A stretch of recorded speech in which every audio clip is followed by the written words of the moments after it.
Hey friends, hope you're all doing well. We're doing okay too, just really tired since we've been working non-stop. We wanted to answer a question many of you ask: how does our publishing process work? Most of our audiobooks are first posted on Patreon as paid content. They stay behind a paywall for a few months.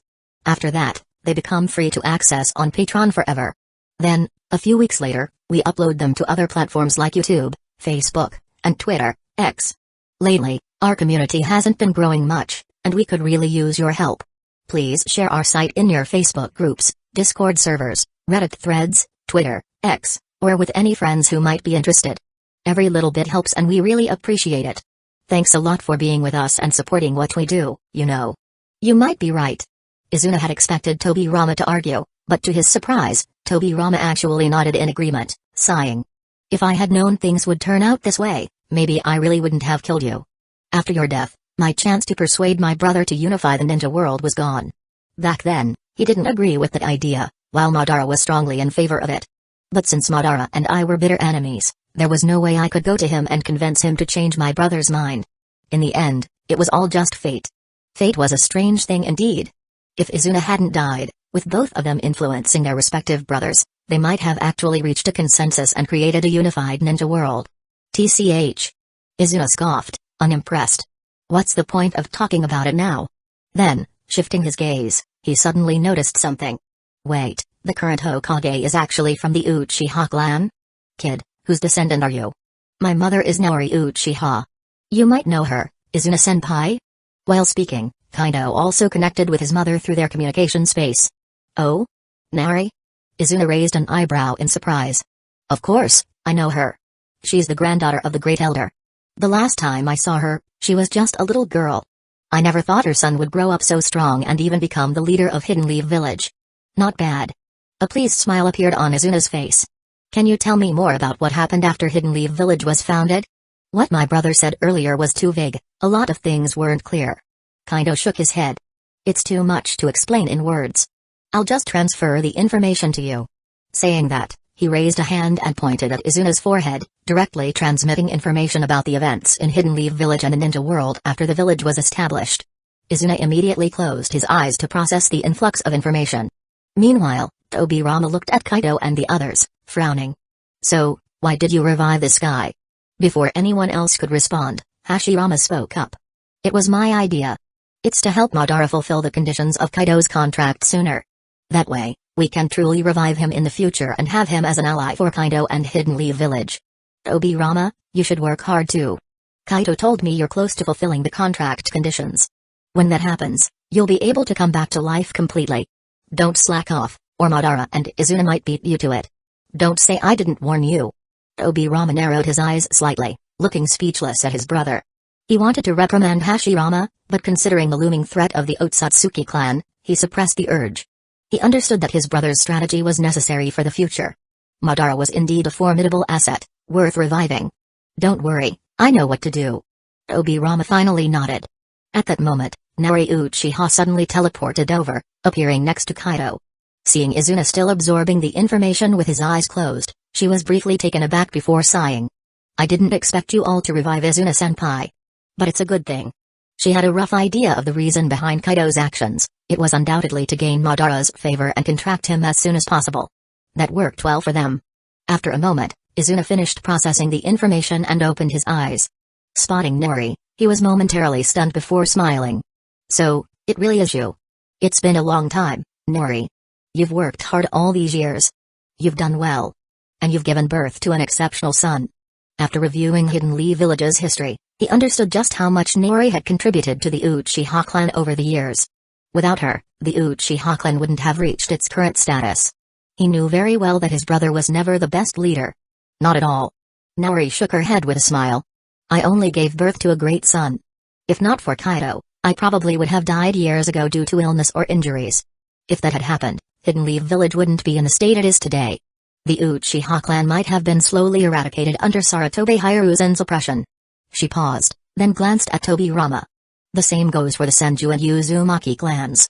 Tobirama's face darkened instantly, his fists clenching as he muttered, must you bring that up? Even if what she said was true, couldn't she just let it go? At this moment, He truly wished he could go back in time and stop himself from ever taking Sarutobi Hiruzen as a student. Damn students. Oh? Izuna glanced between Dobirama and Naori before recalling the information Kaido had just transmitted to him. Piecing everything together, he came to a realization and sneered.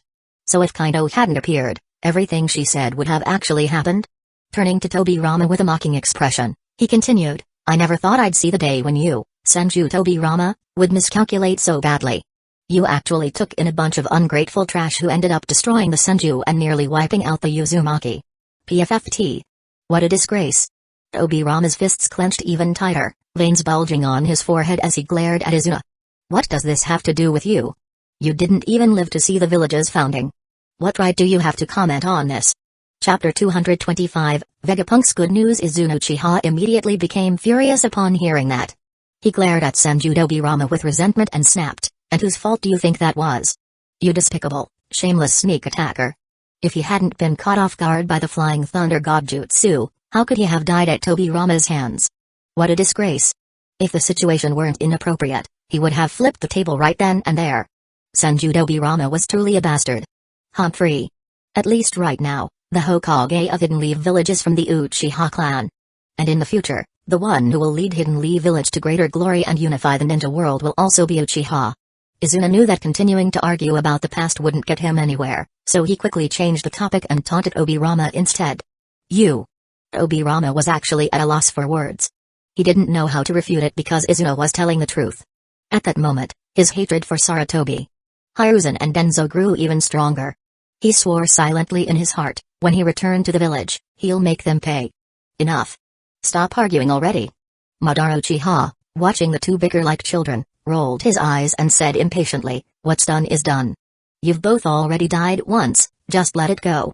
As long as you meet the contract's conditions, you'll get a real chance at revival and a fresh start. So what's there to fight about? If you really have a problem with each other, why not compete peacefully in other ways? No matter if it's unifying the ninja world or something else, someone has to do the work. You could just compete over who contributes more to the village instead. Wouldn't that be better? That way, the village wouldn't fall into internal strife, it would actually benefit from their efforts, and their personal grievances would be settled, a win-win solution. I have no objections. Do you dare? Obirama raised an eyebrow and provoked Izuna. After all, he was now the deputy head of the research department, in charge of numerous projects. Once those projects succeeded, his contributions to the village would be enormous. He didn't believe Izuna could surpass him in that regard. He admitted that in terms of intelligence and strength, Izuna was his equal. But when it came to research, Izuna couldn't even hold a candle to him. Humphrey. Why wouldn't I dare? Let's do it. Although Izuna had a nagging feeling that something was off, he couldn't back down now. He accepted the challenge without hesitation. Hey. You're doomed to lose. Obirama smirked confidently. Izuna sneered right back, we'll see about that. As the two continued their back and forth, Kaido couldn't stand it anymore. He spoke up, alright, enough. Let's head back to the village first. You can argue all you want later. Without waiting for their response, he waved his hand. In the blink of an eye, they all felt a shift in space. Before they knew it, they were back on Hidden Leaf Village's Hokage Rock. Madara Uchiha and Senju Tobirama's pupils contracted. They narrowed their eyes at Kaido in disbelief. This brat actually has such terrifying space-time abilities. He hadn't even needed to touch them or get their permission, just a wave of his hand, and they were instantly teleported elsewhere. That kind of space-time ninjutsu was too terrifying. If used in battle, they might not even know how they died. Just by thinking about it for a moment, they could come up with countless ways to use such an ability to trap and kill enemies. Could this also be a power granted by that contract? But my brother and the others didn't seem to have this ability. Or is this an even stronger space-time jutsu that Kaido developed from the Flying Thunder God jutsu? Obirama really wanted to ask Kaido directly, but he held himself back. This was clearly a personal secret of Kaido's. And since he hadn't yet met the conditions to sign the contract with Kaido, he probably wouldn't get a satisfying answer anyway. Looks like I'll have to work on improving my relationship with this kid. Obirama sighed internally. Who would have thought there'd come a day when I'd have to actively try to improve my relationship with Uchiha? Time truly was full of surprises. Anything could happen. This is... Izuna froze as he took in the change in scenery. Then, his attention was drawn to the village below. Taking a few steps forward, he stared intently at the thriving Hidden Leaf Village. This is Hidden Leaf Village? He murmured. It really is different from the Warring States era. It feels peaceful, relaxing. This kind of scene was almost impossible to witness back then. At least, the Shinobi Village era is better than the Warring States era. But it's still not enough. Unifying the ninja world is the true answer. You're right, Kaito said as he stepped up beside Izuna, gazing at the village below.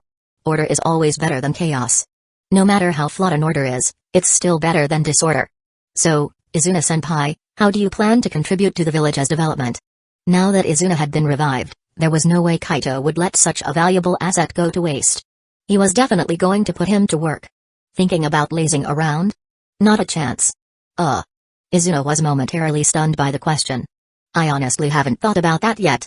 Even though you've shown me plenty of images of Hidden Leaf Village after its founding, helping me get a rough understanding of this era, I've still been disconnected from this time for too long.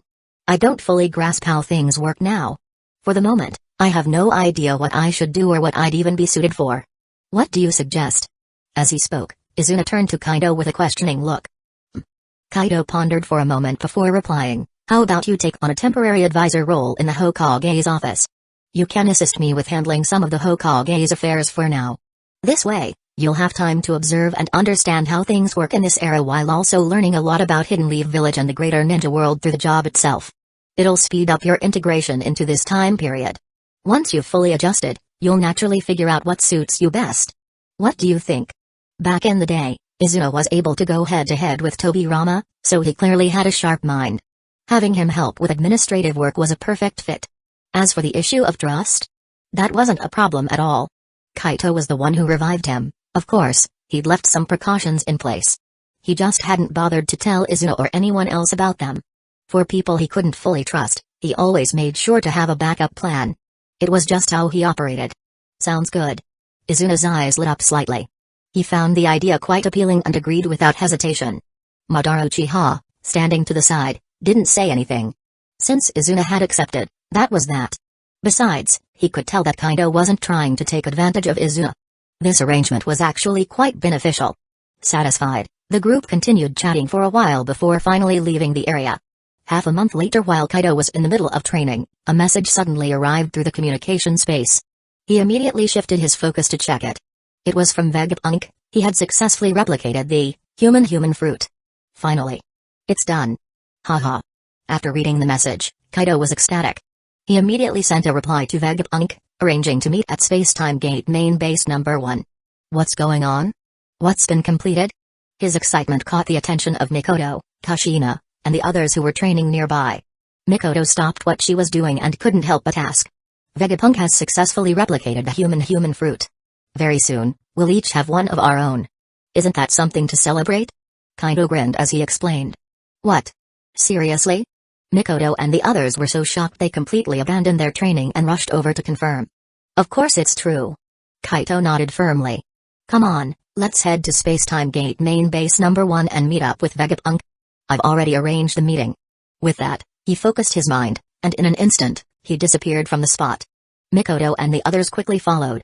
Space-Time Gate Main Base Number 1. Before long, the group arrived at one of the main laboratories inside Space-Time Gate Main Base Number 1, where Vegapunk was already waiting. It was worth mentioning that over the past couple of months, Kaito had constructed a massive 5,000-meter wide survival, living, production, and research base within the Space-Time Gate dimension.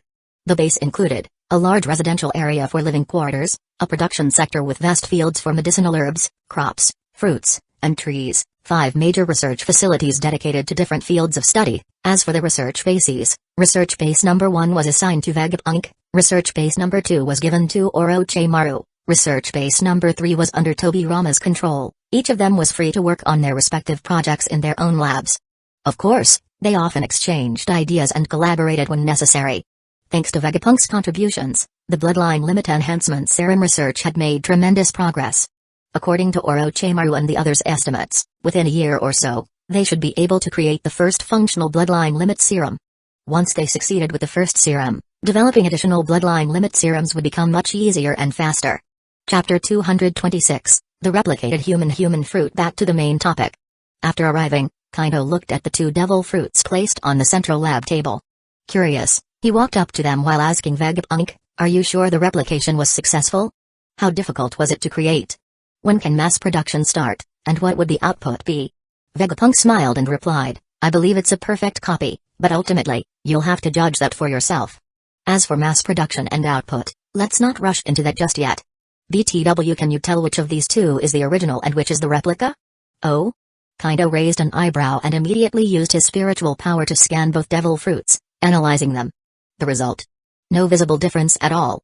Next, he activated his spatial authority for a deeper analysis.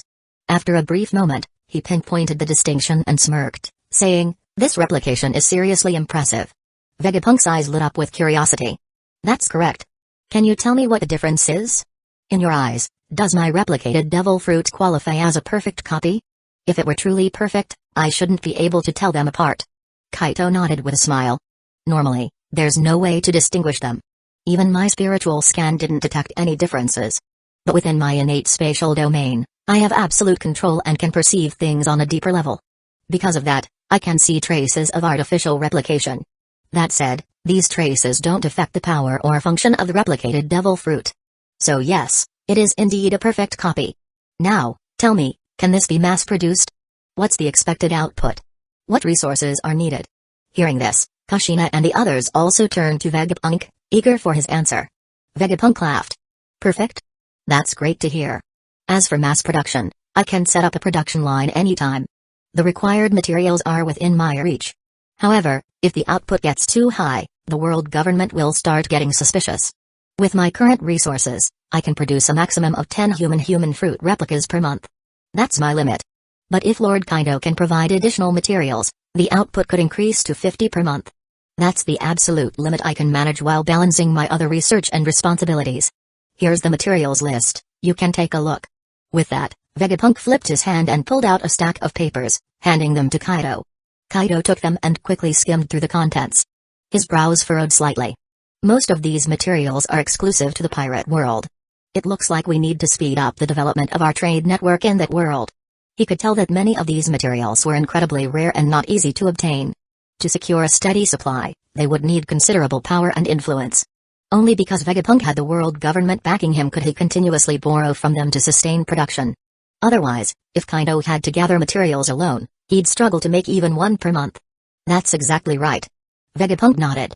"So it would be best to accelerate our expedition through the Four Emperors' territories, seize our place in the New World, and establish the Uchiha pirates as one of the Four Emperors. That will make collecting these materials much easier."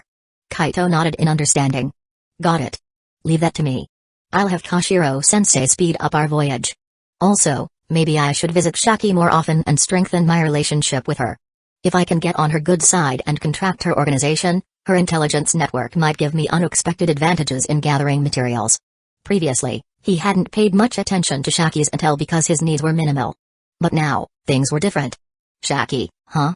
Not a bad choice." Vegapunk nodded in agreement and said, "In fact, once the Uchiha pirates become a Four Emperors crew, you could even consider reaching out to the underground emperors like the Shipping King. Through them, gathering these materials will become much easier. Of course, to form connections with them and use their resources, we first need to become a Four Emperors crew with enough power and reputation." Since Vegapunk had knowledge of One Piece's past and future, he knew exactly who Shaki was. "All right." Kaito nodded again. "I understand. This will take some time. We'll handle it once the Uchiha pirates enter the New World, seize territory, and establish our place among the Four Emperors. For now, we'll have to rely on you to keep taking from the world government's supply and produce 10 per month to meet our immediate needs. Since these were only for close allies, 10 to 20 should be enough for now. It would only take a month or two. As for equipping all contract holders with one, that could wait until the Uchiha pirates officially became one of the Four Emperors and secured a steady supply chain for the necessary materials." "No problem. Leave it to me." Vegapunk nodded, agreeing without hesitation. He then pointed to the 2 devil fruits on the experiment table and said, "The replicated one is yours to take, but the original must stay here as the core component of the production line. In fact, it'll have to remain here until we decide to stop production. Using a replicated version as the core isn't impossible, but even the smallest difference could lead to major issues. Since only you can distinguish between the original and a copy with your space authority, it's best to keep the original here to avoid any risks. What do you think?" "That works." Kaido had no objections. Being meticulous was best. "Then let's do it your way. I'll take this copy." He then turned to Vegapunk, smiling. "Thanks for your hard work. Do you need my help setting up the production line?" As he spoke, He picked up the replicated fruit and handed it to Kushina, who had been eyeing it eagerly. Kushina beamed as she accepted it, immediately taking a big bite. Instantly, she felt the familiar devil fruit power returning to her. Excited, she pulled Mikoto and the others aside to test its effects. Vegapunk responded to Kaido's offer, nodding. I have the materials for the production line, but you'll need to handle its construction. With your space authority, you can speed up the process to the limit and save a lot of trouble. He had no interest in wasting time on something like that. Alright. Just get the materials ready and let me know. I'll come over to build it when you're set. Kaito nodded. Then, as if remembering something, he added, once the first batch of human fruits is ready, you should eat one yourself. It'll likely enhance your intelligence and cognitive abilities even further. It'll also boost your talents and physical control to an extreme degree. For someone like you, it's basically a guaranteed power-up. He was eager to see what surprises an even smarter Vegapunk could bring him. Vegapunk hesitated. Are you sure I can eat another devil fruit? Of course. Kaito nodded confidently. I have the rumble fruit, a Logia type, and I've already consumed the human fruit before. Because I removed the curse and willpower restrictions, I can eat multiple devil fruits without any risk of my body exploding. I've tested this extensively. You can relax. Alright then. Vegapunk finally relaxed, rubbing his hands together in anticipation. I wonder how much my intelligence will improve after taking the human fruit. For someone like him, intelligence and comprehension could never be too high. We'll find out when we test it. Haha. Kaido chuckled. True. Vegapunk laughed as well. No time to waste. I'll go prepare the materials for the production line right away. Leaving behind a shadow clone to continue researching the bloodline limit elixirs, his real body teleported away to Egghead Island's base. Meanwhile, Kaido teleported over to Kushina and the others. Seeing her still experimenting with her abilities, he smiled and asked, how's it going? Any differences from the original? Kushina shook her head. So far, none. It works just as well as the real thing. I just wish we had more of them sooner. If everyone had one, we'd all permanently benefit from the boosts to intelligence and talent. Switching users was a hassle, and the daily usage time was too limited. It wasn't convenient or satisfying enough. It won't take long. In a month, we should have enough. You guys will get priority for the first batch. Kaido promised with a smile. Of course, his mother, Mikoto, Orochimaru, Uzumaki Mido, Tsunade, Hashirama, and Minato would also be in the first batch to receive a fruit. He wanted them to grow stronger as quickly as possible, so naturally, they came first. As for Chopper, they would have to wait for the second or third batch. Chopper was still young, so waiting a few extra months wouldn't matter. Chapter 227, Death and Time. This is amazing. Kaido, you're the best. I couldn't wait for that day to come. Kushina cheered excitedly and jumped into Kaito's arms, her voice full of joy. Haha, as long as you're happy. Kaido chuckled as he hugged her back, gently stroking her hair. For the next few hours, it was Kushina's time to discuss things, and naturally, he didn't want to interrupt the flow of conversation. Alright, the experiment is done. Let's head back. I still have to tell my mother this good news. With that, Kaito teleported Kushina and the others away from the space-time gate's main domain, leaving them at the Shimatsuki village base for training. He himself returned to the ninja world and found Naori Uchiha, who was training in the backyard of their home. Without hesitation, he said to her, Mother, the human fruit, Vegapunk has successfully and perfectly replicated it. And soon, a production line will be established. Kaido then explained all the details to Naori Uchiha. Really? That's fantastic. Naori Uchiha was overjoyed. With this, we will soon have a human fruit for everyone. It will greatly enhance our comprehension, talent, and control over our bodies, leading to a huge boost in overall strength. It turns out your decision to contract Vegapunk early on was absolutely right. This kind of talent is priceless. Indeed. Kaito nodded in agreement. For the next few months, instead of focusing solely on training, Kaito was busy managing Hidden Leaf Village's development. Thanks to the efforts of the first Hokage, Madara Uchiha, and many others, Hidden Leaf Village was transforming at an astonishing rate. Not only did the buildings become taller, newer, and cleaner, but the entire village was also expanding rapidly. More and more people were registering as new residents of Hidden Leaf Village, bringing in fresh opportunities and economic growth. With trade routes between Hidden Leaf Village and the major countries and villages now fully open, goods such as household appliances and other commodities were being exported on a massive scale, making the village even more prosperous.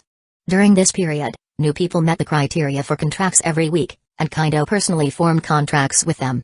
Those who had already been contracted continued to grow stronger at an incredible rate, thanks to the various divine techniques and abundant resources at their disposal. The contracted ninjas of Hidden Leaf Village were visibly becoming more powerful. Their rapid improvement shocked their friends and family, but when questioned, they would simply attribute it to the Hokage's guidance. Anyone wanting to know more had to meet the Hokage's standards first. As for what those standards were, that was a secret. The only thing they could say was, the more loyal and devoted you were to the Hokage, the better your chances of qualifying. This only strengthened the loyalty of Hidden Leaf Village's ninjas toward Kaido. Finally, after all this time, the dujutsu that had been gestating in Kaido's eyes was fully developed. It's finally here. I can't believe these are the two abilities I got. No wonder it took so long, even with my immense eye power and spiritual energy. These two dujutsu are truly broken. Kaido marveled at the information about his new abilities, unable to hide his excitement. Dujutsu, Death. This ability allows the user to see the death lines of a target. If the user severs these lines, the target will die instantly, similar to the mystic eyes of death perception. Of course, there is a limitation: the target's strength cannot vastly surpass the user's. After all, no matter how powerful the ability is, cutting through the death lines of an opponent still requires a significant amount of energy. The stronger the target, the greater the energy cost. The stronger the target, the fewer and more resilient their death lines become. It's a shame. While this dujutsu is incredibly powerful, it's not quite invincible. Using it to kill opponents far beyond my level? That's wishful thinking. Even with Sage Mode, I doubt it's realistic. It's mainly effective against enemies at my level or weaker. But to be fair, if they're at my level, I can probably kill them anyway. Still, for enemies with insane durability, like Kaido, it's perfect for quick eliminations. And for opponents like Aokiji, I won't need to waste much time defeating them. Thinking about it that way, this ability is actually really useful. It's the perfect technique for dealing with troublesome foes. Kaido pondered.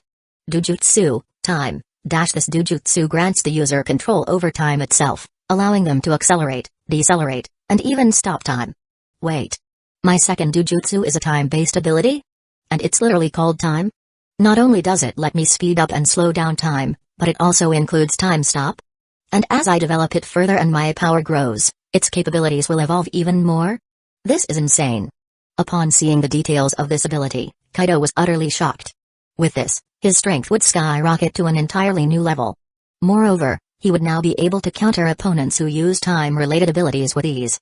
For example, Naori Uchiha's Slow Fruit, Jewelry Boni's Age Fruit, and Kazuki Toki's Time Fruit. All of these abilities could now be dealt with effortlessly.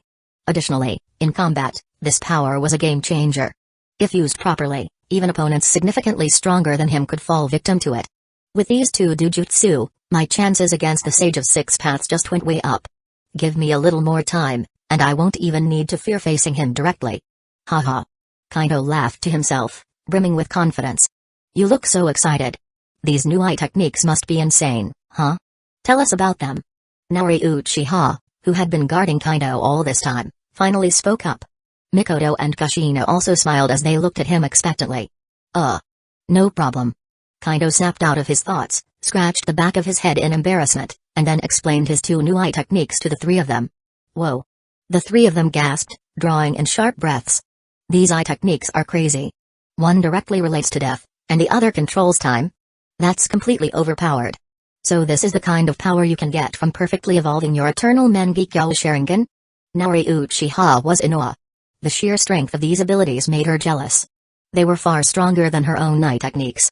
Yeah, it's incredible. Mikoto and Kushina both nodded in agreement. Mikoto couldn't help but wonder, I wonder what kind of eye techniques I'll develop when I evolve my eyes? Will they be this powerful? Kushina, on the other hand, pouted with envy. You're lucky. You'll be able to unlock the eternal Mangekyo Sharingan soon and get these insane abilities. Meanwhile, I don't even know when I'll get my own Sharingan. She turned to Kaido and complained, Hey, Kaido. When is the research department going to finish developing the Uchiha bloodline serum? I've been waiting forever. She was desperate to have such a cheat-like power.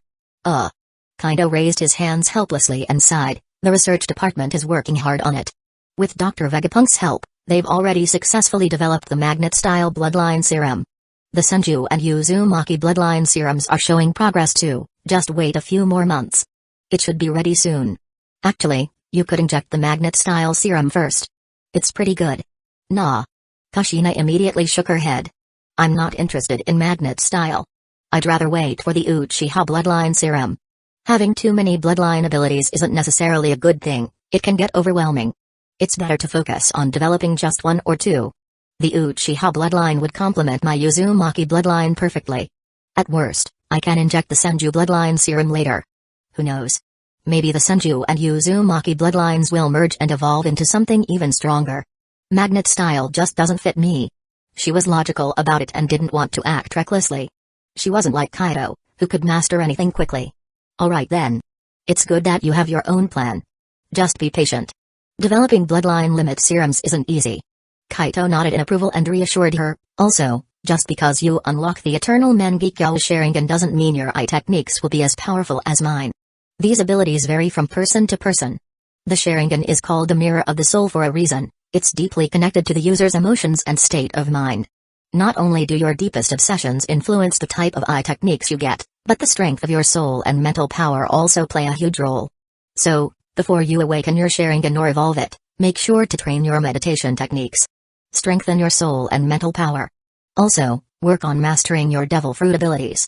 Try to fully integrate their power into your soul, it will help boost your mental strength. On top of that, Haki is closely linked to the strength of the mind, so you should focus on training that as well. That way, when you finally unlock your Eternal Mangekyo Sharingan one day, your eye techniques will be much stronger. Got it? He then turned to his mother and said, Mom, you've probably noticed it too, now that your Haki, meditation, and devil fruit mastery have improved, your eye techniques have become stronger, right? Mikoto and Kushina both turned to look at Naori Uchiha. Hey, that's right. Naori Uchiha smiled and nodded. Kaido, your theory is correct. My eye techniques have been growing stronger as my spiritual and mental power increase. This means that Sharingan abilities aren't permanently fixed. So, if you want to have truly powerful eye techniques in the future, you'd better start working hard now. At least you two still have a chance to reshape your destiny. I, on the other hand, can only strengthen what I already have. There's no way for me to gain overpowered new eye techniques anymore. Chapter 228, Contracting Shaki. And really there was no other way. After all, Naori Uchiha had awakened her Mangekyo Sharingan at a very young age. In fact, her eyes had now evolved into the Eternal Mangekyo Sharingan. However, her ocular techniques were already set in stone and couldn't be changed. The only benefit was that with the evolution to the Eternal Mangekyo, both her ocular techniques and eye power had received a massive boost. At the same time, this also confirmed an important point: as long as one's soul power, mental strength, and spiritual force continued to grow and nourish the eyes, the Mangekyo Sharingan could evolve into the Eternal Mangekyo without the need to fuse another pair from a close relative. This revelation was monumental for the Uchiha clan. It meant that the Uchiha were not truly a cursed clan. They didn't have to sacrifice their own kin to awaken the Eternal Mangekyo Sharingan. The real culprit behind this misconception was simply the degradation of their bloodline over time. Fortunately, the many methods created by Kaido were able to circumvent the defects caused by this bloodline degradation. Hee. That makes sense. Hearing this, both Mikoto and Kushina were delighted. It looks like we need to work even harder on training our meditation techniques, Haki, and devil fruit abilities. Oh, that's right. Mikoto suddenly thought of something and turned to Kaido. Kaido, if I eat another devil fruit after the human fruit, will it help me improve my spiritual power even faster? After all, the human fruit doesn't require any special development, it can be used anytime during training and won't take up extra time. What do you think? Oh, that's a good point. Kushina's eyes lit up, and she quickly looked at Kaido. Haha. Clever. You actually figured that out. Kaito smiled knowingly and nodded. That's exactly right. So, I suggest you both choose another devil fruit as soon as possible and start developing its abilities. Once you've decided, let me know, I need to refine it for you. Over the past few months, the Uchiha pirates had been making waves in the One Piece world, growing more infamous by the day. Each member's bounty had skyrocketed. As for Kaido, the captain of the crew, his bounty had already risen to 1 billion baileys. That was after he defeated Okiji. It hadn't changed in the past few months. But Kaido figured it wouldn't be long before it increased again. After all, the Uchiha pirates had just arrived at the Sabati archipelago and were about to set sail for Fishman Island before entering the New World. Once they started fighting for territory, things would undoubtedly get chaotic, and their bounties would soar even higher. An interesting development was that shipwright Tom from Water 7, along with his 2 apprentices, had been recruited by Kaido and temporarily stationed at their Sky Island base. Kaido planned to bring them over to their new world territory once the Uchiha pirates established themselves as one of the 4 emperors, ensuring their skills could be put to full use. Of course, these 3 weren't yet qualified for a contract. As for their stay in City, their main purpose was to increase Shaki and Rayleigh's favorability toward them. Kaido wanted to contract them both and bring them under his command. Currently, their favorability score had reached 79, just one step away from sealing the deal. His efforts over the past half-month had not been in vain. Both Mikoto and Kushina nodded firmly. We'll finalize our choices as soon as possible. They had already considered eating a second devil fruit before, but they had never made a final decision. Now that it was directly tied to the future strength of their eternal Mangekyo abilities, they needed to act fast. As for whether they could obtain their chosen fruit? With Kaido's recent power-ups, along with the improvements of Kashiro, the first Hokage, Lady Mido, Nari Uchiha, and the others, they were confident that as long as the fruit wasn't inside Pangaea Castle, it shouldn't be a problem. Alright, just confirm it quickly. And let Gina and Minato know as well. Kaito nodded in understanding and reminded them. He would also inform them himself, but just in case he got too busy, he wanted to make sure someone else had told them too. Got it. Mikoto and Kushina had no objections. Sabati Archipelago, Shaki's rip-off bar that day, Shaki and Rayleigh's favorability score finally hit 80. At that moment, Kaido raised his hand, casting an isolation barrier, before getting straight to the point. Shaki, Uncle Rayleigh, we're planning to set sail tomorrow. But before we go, there's something important I need to discuss with you two. Oh? Shaki and Rayleigh raised their eyebrows, looking at Kaido with interest. Shaki chuckled, I knew it. You've been working so hard to raise our favorability, there must be something you want from us. Well then, spill it.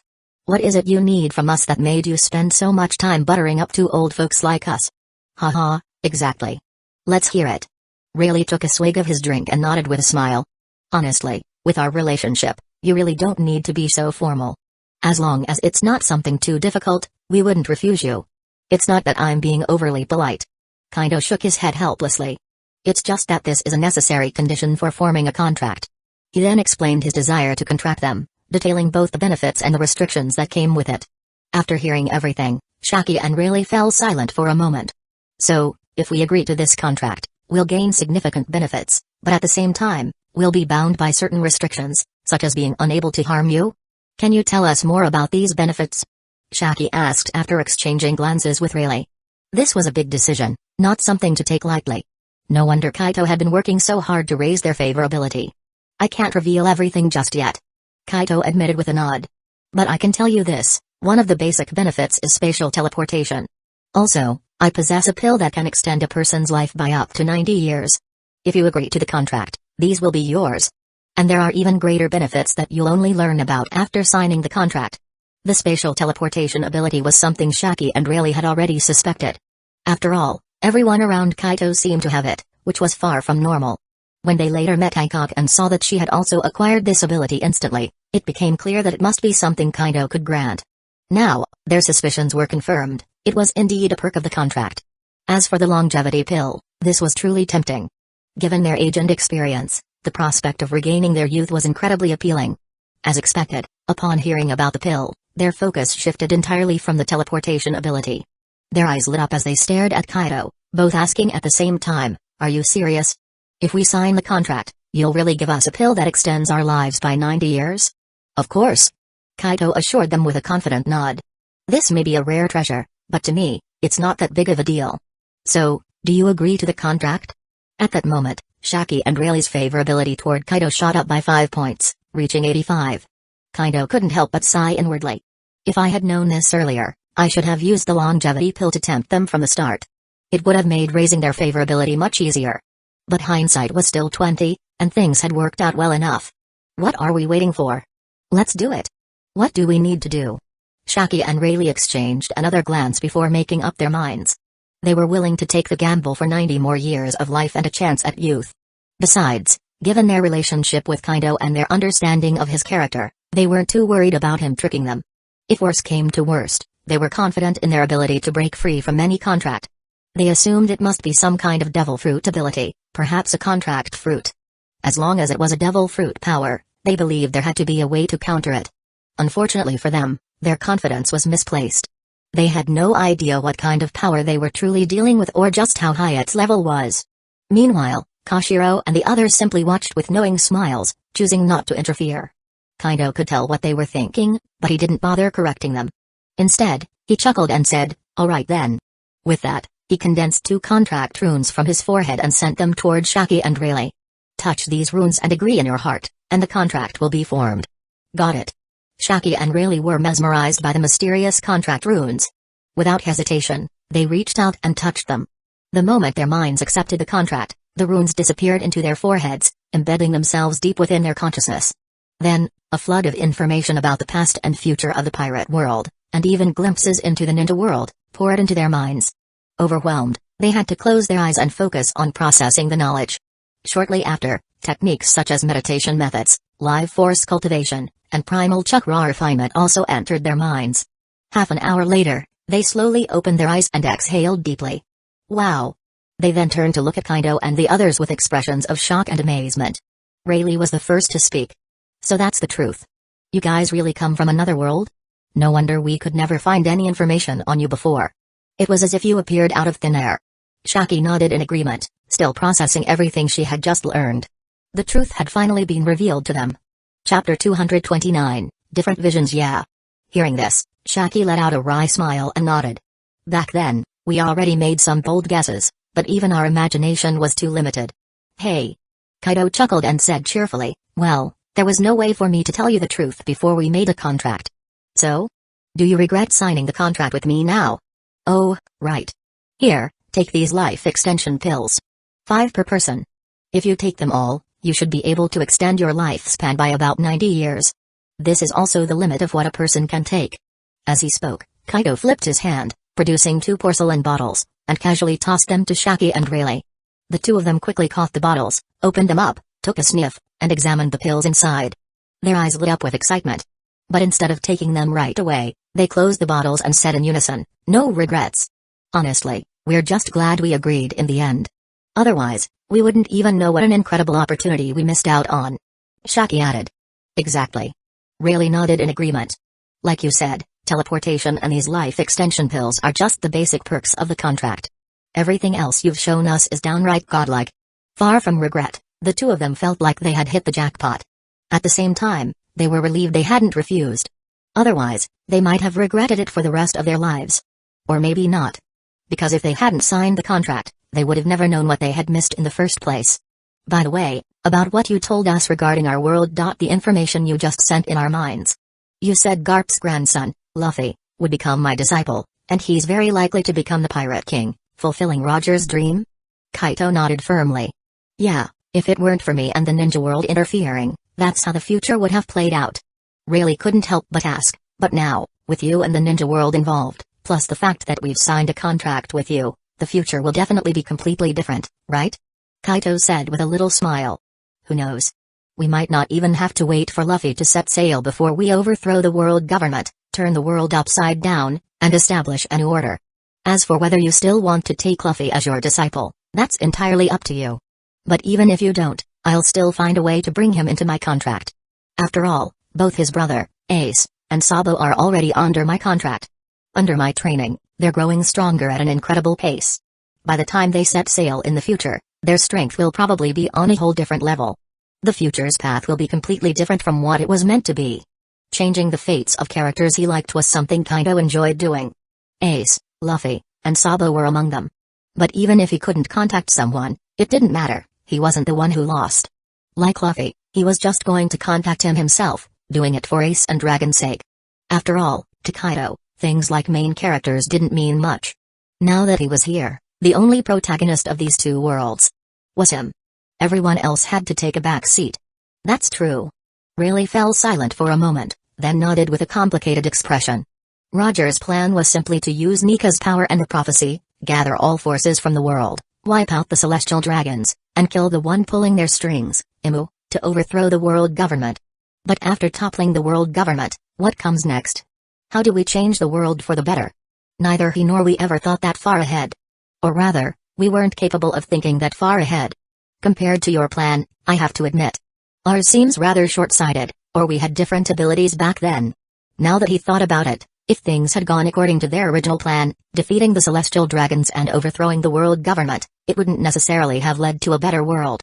In fact, there was a high chance it would have become even more chaotic and brutal. And that was something Rayleigh definitely didn't want to see. Sure, Roger had ignited the Great Pirate Era, dragging countless innocent people into the chaos and causing unimaginable suffering. But back then, they had believed it was all for a brighter future. Now, looking at things from a different perspective, that so-called brighter future might not have been bright at all. It might have been even worse. Rayleigh couldn't come to terms with that. At this moment, he felt nothing but gratitude. Thankfully, Kaido had appeared. It's no big deal. Kaido waved it off with a grin. It's only natural that you couldn't think that far ahead. Knowledge and perspective determine everything. But it's not too late. We can still plan carefully and build a truly better future. I hope that in the future, the word pirate will completely disappear from this world. In its place, there will only be adventure crews, people who sail the seas purely for exploration and treasure hunting, in a world that is peaceful and beautiful. Hearing this, Rayleigh and Shaki were momentarily stunned. Then their eyes lit up. Adventure cruise, huh? That's actually a great direction to take things. In a world dominated by the sea, completely banning people from setting sail was impossible. Replacing pirates with adventurer crews and explorers could perfectly solve this issue. Of course, both Kaido and Rayleigh understood one thing clearly: even if pirates were outlawed in the future and a proper adventurer system was introduced, it would still be impossible to completely prevent the emergence of new pirates. There would always be people with bad intentions, those who wanted to take shortcuts, to seek power through force and crime. That's just human nature, it couldn't be completely erased. The only thing they could do was to continuously crack down on such people, raise the cost of becoming a pirate and committing crimes, and make the consequences severe enough to deter them. That was the only way to greatly reduce the number of pirates. If Roger knew about your plan, he'd probably be thrilled. Because this is far beyond the dream he once had. Actually, he can combine your ideas with his. That's Roger. Rayleigh said with a grin, taking a swig of his drink. Well, it's not like there's no way for us to find out. Hearing this, Kaido raised an eyebrow. Huh? Rayleigh and Shaki were both caught off guard. But then, they suddenly remembered the information about the ninja world that they had recently digested. Rayleigh's eyes widened in shock as he stared at Kaido, his excitement barely contained. Oh, right. Kaido, you have the power to revive the dead with Edo Tensei and even a full resurrection technique. Does that mean you could bring back that bastard Roger? By the way, do these forbidden jutsus from the ninja world even work in this world? If Roger could be resurrected, Rayleigh would love nothing more than to bring him back and let him witness the new future with his own eyes. Of course, they work. Kaido nodded confidently. I've already tested Edo Tensei in this world before, and it worked perfectly. Since Edo Tensei can successfully summon a soul from the underworld, then the resurrection technique will work too. However, as you probably already understand by now, for a full resurrection to work, Roger will have to sign a contract with me first. So, do you want me to use Edo Tensei to bring him back first? Rayleigh and Shaki exchanged glances, considering it for a moment. Then, Rayleigh lifted his head and looked at Kaido with a serious expression. Please revive him. I'm counting on you. Once he is back, I'll figure out a way to make sure he meets the contract requirements and signs with you. Besides, his strength is top tier. He would be a great ally. The only concern is that if he's revived and the wrong people, especially the world government, find out, it could bring a huge amount of trouble to you and to our plans. We need to think this through first. After all, Roger had been to Laugh Tale and knew the hidden history that the world government had buried for the past 800 years. There was no way they would allow him to exist again. If they found out he had been revived, they would stop at nothing to hunt him down. At the same time, Kaido himself would be exposed to the world government's watchful eyes, making him a prime target for elimination. That's not really a big problem. Kaido laughed and shook his head. Worst case scenario, we just have him disguise himself and hide his identity for the time being. There's no rule saying that just because he's resurrected, he has to appear in public for everyone to see. Especially after he signs a contract with me, he'll be able to learn chakra, transformation jutsu, and more. Changing his face and deceiving the world government? That's going to be easy. That's true. Rayleigh's eyes lit up as he nodded. Alright then, please use Edo Tensei to bring him back. As for his body remains, I'll have to make a trip to Logetown to retrieve them.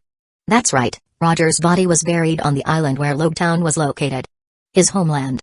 Of course, the burial site had been carefully hidden and disguised. The world at large had no idea where it was. Only a handful of people knew the truth. Oh? Logetown, huh? Sounds good. No time to waste, Let's go get his remains and bring him back. Hearing this, Kaito raised an eyebrow slightly before standing up, ready to set off. Then, he turned to Rayleigh and asked, by the way, the world government doesn't know about Roger's burial site, right? There aren't any government spies lurking around there, are there? Nope. Rayleigh also stood up and shook his head. Only a few people, me, Garp, Gaben, and some of our remaining crew, know about it. The world government definitely has no clue. So, are we heading out now? Yeah. Let's go. The next moment, Kaido placed his hand on Rayleigh's shoulder. In an instant, the two of them vanished from the spot, teleporting away. Chapter 230, Edo Tensei Gold D. Roger. Deep within a cave in Log Town, in the depths of a cavern, two figures suddenly appeared, Kaido and Rayleigh. In the center of the cavern stood a massive, imposing grave. However, the tombstone was blank, with no name or inscription on it.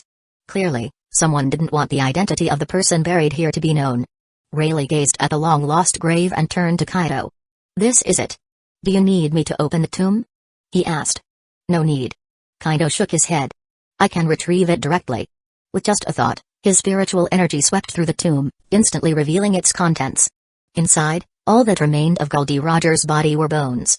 Kaido focused his mind and extracted a single piece of bone, placing it on the ground in front of him. Then, he lifted his foot and stomped on the ground. A surge of intricate symbols and runes spread out from beneath his feet, forming a detailed Edo Tensei summoning array with the bone as its core. Next, Kaido casually waved his hand, summoning a white Zetsu and placing it beside the remains. Bringing his hands together, he performed the necessary seals. Forbidden Jutsu, Edo Tensei. In an instant, the summoning circle lit up. Countless paper-like fragments emerged from the ground, covering both the white Zetsu and the bone. Before long, the transformation was complete. The shape began to change, flesh reappeared, and soon, Rayleigh found himself staring at a tall, imposing figure, one he knew all too well, Goldie Roger. A deep nostalgia filled Rayleigh's eyes as he took in the sight of his long-lost captain. Snap. Kaito snapped his fingers, simultaneously waving his hand to cast a barrier around the entire cavern. At that moment, Roger slowly opened his eyes. Where am I? The revived pirate blinked in confusion, his thoughts still stuck in the moment of his death. As his vision adjusted, he saw Kaido and Rayleigh standing before him. Then, he glanced down at his own body and immediately noticed something was off. Frowning, he looked at Rayleigh and asked, Rayleigh? You've aged quite a bit. Mind telling me what's going on? I seem to have been resurrected, but it's not a true revival. Is this some kind of devil fruit power? What's the reason for bringing me back? Rayleigh let out a hearty laugh, stepping forward and clapping Roger on the shoulder. It's been a long time, Roger. You're right. We did bring you back, but more precisely, I asked Kaido to do it. Just think of it as a power similar to a devil fruit ability. As for me looking older, well, it's been quite a few years since you died. Of course, I've aged. But don't worry. I'll be restoring my youth very soon, returning to my prime, even. As for why we revived you. After speaking with Kaido, I realized your old plan was far too crude and idealistic. It had a chance of succeeding, but what next? So, we brought you back to work with us on a new plan, a real plan. Rayleigh then briefly explained Kaito's grand vision, the complete destruction of the world government, the reshaping of the world, and creating a better future. Roger fell into deep thought, remaining silent for a long while. When he finally spoke again, he looked at Kaido in amazement. So, you must be the Kaido that Rayleigh mentioned? I have to admit. Your plan is shocking. If we had followed my original vision, even if we had managed to overthrow the world government and eliminate the celestial dragons, the world might not have gained the peace I wished for. In fact, it could have become even worse after a few decades. I was too idealistic back then, I never thought about the long-term consequences. But since you went through the trouble of reviving me, I'm in. I'll help you complete this plan. Kaito nodded in satisfaction. Good. That makes things easier. This isn't the best place to talk. Let's head back to Sabati Archipelago. Without waiting for a response, Kaido casually snapped his fingers again. The scene around them changed instantly.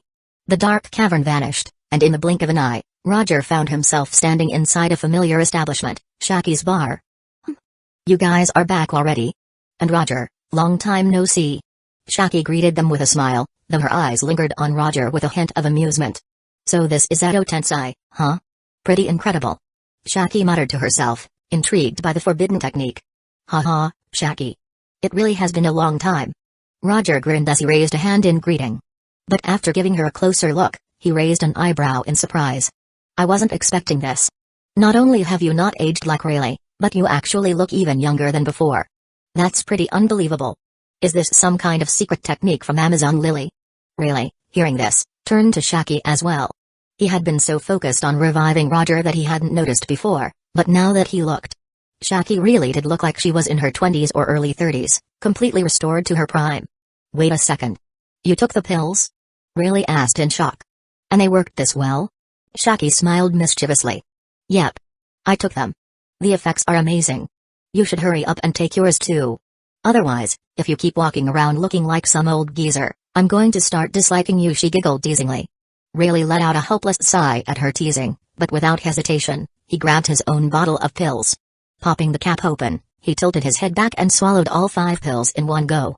Almost instantly, a warm sensation spread throughout his body, surging through every limb. Before Roger's astonished gaze, Rayleigh's appearance began changing rapidly. His once dull, graying hair regained its former shine, turning back into a vibrant golden hue. His skin, once marked by age, became smooth and youthful again. In just a few moments, Rayleigh was fully restored to his prime. His vitality and presence surged, returning to their peak state. Feeling the newfound energy coursing through him, he stretched his arms, clenched his fists, and then burst into laughter. Ha ha ha. This feeling. It's been far too long. He then turned to Kaido and gave him a deep bow. Thank you, Kaido. Without you, I never would have had the chance to experience my youth again. Congratulations. Roger, standing nearby, couldn't hold back his curiosity any longer. What's going on? What exactly is this pill? Can it actually extend a person's lifespan? Something like that actually exists? And Kaido just gave them to you and Shaki? That's an incredibly generous gift. Roger had just witnessed a miracle. To him, Rayleigh's transformation was nothing short of magic. Seeing his old friend restored to his prime made him feel a pang of nostalgia. It reminded him of the days when they had first set sail together. It's something like that, Rayleigh admitted. Kaido gave them to me and Shaki as part of the benefits of forming a contract with him. Since we're old men now, we might as well put our remaining years to good use. That's one of the perks of forming a contract with him. So, Roger, you'd better work hard. Once you meet the contract requirements, you can form a contract with Kaido too. That way, you won't have to remain in this state, you can be fully revived as a real, living person. Telling Roger this wasn't just to inform him, it was also to build up his goodwill towards Kaido. Huh? Roger was taken aback, turning to look at Kaido in surprise. Then, he glanced back at Rayleigh. You're saying there's a way for me to come back to life? And you're serious about this? What are the requirements for this contract? Of course, it's real. Rayleigh nodded without hesitation. As for the requirements, you just need to build enough goodwill with Kaido. But don't think that's an easy task. Goodwill isn't something you can raise overnight. And yes, your full resurrection is absolutely possible, but only if you form a contract with Kaido. Oh, and by the way, your son, Ace, already met the requirements for the contract a few years ago. He signed a contract with Kaido and received incredible benefits from it. Right now, he's training hard and getting stronger every day. Honestly, it's only a matter of time before he surpasses you. Rayleigh added with a smirk. Huh? Ace? My son? Rouge actually gave birth to our child? Where is he now? Roger's eyes widened in shock and excitement. And what about Rouge? How is she? Did the world government ever find them? Hearing about Ace filled Roger with overwhelming joy. He had died before Ace was even born, so he had never gotten the chance to see him. While he had entrusted Rouge and their unborn child to Garp, he had never been completely confident that they could evade the world government's pursuit. Rayleigh let out a deep sigh. Ace is fine. But as for Rouge, in order to keep Ace hidden from the world government, she held off giving birth for a full 2 years. She pushed her body to its absolute limits just to protect him. Because of that, she exhausted all of her life force and she passed away after giving birth to Ace. Rayleigh then recounted the events of those days. Roger fell silent for a moment before suddenly, slap. He struck his own face, his eyes brimming with regret and guilt as he sank to his knees. It's all my fault. I let Rouge down. If it weren't for me, she wouldn't have had to endure that. She wouldn't have died. I don't deserve to live. He didn't blame Garp, he knew that every decision had been his own from the very beginning. And Garp? Garp had done everything he could. In the end, he protected Ace and ensured that his birth was safe. As for Rouge's death, that could only be attributed to her unwavering love and sacrifice as a mother. Rouge was, without a doubt, a true mother. Chapter 231, Roger's regret. My condolences. Rayleigh sighed and shook his head. Regret won't change anything now. Since you were resurrected, that means Rouge can be revived too. He continued. If you make enough contributions, I'm sure Kaito wouldn't mind helping you bring Rouge back. But as for Ace, Rayleigh hesitated. Because of his mother's death and his own identity, he harbors deep resentment toward you. So when you meet him, you'll need to find a way to resolve his hatred toward you. Since resurrection was now a reality, Rouge's death was not necessarily an irreversible tragedy. There was no need for such sorrow. Huh? Roger was stunned for a moment before turning to look at Kaito. Internally, he thought, that's right. Since Kaito has the power to resurrect others, I can ask him to revive Rue later. But Ace hates me? Thinking about it carefully, Roger realized why. He chuckled bitterly and shook his head. It's only natural for him to hate me. Because of me, he was born with an unfortunate fate. I'll find a way to resolve his hatred in the future. We're father and son, there's always a way. As long as you understand. Rayleigh nodded, not saying much more on the subject. Instead, he turned to Kaito and asked, So, Kaito, you were in such a hurry to form a contract with me and Shaki. You must need our help with something, right? Otherwise, there was no reason to rush. Kaito could have taken his time. That's right. Kaito confirmed with a nod. I need help collecting some rare materials and resources. Here's the list. He handed over several sheets filled with material names and illustrations. Take a look and see if you can help gather as much as possible. These are things I'll need long term. Rayleigh took the papers and quickly flipped through them with Shaki. Shaki couldn't help but exclaim, these materials aren't easy to get. Some are even banned by the world government. Many are rare resources unique to certain kingdoms and islands. No wonder you need us to collect them. Given your current level of influence, acquiring these materials would be extremely difficult. Shaki noted. As someone with a vast intelligence network and strong underground connections, she immediately understood the challenge Kaito was facing. That's the situation. So, how feasible is it? How much can you gather per month? Kaito asked. It's doable. Shaki nodded. Give me half a year, and I'll set up a proper supply chain for these materials. As for how much I can gather each month, even I can't guarantee a specific amount just yet. I need to contact the right people before I can confirm. Can I ask what these materials are for? Within my network, these are the same materials that the world government has been heavily collecting. Shaki pointed out. Her intelligence network had already picked up on this. It's nothing secret. Kaito shrugged. These are primarily used to replicate devil fruits. Replicate devil fruits? Shaki and the others widened their eyes in shock. That kind of technology. Isn't it mainly controlled by the world government? Specifically, Dr. Vegapunk? Shaki asked. Hearing this, Kaito put a finger to his lips. SHH. Keep it to yourself. When we successfully replicate them, you and Rayleigh will each get a share. So please do your best to collect these materials. The production of devil fruits depends on it. Huh? Shaki and Rayleigh were caught off guard. Shaki shook her head. I don't need a devil fruit. I have no intention of eating one. Same here. Rayleigh agreed. A sword is all I need. Despite the power they had gained from Kaito, they had no plans to change their primary fighting styles. Rayleigh would remain a swordsman. Shaki would continue focusing on physical combat and archery. No. Kaito firmly shook his head. You do need one. Because the devil fruit we're replicating is special. It's the zone-type human fruit. Huh? Shaki and Rayleigh were baffled. The human fruit? That's a thing? If a human eats it, wouldn't they gain nothing? Wouldn't they just become a joke? A fruit with no benefits, but still cursed by the sea? It's probably not that simple, right? Otherwise, you guys wouldn't be putting so much effort into mass-producing it. Roger, who had been listening all along, muttered to himself. Exactly. Kaito nodded in affirmation. At first glance, this devil fruit seems completely ordinary, even useless to humans. But that's not the case. In my view, this devil fruit should be classified as a mythical zone type, the human fruit, model, human form.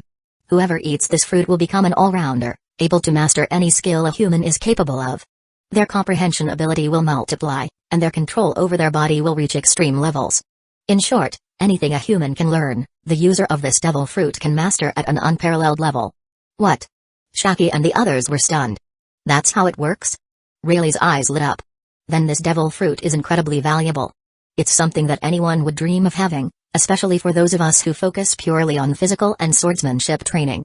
The value of this is immeasurable. I was too short-sighted before. He also recalled that Kaito had methods to eliminate the devil fruit's weaknesses, the curse of the sea and the restriction on consuming multiple fruits. With that in mind, Rayleigh felt that this fruit was perfect for him. He immediately turned to Shaki and said, We need to prioritize the material collection. I'll do my best to support you. Got it. Shaki nodded seriously, then turned to Kaido. Leave the material collection to us. However, if this is only for the short term, I can manage with my current funds. But if it's long term, we might need financial support from you. After all, these things aren't cheap. Kaito nodded.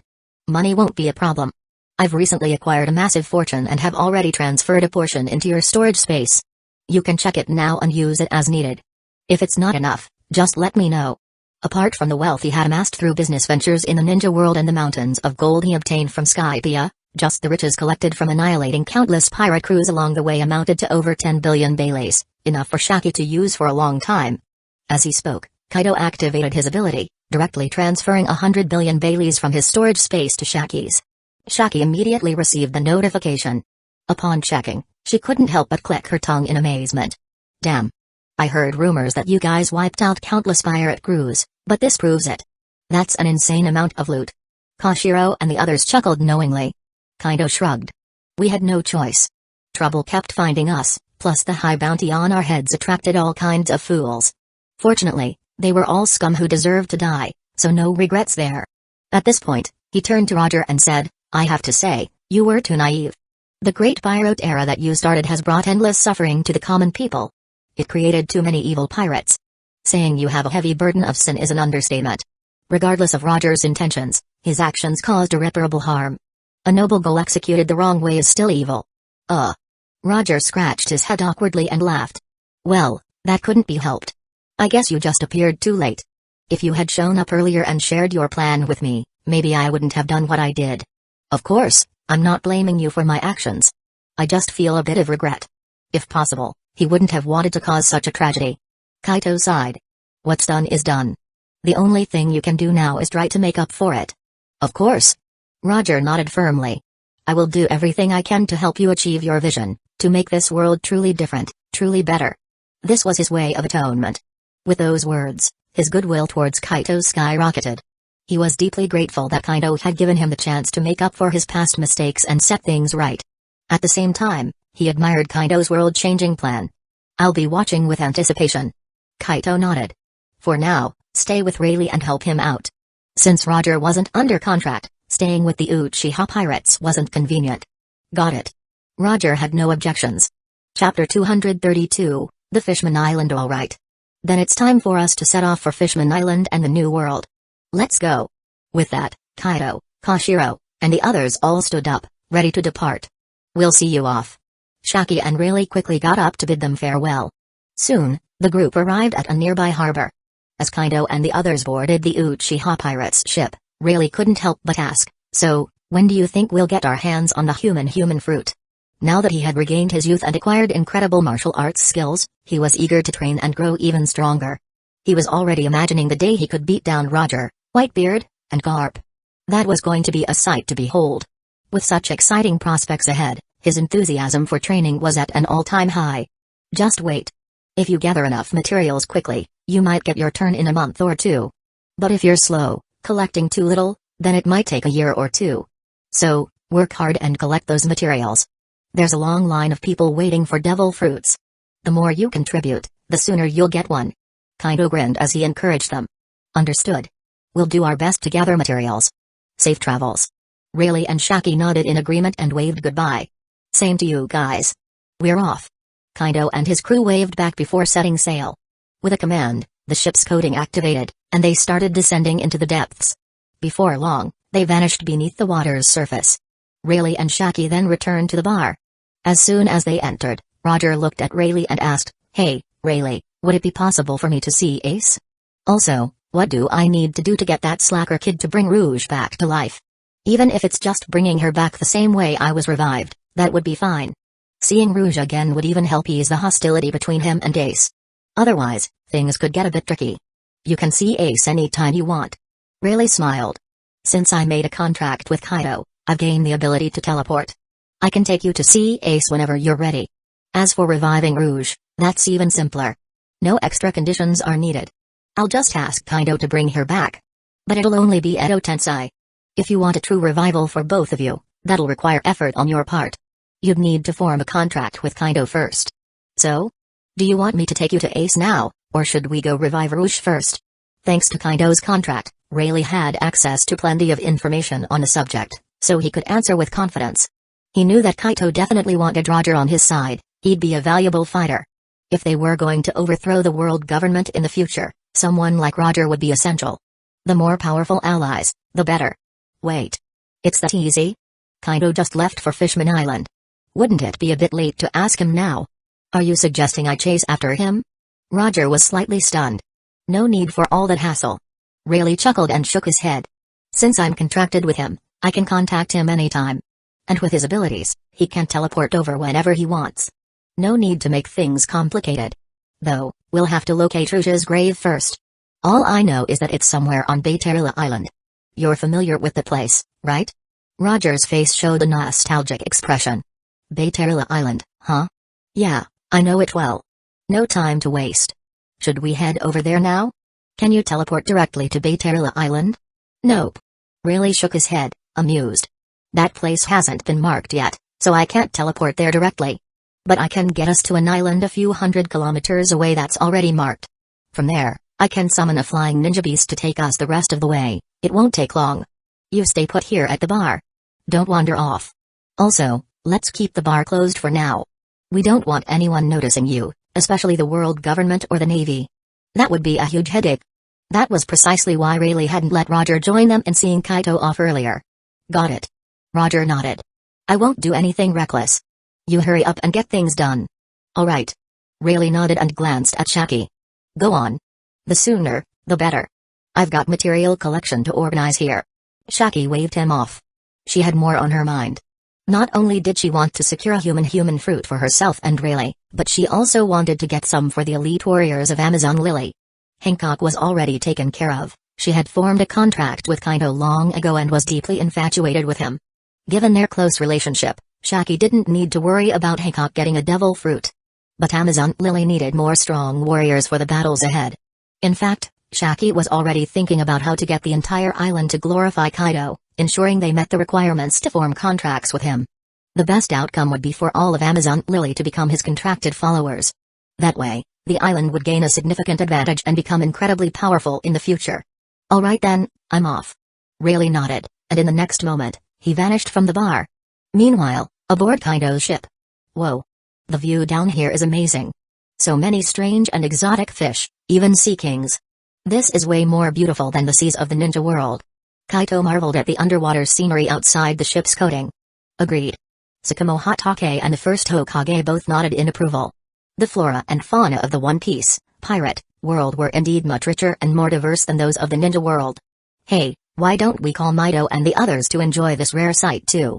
The first Hokage suddenly suggested. Great idea. Kaido's eyes lit up at the suggestion.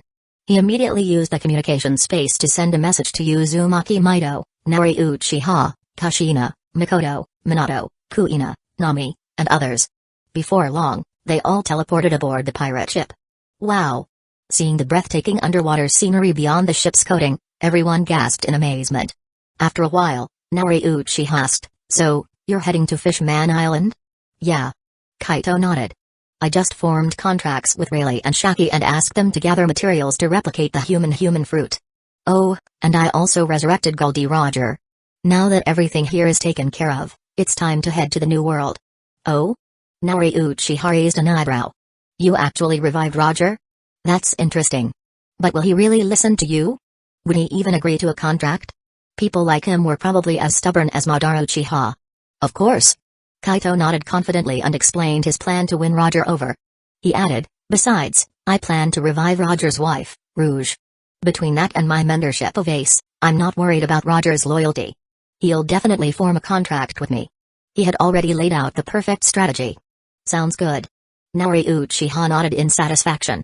Half a day later. Sailing with the currents, Kaido and his crew finally arrived at Fishman Island.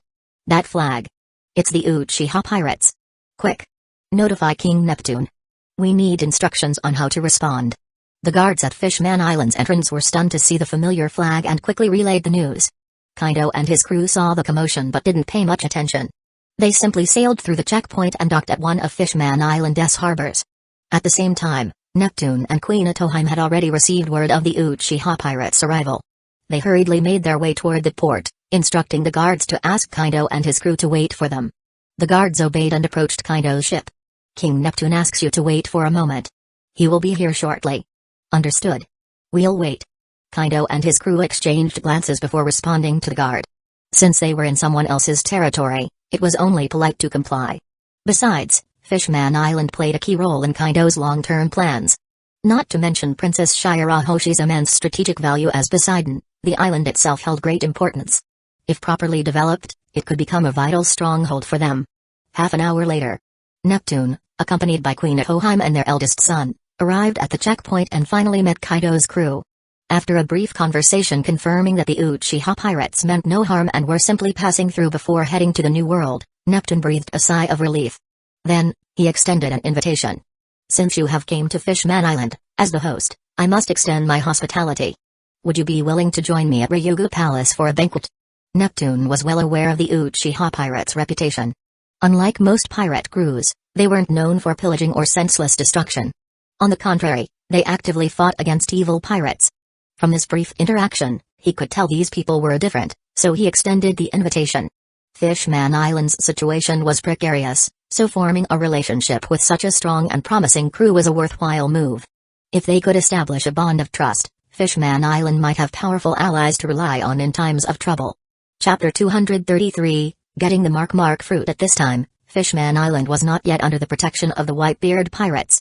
It would take a few more years before that happened. We couldn't ask for more. Then, we'll gladly accept your invitation. Hearing this, Kaido and his crew immediately nodded with a smile. Haha. That's great. Please, come along. King Neptune laughed heartily and gestured for Kaido's group to board the fish cart that would take them to Ryugu Palace. On the way, Neptune noticed that Queen Atoheim seemed troubled. Concerned, he asked, My dear, what's wrong? You seem preoccupied. Is there something off about the Uchiha pirates? Not exactly. Atoheim replied, shaking her head. You know that my observation haki allows me to sense people's emotions and intentions, right? Yes, and it has always been reliable. Neptune agreed. But just now, when I tried to read the thoughts and emotions of the Uchiha pirates, I encountered a strong resistance. I couldn't perceive anything specific from them. The only thing I could confirm is that they mean us no harm. This makes me uncomfortable. It was clear she had grown dependent on her ability, and suddenly losing access to it left her unsettled. Hiss. You mean you couldn't sense anything at all? Neptune asked in shock. Yes, absolutely nothing. Atoheim confirmed with a nod. In fact, I have a feeling that the kindness I sensed from them was something they deliberately allowed me to perceive. Otherwise, I might not have been able to detect even that. That was truly terrifying. It seems the Uchiha pirates are far more mysterious than they appear on the surface. That being the case, we must be even more cautious not to offend them. If possible, we should build a friendly relationship with them. Since they have shown us goodwill, we should respond in kind. What do you think? Neptune asked after a moment of thought. Yes, that's the best course of action. Atoheim agreed. This was the most reasonable approach they could take. What they didn't realize was that, despite the distance, Kaido and his crew had heard their entire conversation. Soon, Neptune led them into Ryugu Palace, where they were seated in a grand hall. With a clap of Neptune's hands, several beautiful maids entered, serving exotic fruits, vegetables, and fine drinks on the table before them. Haha. Everyone, please, enjoy. Taste the specialties of Fishman Island, don't hold back. Neptune invited enthusiastically. Much appreciated. Kaido and his crew didn't hesitate and began eating immediately. Whoa. This tastes amazing. Indeed. It's on par with the finest chefs at our base, and it has a unique flavor. These fruits are new to me. They must be specialties of Fishman Island. The lively praises filled the hall, and the mood became even more enjoyable. As the feast continued, Neptune finally couldn't hold back his curiosity anymore and asked, Kaido, do you and your crew plan to venture into the New World next? That's right. Kaido confirmed with a nod. The first half of the Grand Line no longer holds much meaning for us. Our next step is naturally the New World, where we'll challenge the three emperors and claim a seat among them. Speaking of which, we can't just accept your hospitality without giving something in return. Consider this a gift from us. Please wait a moment. With that, Kaido stood up, and in the blink of an eye, he vanished from the hall. What? Where did he go? Neptune was stunned and turned to ask Koshiro and the others. Relax. Koshiro chuckled. Didn't the captain just say he was preparing a gift for you? He'll be back soon. Hearing this, Neptune felt a bit relieved, but his curiosity only grew. What kind of gift could Kaito be preparing? Meanwhile, Kaito had instantly teleported from the palace to the lower levels of Fishman Island, his spiritual senses spreading out across the entire area. The next moment, he teleported toward the massive Noah's Ark at the top of Fishman Island. Within moments, he arrived at the island's highest point. Now, he was less than 10 meters away from the colossal Noah's Ark, with the entire ship within his sensory range. Found you. Just as I expected, you're here. Kaito smirked slightly, then, with a mere thought, forcibly teleported Vanderdecken from within the Noah's Ark directly in front of him. What? Vanderdecken appeared with a look of utter confusion and rage, completely clueless about what had just happened.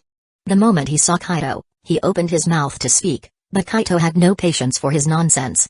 Boom. A powerful fist smashed into Vanderdecken's face, instantly knocking him unconscious. After a moment of thought, Kaito waved his hand and stored Vanderdecken within his space-time dimension. Then, with another thought, he extracted the mark fruit, Mato no Mi, from Vanderdecken's body. Finally, he performed a bit of microsurgery on Vanderdecken's brain, turning him into a complete idiot. He also used Ganjutsu to erase all his memories related to the mark fruit before finally stopping. Once done, he teleported him back out and grabbed him by the hand. In the next instant, he reappeared in the banquet hall of Ryugu Palace, tossing Vanderdecken in front of Neptune and Queen Itoheim. Here. This is my gift to you. Satisfied? This is. Seeing the familiar face of Vanderdecken, Neptune and his family immediately stood up in shock. Isn't his that scumbag, Vanderdecken? Lord Kaito, you actually caught him? How did you do it? Where did you find him? Neptune's family knew Vanderdecken all too well, and they despised him. This bastard had fixated on their daughter, Princess Shirahoshi, ever since she was born, shamelessly proposing marriage to King Neptune. Though rejected, he never gave up. For years, he kept obsessing over Shirahoshi. 2 years ago, during a public event where Queen Itoheim brought Shirahoshi for a signing ceremony, Vanderdecken managed to touch her, marking her with his mark fruit ability. From that day on, Shirahoshi's nightmare began. Every day, weapons would come flying at her from an unknown distance, forcing Neptune and Queen Itoheim to lock her inside the hard shell tower for protection. Although it kept her safe, it also took away her freedom. One could only imagine how much Neptune and his family hated Vanderdecken. Vanderdecken? He was easy to deal with. As for where I found him, he was hiding aboard Noah's Ark above Fishman Island. You never thought to check there? Kaito chuckled. Noah's Ark? So, that's where he was? Neptune was stunned, then shook his head with a bitter smile. We did search for him. But the Ark is too massive. Finding someone inside is like searching for a needle in a haystack. Besides, Vanderdecken was always hiding from us. Capturing him was incredibly difficult. Regardless, thank you, Lord Kaito. With Vanderdecken gone, my daughter Shirahoshi will no longer have to live in fear inside the hard shell tower. She can finally be free. On behalf of my family, thank you. With that, Neptune and his family bowed deeply to Kaito. Don't worry about it. It was just a small effort on my part. Didn't you already host us? Kaito waved his hand dismissively. No. Neptune immediately shook his head. Hosting you is nowhere near enough to repay this kindness. If there's anything you need, just tell me. I'll do everything I can to help you. Also, from now on, you are Fishman Island's eternal benefactor. We will never forget this debt. Hosting Kaito and his crew was just common courtesy. How could that count as repayment? For now, I don't need anything. Kaito shook his head but then raised a finger as he recalled something. Oh, actually, there is one thing. After the banquet, could you have someone take us to the sea forest to check out the poneglyph there? I'm quite interested in it. After all, he had promised Robin that he would make a copy for her. She was very interested in such things. This was the perfect opportunity to earn some favor with her and get closer to reaching the contract threshold. Right now, her favorability towards him was only at 61, and the progress was a bit slow. Kaito understood why. Robin had been through too much betrayal and deception in her past. She was extremely wary of the outside world. Raising her favorability to 80 wouldn't be easy. In the original timeline, it was only after Luffy and his crew saved her from Spandam, even going to war with the world government for her sake, that she truly opened her heart to them. Maybe I should find time to take her to meet Aokiji and reunite her with Saul. That might be the key to helping her truly open up. Kaito mused to himself. Oh? The poneglyph at the sea forest? No problem. Neptune was briefly stunned but quickly agreed. He turned to his eldest son and instructed, Fukaboshi, after the banquet, Accompany Lord Kaido to the sea forest. Yes, father. Shark Prince responded immediately. With that settled, Neptune had his men take Vanderdecken away, preparing to deal with him properly after the banquet. He swore he wouldn't let that scumbag get off easy. Chapter 234, Resurrecting Portgas de Rouge. Speaking of which, Lord Kaido, how did you know we were planning to capture Vanderdecken? This should be your first time on Fishman Island, right? Not many people actually know the truth about Vanderdecken and Shirahoshi. As Neptune ate, he looked at Kaido with curiosity and asked. Just think of it as me having the ability to foresee the future, knowing all the details in advance. Kaido gave a mysterious smile and glanced at Neptune with deep meaning. Hearing this and seeing Kaido's expression, Neptune's heart skipped a beat. It was as if he suddenly understood. Kaido knew exactly why Vanderdecken was after Shirahoshi, and he was also aware of Shirahoshi's true identity. For a moment, Neptune hesitated, unsure of what to say. His heart was filled with anxiety. He was deeply worried that Kaido might have ulterior motives for Shirahoshi. But in the next moment, Kaido reassured him, don't worry. I have no ill intentions toward Shirahoshi, and I don't plan on doing anything to her. That thing may be powerful, but it's not something I take seriously. Neptune understood what Kaido meant and immediately breathed a sigh of relief, looking at him with gratitude. Thank you for your reassurance. You truly are extraordinary. Even the power of Poseidon didn't seem to impress him in the slightest. This man was truly different. His confidence was overwhelming. And yet, he had every right to be confident. A few months ago, the Navy deployed both Marine Hero Garp and an Admiral-level powerhouse, the elite Logia user Aokiji, but they failed to capture Kaido and his group. Instead, they were seriously wounded and forced to retreat. With strength like that, it was no surprise that Kaido could say he had no interest in Poseidon's power. After the banquet, Kaido didn't bother to meet Shirahoshi. There was no need, she was still too young. When the time was right, he would meet her. After all, with the favor he had done for her family today, he was sure that Shirahoshi, with her innocent nature, would develop a deep fondness for him over time. It wouldn't take many years before her affection for him reached the desired level. By then, things would naturally fall into place. That would also be the perfect time to strengthen his ties with Fishman Island. Next, accompanied by Prince Fukaboshi, Kaido made a trip to the sea forest to take an imprint of the poneglyph there.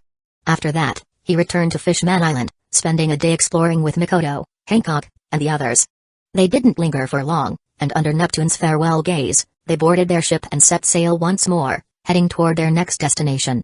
Of course, shortly after leaving Fishman Island, Kaido left behind a shadow clone on the pirate ship while his real body returned to the ninja world. It would still take half a day to reach their destination, and it was already getting late. No need to waste time, he could return in a few days when the Uchiha pirates officially started claiming territory in the new world. Early the next morning, while he was training on Shimatsuki village, Rayleigh suddenly arrived, bringing Roger with him through teleportation. Huh? Kaido paused mid-practice, slightly surprised. Rayleigh? Roger? What brings you two here? Good thing Ace isn't around today, otherwise, things would get really interesting. Haha. Recently, Garp had returned to Fuusha village, so Ace couldn't come over and had to stay in the Fuusha village training there. Of course, in front of Garp, he wouldn't practice the techniques Kaido taught him. He just focused on hockey training and basic physical exercises. As for where he learned his techniques, he had long used the excuse of training under an old retired pirate from the Great Terminal, along with a bit of help from Luffy's dad, Dragon. Garp, not bothering to investigate too deeply, accepted this explanation. Well, Dragon actually had met with Ace and Luffy before. Garp knew about it. Of course, Dragon's real goal wasn't just to visit his son and Ace, it was to further the revolution. Currently, the Revolutionary Army had completely infiltrated the Goa Kingdom, secretly taking control of the entire country. The king and high-ranking officials were already puppets. Revolutionary reforms were quietly beginning in the kingdom. But it wasn't time to reveal their control yet. Ahaha. Roger laughed awkwardly, scratching the back of his head. Ace, huh? Yeah, now's probably not the right time to see him. Actually, we came here for Ace's sake. We want to ask for your help in bringing my wife, Rouge, back using Edo Tensei. Is it possible? I believe that if I show up with Rouge when we meet Ace, he'll be much more willing to forgive me. Please, I'm begging you. With that, Roger bowed deeply to Kaido. No need for formalities. Kaido immediately helped Roger up, patting his arm. Bringing someone back with Edo Tensei is no big deal for me. I'll do it. So, I assume you've already retrieved Rouge's remains? Otherwise, they would have come to him yesterday. Since they took a day, it must have been to retrieve her bones. That's right. Rayleigh and Roger both nodded. Roger then pulled out a small cloth-wrapped bundle from his coat and unwrapped it in front of Kaido. This is a small piece of Rouge's remains. Will it be enough? It's enough. Kaido took a glance and nodded affirmatively. With a wave of his hand, Roger suddenly felt the weight in his palm disappear. The bone vanished from his hand and reappeared on the ground nearby. Then, Kaido stomped lightly on the ground. Countless ceiling patterns spread from beneath his feet, centering around the remains, quickly forming a summoning array for the Edo Tensai technique. Next, with another wave of his hand, he summoned the white Zetsu and placed it in the center of the formation. Bang! Then, he made a few hand signs. The entire array lit up, and countless paper-like fragments surged from the formation, enveloping both white Zetsu and the remains. Soon, the two began merging. Moments later, a tall and beautiful woman appeared before everyone. Wow! She's gorgeous. Mikoto and the others, who had already been drawn to the commotion, couldn't help but gasp in admiration. There was no denying it, Portgas de Rouge was stunning. Seeing the familiar face, Roger's eyes filled with longing and love. He muttered softly, "Rouge." At that moment, Rouge, now successfully revived, slowly opened her eyes. She seemed to hear Roger calling her, and the confusion in her eyes quickly faded. She turned toward him, her eyes lighting up with joy. "Roger. It's me. It's been so long. I'm so sorry." Roger nodded, stepping forward and pulling Rouge into a tight embrace. What followed was a heartfelt reunion between the two, reminiscing and catching up. Understanding the moment, Kaido and the others quietly stepped away, giving them their space. Even Rayleigh followed Kaido to the side. Watching Roger and Rouge from afar, he took a swig of his drink and said gratefully, "Thank you, Kaido." "It's nothing." Kaido waved it off nonchalantly. "This is just a small matter. Besides, reviving Rouge is beneficial for both Ace and Roger. And it also helps me bind Roger to a contract more easily, so you don't need to thank me. Just focus on setting up the material collection channels for me. Gathering more materials every month is the real priority." "Understood." Rayleigh nodded. "Shaki is already working on it. We should have good news soon." "She's handling it? That's good, it means I don't need to worry about it." "Oh?" Kaido glanced at Rayleigh and said, "In that case, why don't you start splitting off a shadow clone every day to teach the contracted members how to train their hockey? Roger can help too. How about it? A great tool like him shouldn't go to waste, right?" Even though Rayleigh wasn't as efficient a teacher as Kaido, he was undeniably well-versed in all three types of hockey. With his guidance, Kaido was sure the contracted members would have a much smoother time improving their skills. "That works." Rayleigh thought for a moment before nodding. "I have no problem with that. I'll work on mastering the Chakra refinement jutsu soon so I can extract Chakra and use the shadow clone jutsu. Since it would only be a clone teaching, it wouldn't disrupt his own training." Now that he was young again and had obtained so many powerful techniques, he wanted to focus most of his time on self-improvement. Once he was strong enough, he was eager to challenge Whitebeard in the New World, or even take on Garp over at the Marines. Or perhaps, he could head to Wano and beat Kaido into the ground, to avenge Kazuki Oden. Having gained knowledge of the original timeline, Rayleigh was well aware that Oden had nearly been killed by Kaido's schemes. And that infuriated him. No matter what, Kazuki Oden had once been their companion, the one who helped them reach Laugh Tale and complete their journey. He was an important member of the Roger Pirates. Now that Kaido had been responsible for his death, Rayleigh couldn't just sit back and do nothing. As for asking Kaido to revive Kazuki Oden as well, Rayleigh thought it over and ultimately dismissed the idea. Oden was just too reckless. He figured Kaido wouldn't be willing to revive him. Besides, Oden's perverted son, Momonosuke, was an utterly disgraceful individual. In fact, one of the messages Kaido had passed to him specifically mentioned Momonosuke. "You can lose a battle, you can fail at anything, but Momonosuke must die." That one line alone showed just how much Kaido despised him. Chapter 235, Opening Robin's Heart. Even Rayleigh himself felt disgusted after seeing the future information about Momonosuke, let alone Kaido. He couldn't understand how Oden had given birth to such a disgrace. But considering that Oden had essentially gotten himself killed due to his own foolishness, Rayleigh suddenly found it somewhat understandable. With that kind of brain, producing someone like Momonosuke didn't seem all that surprising. In any case, this father and son were not worth saving, so he wouldn't even bother bringing it up with Kaido. Better not to risk making Kaido unhappy. At worst, once Kaido killed Kaido in the future, it would serve as revenge for Oden. That was enough. Rayleigh felt that when the time came, Kaido would be the first to make sure Momonosuke was dead for some reason. As for Momonosuke himself? Right now, He was still trapped in the corridors of time and wouldn't appear for another decade or so. That's good. Kaito nodded in satisfaction and immediately resumed his training. Over an hour later, Roger arrived with Rouge, both of them bowing gratefully to Kaito. Thank you so much, Lord Kaito, for bringing us back to life. Without you, we would never have been able to meet again, let alone see Ace. We are truly grateful. No big deal. Kaito waved his hand nonchalantly. But for now, don't go to Fashoff village to see Ace. Garp is there right now. Also, you two can't be seen in public yet. If the world government finds out, we'll never have a moment's peace. It's better to wait until Garp leaves his village. When Ace comes to train, you can meet him then. No objections, right? He had no intention of letting Roger and Rouge cause unnecessary trouble for him. Likewise, they didn't want to bring unnecessary trouble to their benefactor, Kaito. Of course. Roger and Rouge nodded in agreement. Though they were desperate to see Ace immediately, they weren't reckless or impatient. That's good. You two go take care of your own business, I still have training to do. Kaito nodded in satisfaction and waved them away.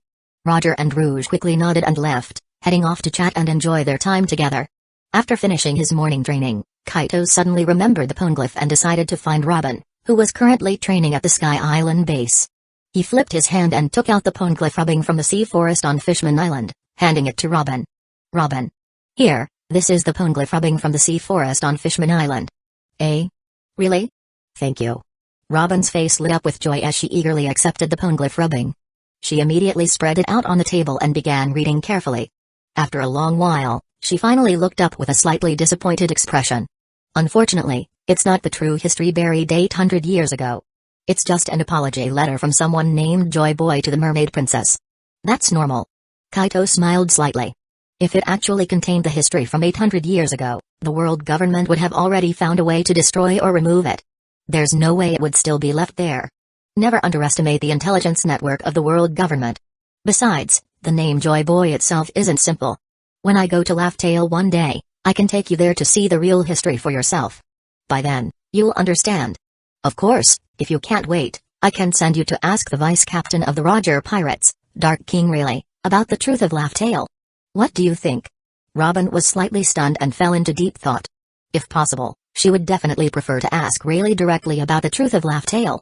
But after considering it for a moment, she shook her head and declined. I'd rather wait until you go to Laugh Tale and go with you. I want to witness and understand history with my own eyes. But does a Laugh Tale really contain the truth from 800 years ago? She was very curious about this. Of course it does. Kaito nodded firmly. Otherwise, why do you think the world government is so determined to stop anyone from reaching Laugh Tale? You don't really believe it's just to prevent the rise of the Pirate King, do you? And you don't really think Roger chose to start the Great Pirate Era just for fun, right? Eh? Robin was taken aback. Isn't that the case? Of course not.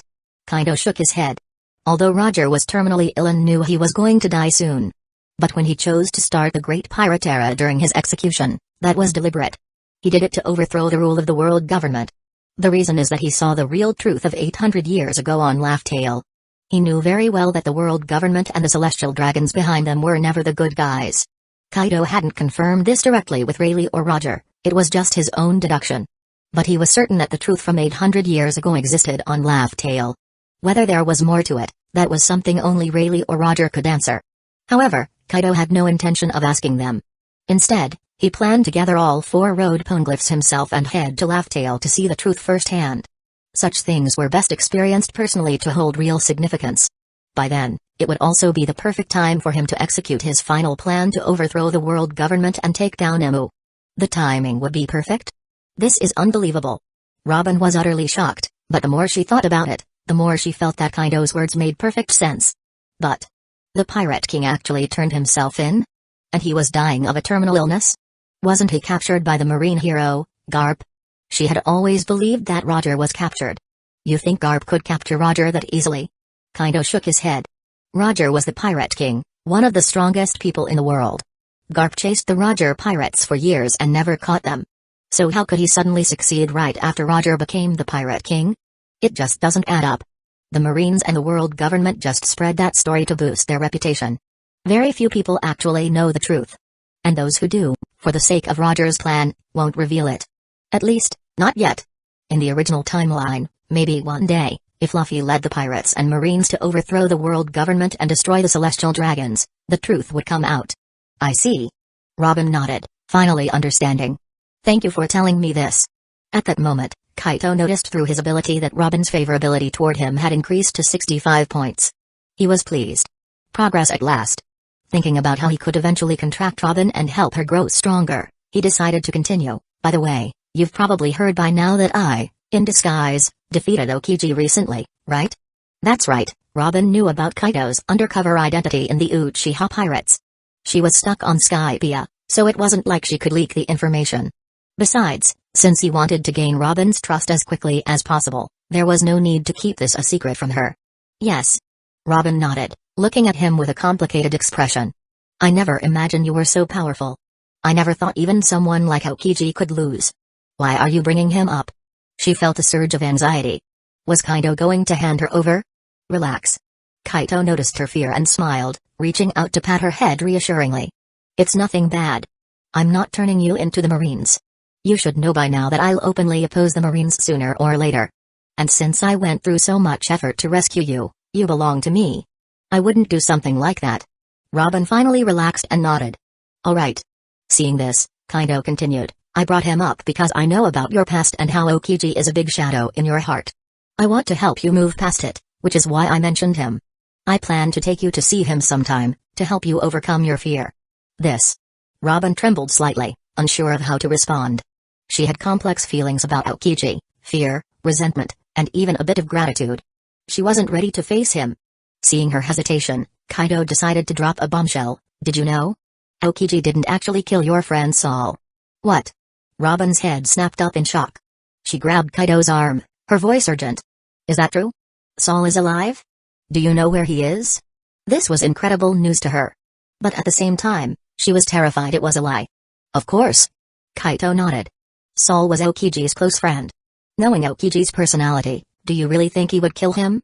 Especially since he also believed what the world government did to Ohara was wrong? But orders are orders, he couldn't openly defy the world government. So, he froze Saul in ice, making it look like he was dead to fool the government and the Marines. Just like how he let you escape. As for where he is now, he's in his homeland, the giant kingdom of Elbaf. So, how about it? Want to come with me to see him? Kaito knew this was the best way to help Robin break free from her past trauma and finally accept him. Chapter 236, Elbaf, Jaguar D Soul really? Robin's eyes turned red, tears welling up as she asked in a trembling voice. She never expected to hear such incredible news from Kaito today. Saul was still alive. To her, this was nothing short of a miracle. It felt like she had been given hope and salvation. Of course. Kaito nodded firmly.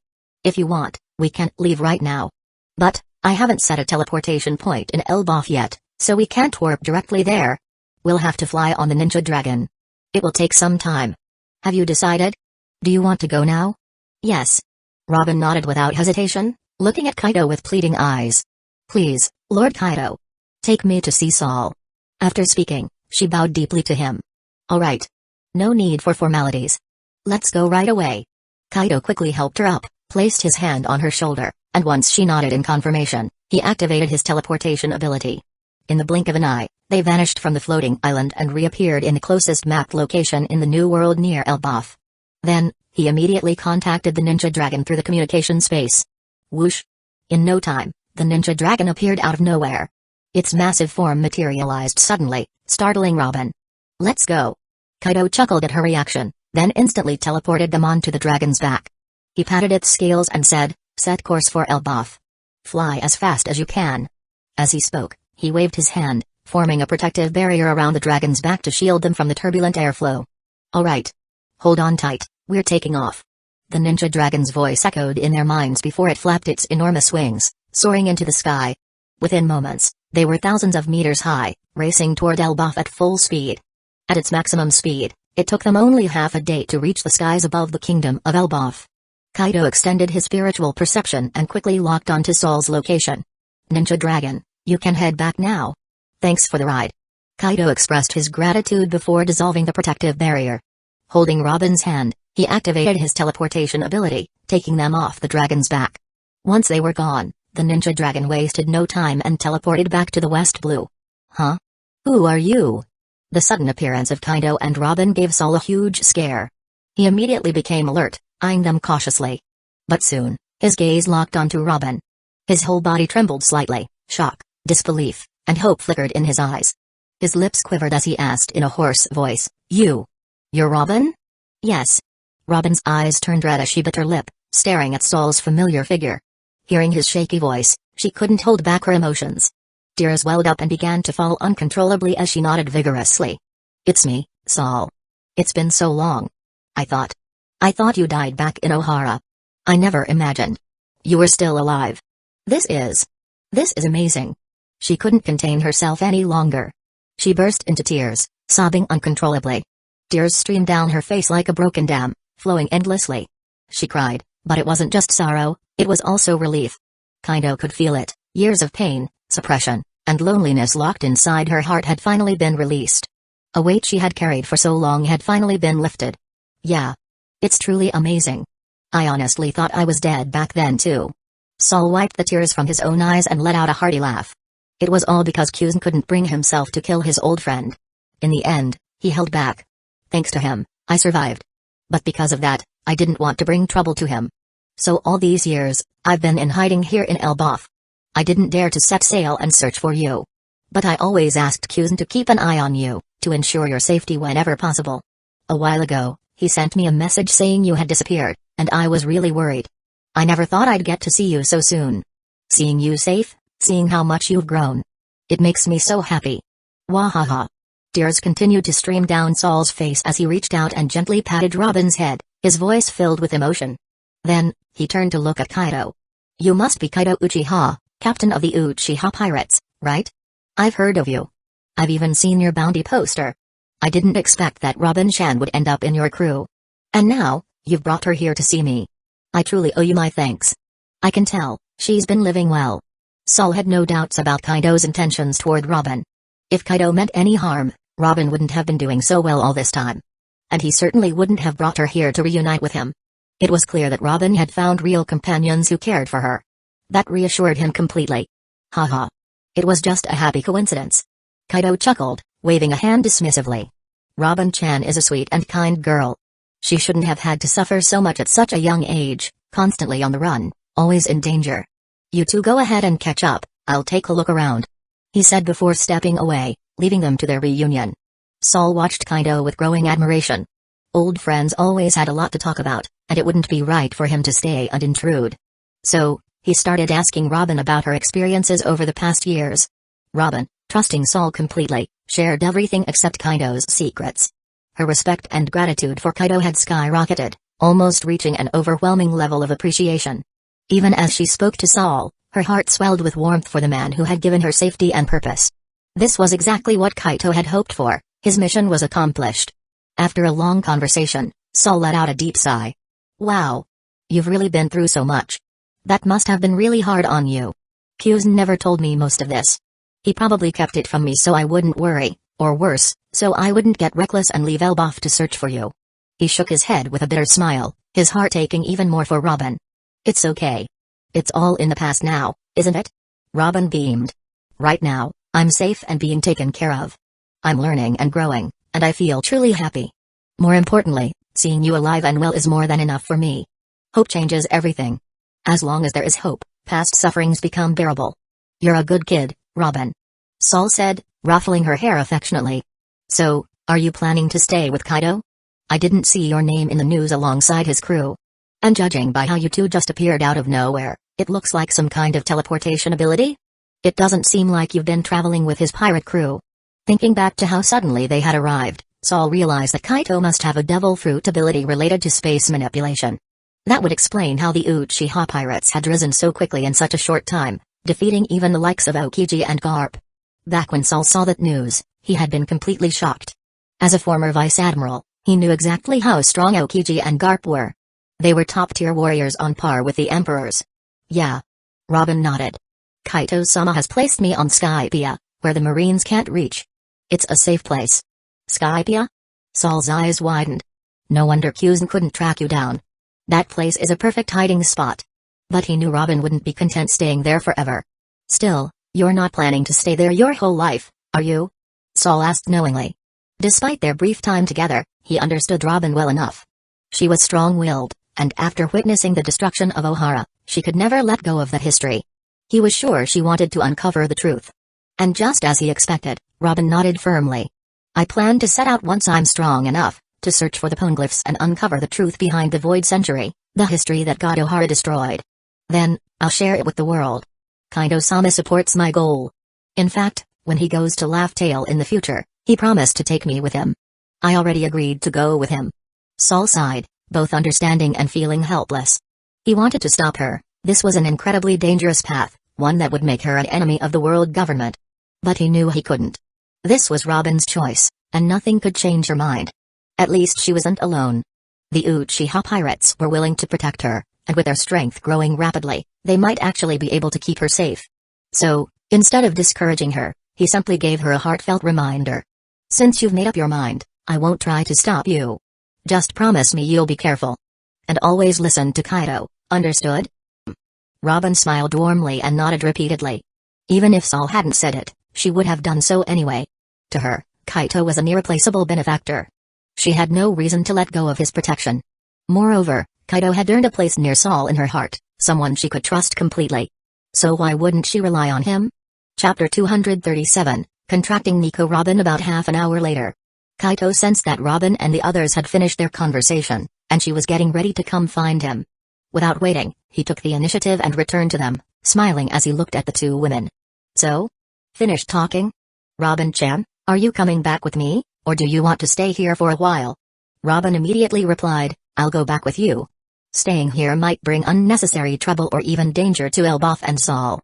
I'm worried that the world government might find out that Sol is still alive. Hearing this, Kaido shook his head with a smile. You don't have to worry about that.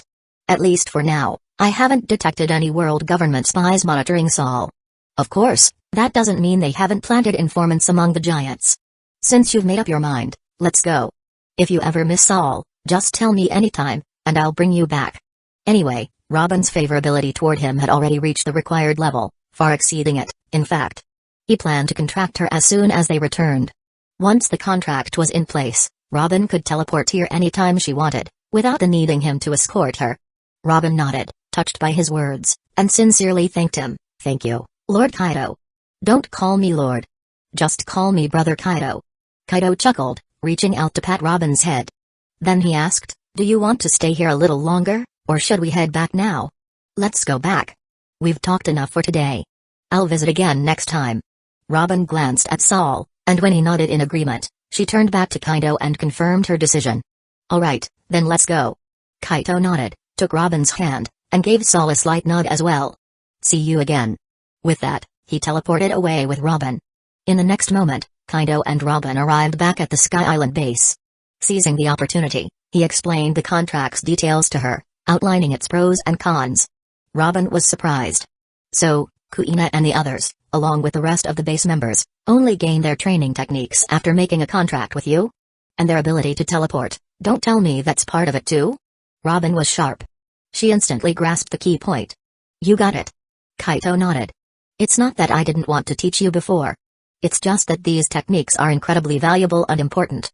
They can't be shared with non-contractors, or it would be dangerous for me. Robin nodded in understanding, smiling easily. You don't have to explain. Those techniques are clearly precious. Whether you share them or not is entirely up to you. No one else has the right to question it. If I were in your position, I'd do the same. I trust you. I'm willing to form a contract. Her gaze was firm, full of unwavering determination. All right. Kaido smiled and nodded. With a thought, a contract rune materialized between his brows and floated toward Robin. Touch it with your hand and confirm your acceptance in your mind. Robin nodded without hesitation and reached out to touch the rune. In the next instant, a voice echoed in her mind, asking for her consent to the contract.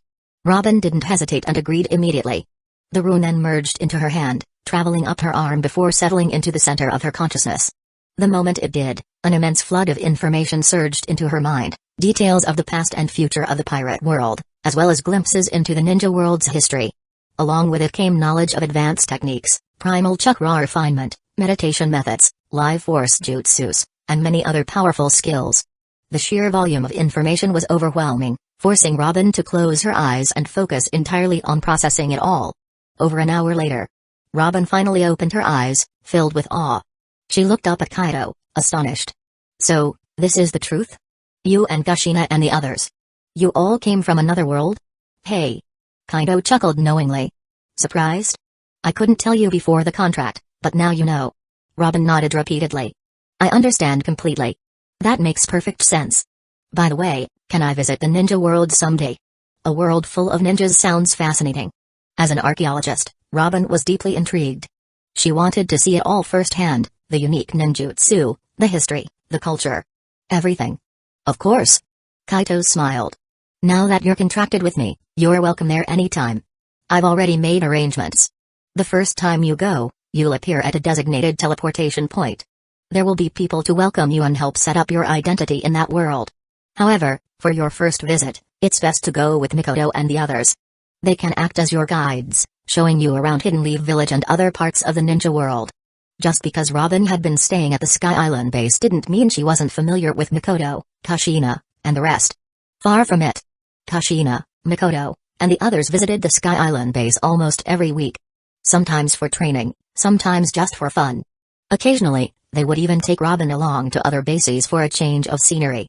Over time, thanks to Robin's natural social skills, they became good friends.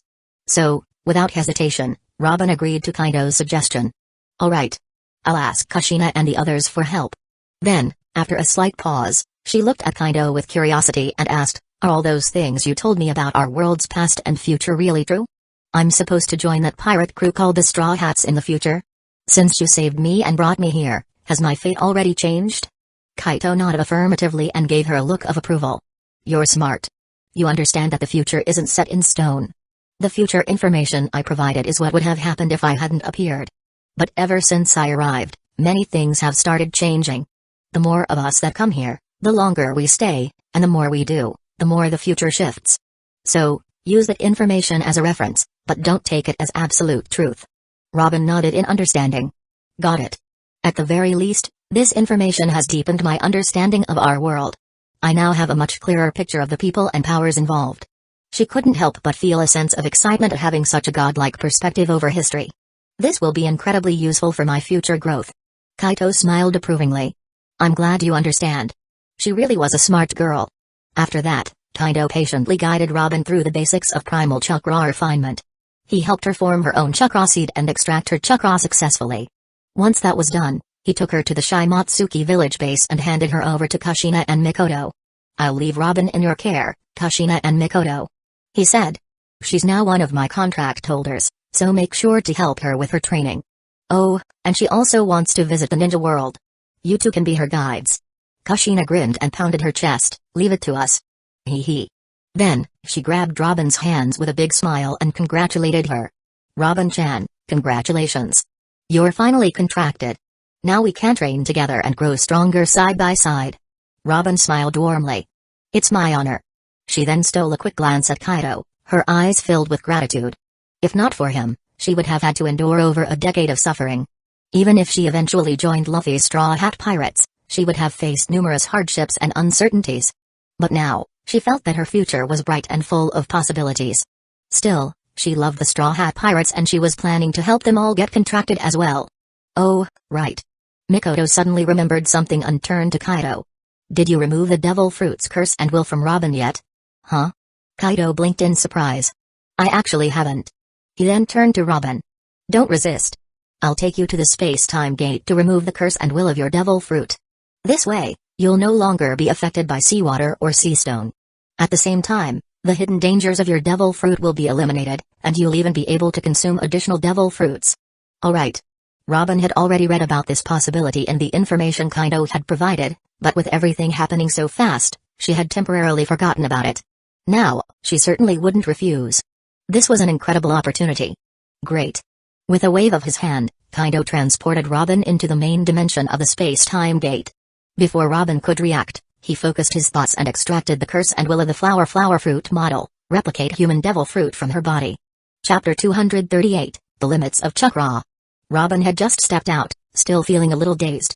But she quickly regained her composure and looked at Kaido, asking, is it over already? I don't feel anything at all. I just have this faint sensation, like some kind of shackle has been lifted.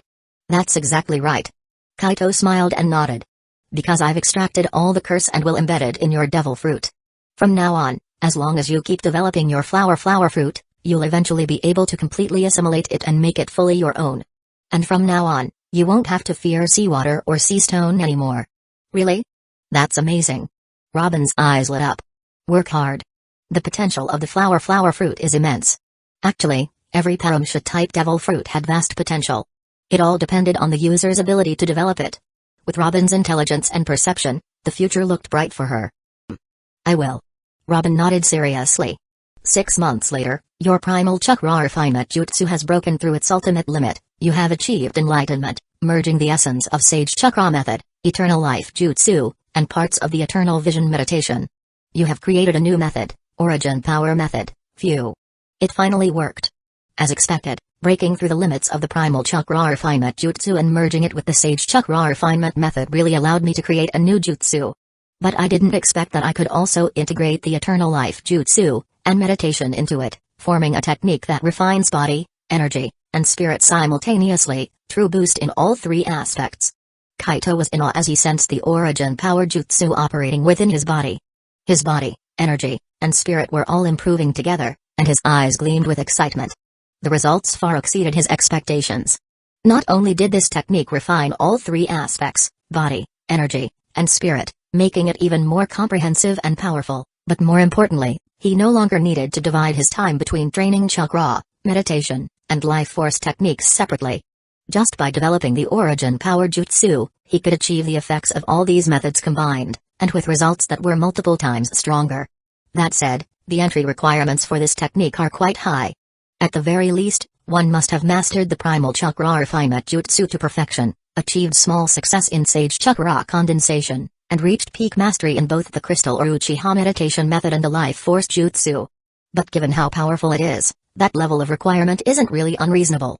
Kaito stroked his chin as he muttered to himself. The technique was simply too powerful. Even though he had just reached the entry level, it could already operate automatically according to his will, without the need for conscious effort. Moreover, since his body's meridians had been greatly strengthened through his prior Sage Mode and Chakra training, he could sustain this automatic refinement process continuously without worrying about his meridians collapsing. This was precisely why the prerequisites for using this technique were so high.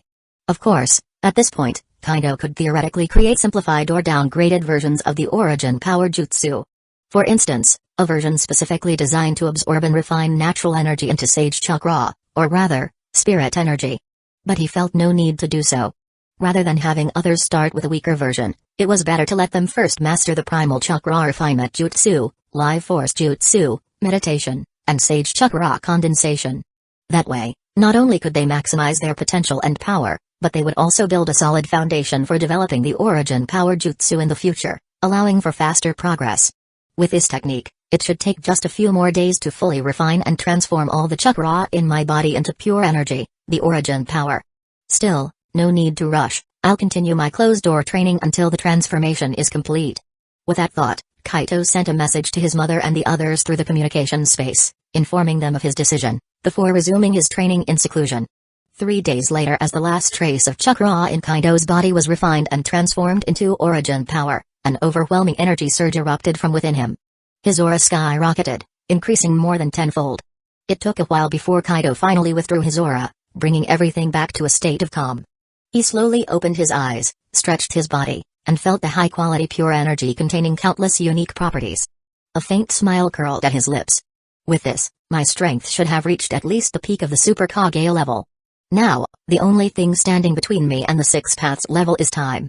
Next, aside from further refining Origin Power, I need to focus on mastering the 3 forms of Haki, Life Return, and pushing the extreme transformation and fusion of chakra nature and shape. He was particularly curious about what would happen if he pushed all 3 forms of Haki, Observation, Armament, and Conquerors, to their absolute limit. He speculated that, upon breaking through, he might be able to create a new spirit technique. As for Life Return, which involved controlling one's body at an advanced level, he suspected that once he reached the peak, he would unlock unprecedented potential in body refinement and the mysteries of human physiology. Lastly, mastering the 7 elemental chakra transformations and pushing them to their limit was the key to creating Kekkei Toda and even the truth-seeking orbs. These were essential for stepping into the 6 paths level. Kaido had a strong premonition. Once he fully grasped Kaketoda and the truth-seeking orbs and ascended to the Six Paths level, he might be able to awaken a Rinnegan, or perhaps an even more mystical set of eyes, without needing the chakra of Indra and Azura as a catalyst. Especially since he wasn't sure whether using Indra and Azura's chakra as a key to unlocking the Rinnegan might come with hidden risks. It could even limit his eye's full potential. If possible, he wanted to rely entirely on himself to awaken his own Rinnegan or some even more powerful eye in the future. So, he wouldn't rush into things or recklessly fuse Indra and Azura's chakra just to unlock the Rinnegan. Unless he found out that his own method wouldn't allow his eternal Mangekyo Sharingan to evolve further. But he was certain that wouldn't happen. Every time he practiced the eternal vision, meditation or the origin power jutsu, he could feel his eyes improving, being nourished. In the future, they would definitely evolve further on their own. Phew. It's about time I stepped out, or my mother and the others might start worrying. Thinking this, Kaito immediately deactivated the seclusion chamber's barrier, left the room, and took a bath. During this time, he also sent messages to his mother, Mikoto, Kushina, Tsunade, and the others. By the time he finished bathing, got dressed, and walked into the living room, he found Naori Uchiha, Tsunade, Mikoto, Kushina, and others already waiting for him. Seeing him appear, Naori Uchiha finally let go of her worries and smiled. "You finally came out. So, tell us, what did you gain from this closed-door training?" The others also looked at Kaito curiously. Kaito chuckled and walked over. He then explained the details of the origin power jutsu and even demonstrated his newfound power. Finally, he brought everyone to the space gate to test it. The results. Damn. The power of these jutsus. At the same chakra consumption, their strength is at least 10 times greater. Tsunade and the others were shocked as they watched a monstrous fireball jutsu towering over 100 meters high and fire dragons stretching hundreds of meters long. These basic ninjutsu, under Kaito's control, could no longer be described as anything but terrifying. This made everyone even more eager to use the jutsu and gain origin power. But when they thought about the training prerequisites, they couldn't help but feel frustrated. I really want to train in the origin power jutsu already. Not only is it incredibly powerful, but it also trains itself automatically, saving so much time for other things. But it looks like it'll take a while before we qualify to learn it. Kaito, can't you find a way to lower the training requirements? Kushina asked with a pitiful look. Tsunade and the others wore similar expressions. Nope. Kaito chuckled and shook his head. Didn't I already explain this to you guys? Those prerequisites exist for a reason. Without meeting them, you simply won't be able to start the training at all. So, don't even think about shortcuts. Just train properly. Don't be greedy. Compared to non-contractors, they were already far too fortunate. Yeah. I guess we're being too greedy. Tsunade admitted with a sigh. Even so, it was hard not to feel a little disappointed. So, what's your actual combat strength now? Can you beat the Sage of Six Paths? Naori Uchiha asked. Kaito pondered for a moment before replying, I'm honestly not sure. Based on my own assessment, I should be at the peak of Super Kage level. Before he could continue, Naori Uchiha rolled her eyes and interrupted. Come on, quit being humble. With the way your origin power amplifies your jutsus, you're stronger than me or even Hashirama. There's no way you're just at Super Kage peak. Chapter 239, Uchiha Bloodline Potion. Maybe. Kaito scratched the back of his head with a grin and said, but I still haven't mastered the Kekkaimora or the truth-seeking orbs, and I've never actually fought the Sage of Six Paths.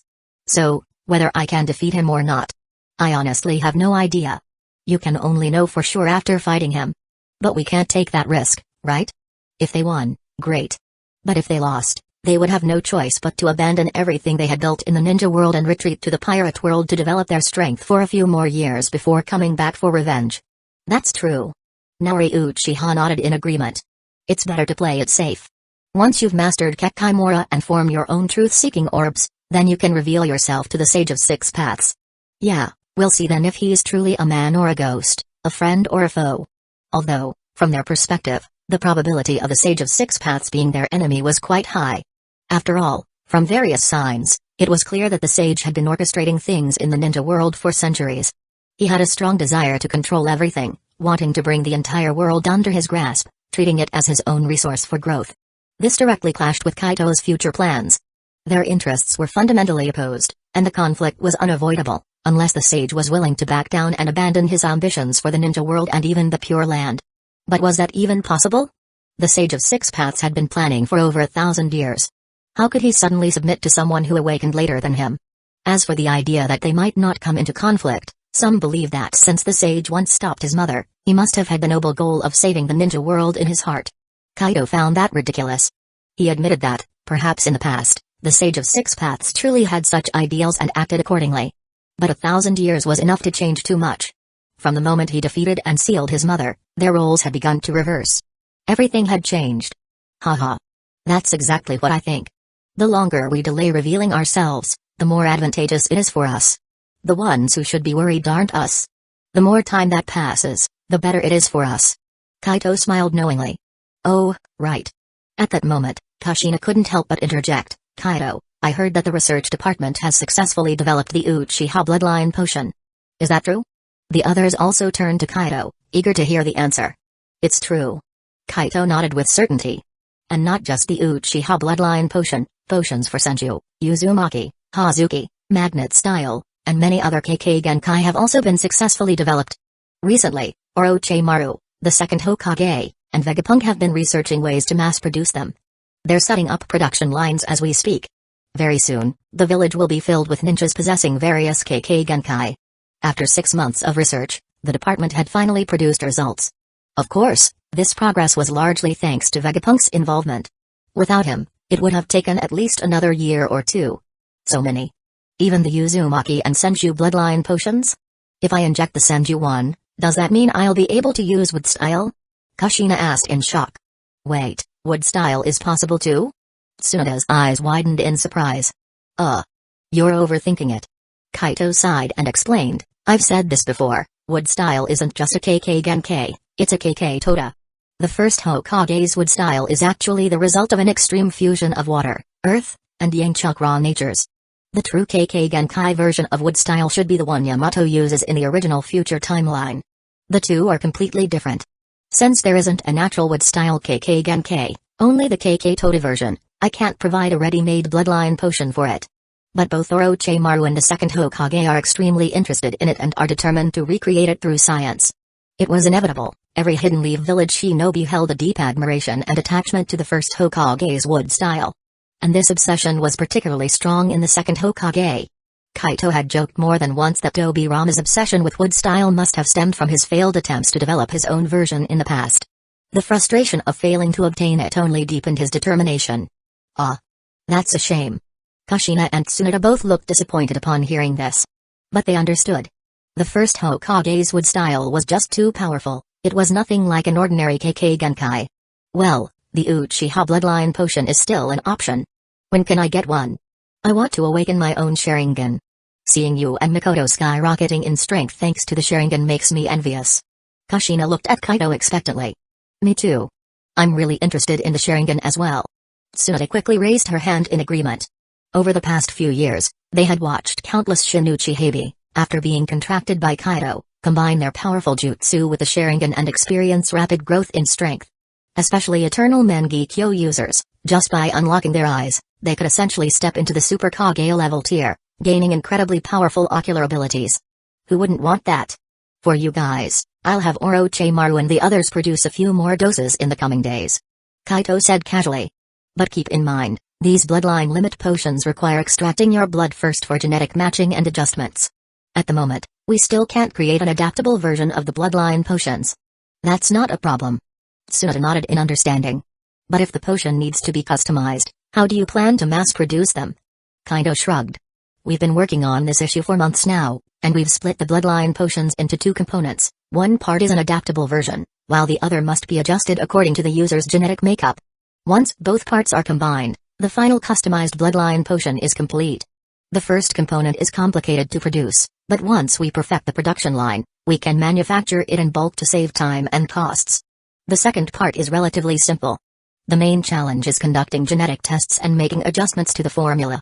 This was the only way to truly mass-produce these bloodline potions. Otherwise, they would have to be custom-made one by one, which would be far too slow. I see. Tsunoda and Kushina finally understood. That's really clever. Looks like you've thought of everything.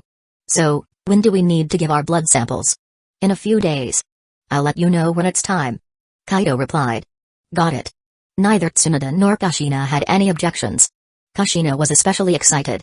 She grabbed Mikoto's hands and beamed, Mikoto, I'm going to have the Sharingan soon. Hee hee. Congratulations. When the time comes, I'll teach you how to activate it, train your eyes, and master its abilities. Mikoto said with a warm smile. Yay. I'll be counting on you then. Kushina nodded enthusiastically. At that moment, Naori Uchiha spoke up. Kaido, do you plan to make these bloodline potions available to everyone in the village? Of course not. Kaido immediately shook his head. For now, they'll only be available to my contracted members. It's not the right time to let non-contract holders know about the bloodline potions. If word spreads too soon, it could cause unnecessary trouble. Right now, we don't want to alert or provoke other ninja villages.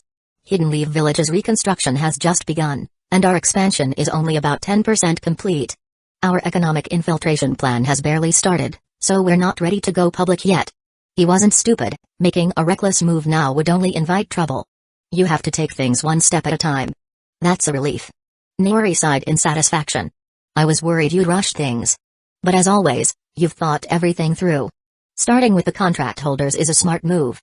Kaido grinned.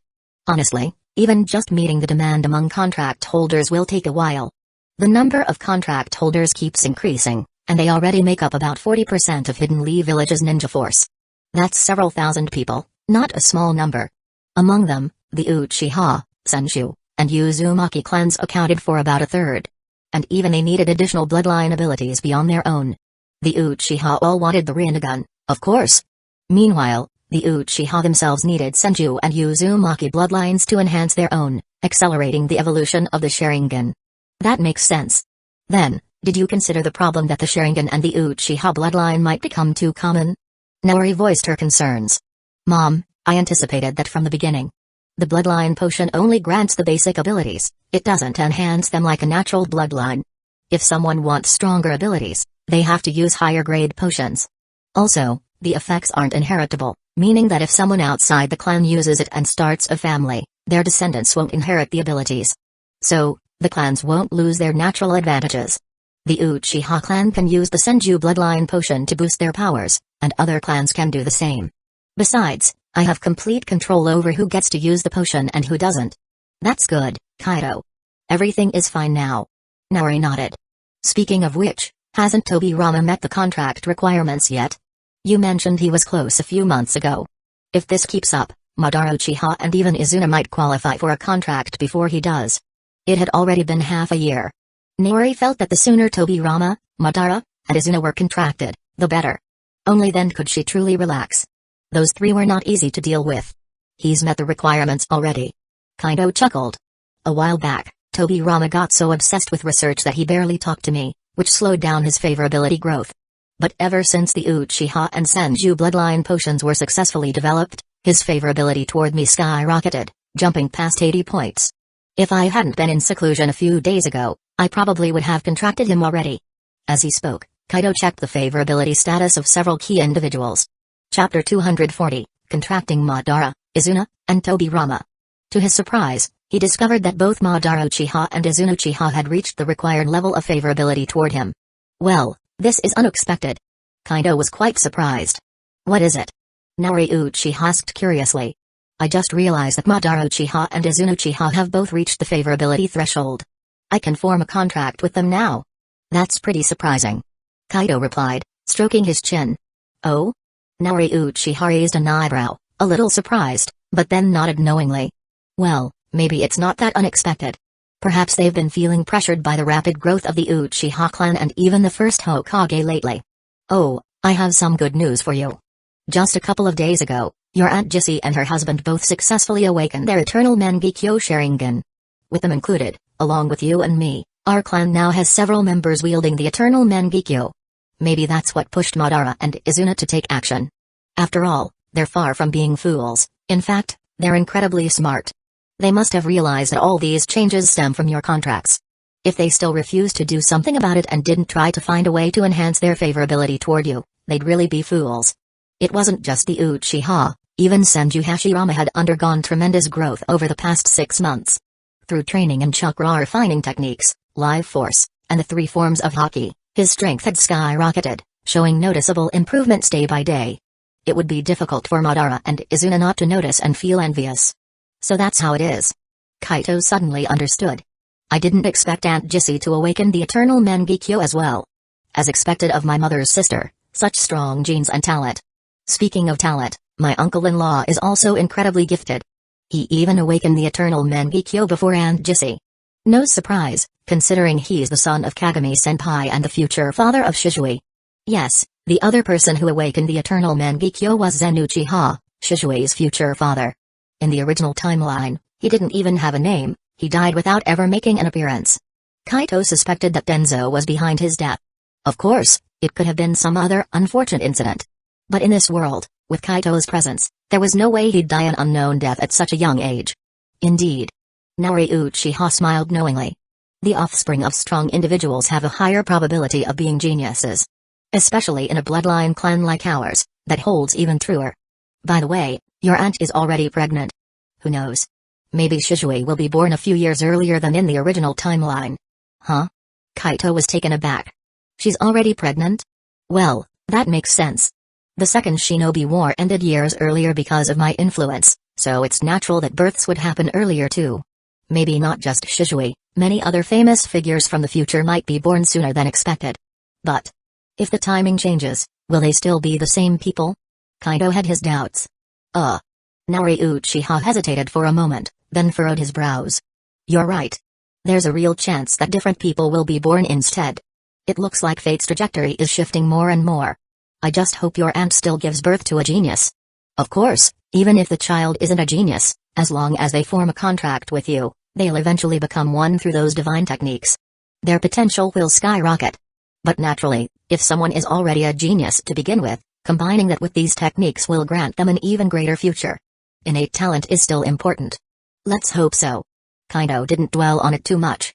Alright, no more talking. I should contract the second Hokage and the others now before any unexpected developments arise. He turned to Naori Uchiha and the others. Sounds good. I'll come along to watch. Naori Uchiha had no objections. Me too. Same here. I want to see my granduncle come back to life. Mikoto, Kashina, and Tsunade all expressed their interest. Alright, let's go together then. Kaito had no objections and gathered everyone. With a thought, he teleported them to a massive laboratory within the research division. At that moment, the second Hokage was discussing the mass production of bloodline limit elixirs with Kaito's shadow clone, Orochimaru, and a clone of Vegapunk. When they saw Kaito and the others arrive, they paused their discussion. What brings you all here? Is something wrong? Obirama asked. Then, his gaze fell on Kaito, and he raised an eyebrow. Your presence feels quite different, kid. Looks like you've had another major breakthrough. Not bad. Kaito smiled and nodded. I did make significant progress, but I can't tell you the details just yet. You'll have to wait until you form a contract with me. As it happens, you've now met the requirements for contracting. So, what do you say? Oh? Obirama's eyebrow twitched. I finally qualify, huh? Of course, I want in. I don't want to stay stuck in this half-living state forever. It's inconvenient, hinders my growth, and worst of all, constantly wears down my soul. That's not good for me at all. Do I need to prepare anything? He wasn't blind, he had clearly noticed the ridiculous speed at which his brother, sister-in-law, Tsunade, Orochimaru, and even others were growing stronger. Not to mention them, just looking at the Uchiha was enough to see the potential risks. From his observations, there were already several Uchiha who had awakened the eternal Mangekyo Sharingan. That was insane. If someone told him this had nothing to do with Kaito's contracts, he wouldn't believe it even if they beat him to death. No need. As long as you agree, it's done. Kaito shook his head. But hold on a second. 2 more people have met the requirements too, so let's do it all at once. With that, Kaito expanded his mental perception, quickly locking onto Madara, who was overseeing construction projects, and Izuna, who was handling affairs in the Hokage Tower. Without hesitation, he teleported them both over. Huh? Madara blinked as he arrived, scanning the surroundings before looking at Kaito with a raised brow. Kaito, was it you who transported me here? What's the reason? That attitude, that tone, still as proud as ever. If Kaito couldn't see through his innate ability that Madara's favorability toward him had reached 81 points, he might have thought the man still held a grudge. At that moment, Hashirama was suddenly teleported over as well. Seeing the group gathered, he scratched the back of his head and grinned. Haha. Why's everyone here? Kaito, did you just teleport Madara over? This setup. Does that mean they've all met the contract standard? Kaito glanced at Hashirama in surprise. Who said Hashirama was dumb? He was sharp and observant. Before Kaido could answer, Madara and the others turned to him with questioning gazes. That's right. Understanding their curiosity, Kaito nodded. All three of you have met the requirements for the contract. If you want to form one with me, just touch this contract sigil and agree in your heart. You already know the benefits and limitations, so I won't waste time explaining. With that, Kaito summoned 3 contract runes from his forehead and sent them floating before Tobirama, Madara, and Izuna. The 3 examined the runes, sensing their mysterious power. Without hesitation, they reached out and touched them, choosing to accept the contract in their hearts. In the next instant, the runes merged into their foreheads, embedding themselves into their souls, stabilizing them instantly and halting any further degradation. Even their previous soul damage began to recover rapidly. Then, a flood of information poured into their minds, past and future events of the ninja world, past and future knowledge of the pirate world, all of it surged into their consciousness. Following that, techniques and methods such as chakra refinement, life force jutsus, meditation, haki training, sage chakra condensation, and countless other skills flowed into their minds. Even with their formidable mental strength, they had to close their eyes and focus entirely on processing the influx of knowledge. Hashirama and the others watched the process unfold, smiles appearing on their faces. Finally, they had reached this stage. About half an hour later, almost simultaneously, Madara, Tobirama, and Izuna opened their eyes, expressions filled with both joy and deep contemplation. In unison, they turned to Kaido and said, "We didn't expect you to have such incredible abilities." Then, the 3 exchanged glances before letting out simultaneous snorts, withdrawing their gazes from each other. Tobirama couldn't help but speak next, addressing both Kaido and Hashirama's group. "Now I understand why my brother, sister-in-law, and little Tsunade have been growing so strong, why Kaito has access to so many special resources, and how the ninja world suddenly has someone as capable as Vegapunk. It was all because of Kaido and the other world, huh? I was too narrow-minded before. I never even imagined something like this could be possible. No wonder Kaido is so confident about unifying the ninja world and bringing long-lasting peace. With resources and power like this, and with ways to extend life, it all makes perfect sense." "That's right," Izuna nodded in agreement. "Now I finally get why the Uchiha have been growing stronger at such an insane rate, why their potential is skyrocketing, and why their talents seem limitless. Even the elders have changed. It turns out it's all thanks to you, Kaido, and the techniques and resources you've provided. The Uchiha are truly lucky to have you. At this rate, every Uchiha in the future might awaken the eternal Mangekyo or even the Rinnegan. I can't even begin to imagine how powerful the Uchiha will become in the future." Chapter 241, Reviving Madara Uchiha. Exactly. Humphrey. Hearing this, Madara Uchiha couldn't help but snort proudly, looking rather pleased with himself. At this moment, he was also secretly relieved that he had managed to brainwash himself into having a favorable impression of Kaido. Otherwise, he would have missed out on this once-in-a-lifetime opportunity. So many amazing techniques and an exciting, vast, and completely different world, it was all incredibly tempting. Thinking about it, he turned to Hashirama and complained, "Hashirama, you're really something. You've known about this amazing opportunity all this time and never told me? No wonder your strength has skyrocketed in the past 6 months, and you're always so cheerful. Not to mention constantly using shadow clones for construction projects. I bet you've been having the time of your life in the pirate world, huh? So? How is it over there? What have you been up to for the past 6 months?" Ha ha ha. Hearing this, Hashirama laughed heartily and said, "Of course, it's a blast. Over there, we founded a 4 Emperors-level pirate crew and are making waves in the Grand Line. For the past few months, we've been expanding our territory in the New World, growing our influence and reputation. Madara, now that you're fully revived, you can come and help us too. With you on board, our expansion will be even faster. As for why I didn't tell you earlier, wasn't it because you hadn't signed the contract yet? Even if there weren't any contract restrictions preventing me from telling you, I still wouldn't have. Back then, you were still at odds with Kaido and even Hidden Leaf Village. If I had told you, wouldn't that have just caused trouble for Kaido and Hidden Leaf Village? But now, you've signed the contract too. Your mindset and attitude have probably changed as well. We're all on the same side again, with a common goal. Isn't that great?" Right now, Hashirama was overjoyed. Finally, he and Madara were on the same page again, sharing the same dreams and ambitions. It felt great. Back then, he had regretted being too naive, letting Tobirama's influence cloud his judgment, and making the wrong decision at a crucial moment, which led to his ultimate fallout with Madara. But now, everything was back on track. No, Things were even better than before. And all of this was thanks to Kaido. For that, Hashirama was deeply grateful. Humphrey. Madara snorted coldly but, with a hint of pride, said, "Fine, you make a fair point. I'll let it slide this time. Later, let's go check out the pirate world together. As for the ninja world, I don't think they need me much right now. The future of the ninja world is basically set." It was only after signing the contract that Madara truly understood Kaito's terrifying power and foundation. In his eyes, neither the Sage of Six Paths, Black Zetsu, Kaguya, nor the Otsutsuki clan would be able to stand against Kaido in the end. His growth rate and talent were simply too monstrous. Give it a few more years, and he might just become invincible in both worlds. Sounds great. Hashirama grinned and nodded. I was waiting for you to say that. That world is way bigger and way more fun than the ninja world. I'll give you the grand tour when we get there. Plus, we can go challenge Whitebeard and Kaido.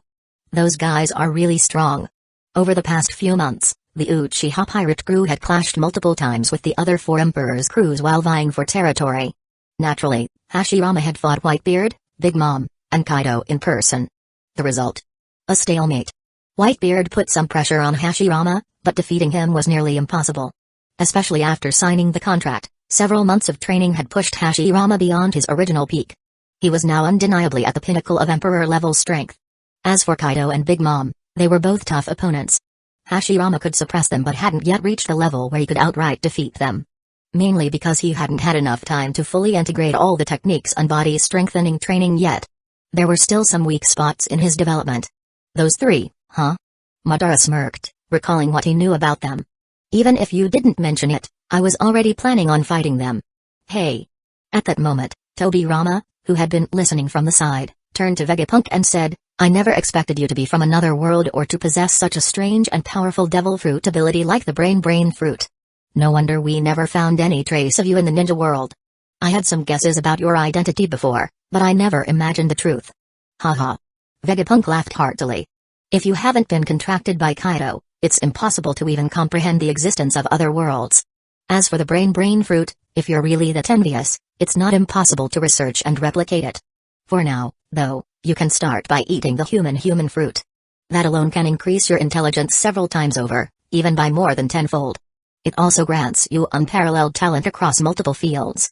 Pretty great, huh? Even I took one, so now I'm a dual fruit user. This had further enhanced his research capabilities. The zone human fruit, model, normal human. Hearing this, Sanju Tobirama turned to Orochimaru and said, no wonder I've noticed such a drastic improvement in your intelligence, strength, and talents over the past few months. So this is the reason? Hee hee. Orochimaru licked his lips and said, it's not that we didn't want to tell you. It's just that you hadn't been contracted yet. But now that you know, it's not too late. Once Kaido fully revives you, he'll definitely prepare one for you. With your talent, strength, and contributions, you deserve it. Tobirama had played a crucial role in researching various KK Genkai. Fully revive me? Hearing this, Tobirama couldn't help but look at Kaido with eager eyes and ask, Fourth, when will you be able to fully revive me? Although after signing the contract, my soul has stabilized and no longer deteriorates, this half-alive state is really frustrating. Besides, if I want to continue improving my strength, I need to be fully revived. Hearing this, both Madara and Izuna also turned their gaze toward Kaido, waiting for an answer. That's easy. I'll just use the resurrection jutsu. Hold on. Saying that, Kaido clasped his hands together and directly performed the resurrection jutsu on all three of them. In the next moment, a resurrection magic circle appeared beneath each of their feet. As the formations glowed, their bodies started to transform rapidly. Moments later, the light faded, and the three of them, who had been revived through Edo Tensei, were now fully restored to living, flesh and blood bodies. Thump, thump, thump. Feeling their beating hearts and the vitality coursing through their new bodies, Tobirama and the other two were utterly amazed as they raised their hands, examining them in disbelief. I was revived just like that? So easily? Madara muttered in disbelief, this is way beyond the Rinnegan's Rin Tensei technique. Huh? However, just then, Madara's eyes began to crack and shatter, his eyeballs disintegrating completely. What's happening? My eyes. Madara was stunned. The others turned to him in shock, then shifted their gaze toward Kaido for an explanation. Kaido shrugged and said, nothing I can do. His eyes aren't here, they're with Nagato. I could reconstruct a new pair for him. But they would be completely new eyes, not the original Rinnegan. That means he would have to start from scratch, awakening the Sharingan, then the eternal Mangekyo, and eventually the Rinnegan all over again. That's obviously unnecessary and not what he needs, right? As for Izuna, since his Mangekyo Sharingan was fused by Madara and is completely gone, I created a new pair for him when reviving him. From here on, you'll have to awaken them again. But honestly, this might be a blessing in disguise. Now, you can start from scratch, gradually evolving your Sharingan to 3 Tomoe, accumulating power step by step, and directly awakening an eternal Mangekyo with even greater potential. That would be far stronger than your original Mangekyo. Chapter 242, The Targeted Black Zetsu and Otsutsuki Ishiki. Is that so? Hearing this, Madara Uchiha was momentarily stunned but quickly regained his composure. You're right. I don't need new eyes. I just need to reclaim my own Rinnegan. However, I might need your help with that. Black Zetsu is not easy to deal with, his escape abilities are top tier. I think the best course of action is to capture him while reclaiming my eyes. I've left a tracking method in my eyes. I can locate him at any time and provide coordinates. What do you think? As he spoke, Madara closed his eyes and used his sensory abilities to look in Kaito's direction. Of course, no problem. Kaito nodded confidently. Even if you didn't ask, we need to help you regain your peak strength as soon as possible and push you to the 6 paths level. So retrieving your Rinnegan is a must. Naturally, once you've reclaimed your Rinnegan, I'd like to study it for a few days. I want to understand the difference between the Rinnegan and the eternal Mangekyo Sharingan. This research will be crucial for my future attempts to awaken and even create methods for obtaining the Rinnegan. Over the past 6 months, Kaito had successfully developed a training method for Mangekyo Sharingan abilities by studying Kagami Uchiha's eyes. He had even mastered techniques from his mother's Mangekyo Sharingan, as well as those from other Uchihas. Fine. Madara agreed without hesitation. This was a good thing for him. If Kaito could develop a systematic method for unlocking the Rinnegan, it would benefit the entire Uchiha clan, especially his younger brother, Izuna. Moreover, given Kaito's track record, whatever he created would likely further enhance the development and mastery of the Rinnegan. This was too tempting to refuse. I'm glad you agree. Kaito was satisfied with Madara's attitude. As for capturing Black Zetsu? I'm in. Indeed, since we're taking back the Rinnegan, there's no reason to let him roam free and cause more trouble. However, this does mean that my original plan to use Black Zetsu as bait to bring other ninja villages to our side is completely scrapped. But we still need a way to continue the Eye of the Moon plan and revive Kaguya. What do you all think? If they had to attack multiple great ninja villages head-on, it would create too much hatred and make it harder to recruit contractors from those villages. Senju Dobirama spoke up directly. We can completely control Black Zetsu and make him continue executing the plan. Alternatively, we could let Madara take the role of the mastermind behind Akatsuki, gathering forces and stirring up conflicts. After all, this was something he was planning to do in the past. Now, he's just picking up where he left off, which should be easy for him. Especially since he's now fully revived and at his true peak, with even more powerful abilities. With this, he can even serve as a distraction for the Sage of 6 Paths, buying us more time. Oh? Hearing Tobirama's suggestion, Kaito and the others couldn't help but exchange glances. They had to admit, it was a good plan, even if it was a bit manipulative toward Madara. Madara, of course, noticed Tobirama's bias against him. However, he merely turned his head slightly to look at Tobirama before refocusing on Kaito. Although Tobirama annoys me, I agree with this plan. This is simple for me. Most of the time, I can just have a doppelganger execute the plan. I can even accelerate Akatsuki's formation by personally training Nagato, Yahiko, and Konan, while secretly recruiting the original Akatsuki members. I'll continue executing the original plan under Akatsuki's name. If Hidden Leaf Village provides covert support, it'll be even more flawless. We can coordinate our efforts to accelerate Hidden Leaf Villages. Oh, right. Madara suddenly turned to Kaito.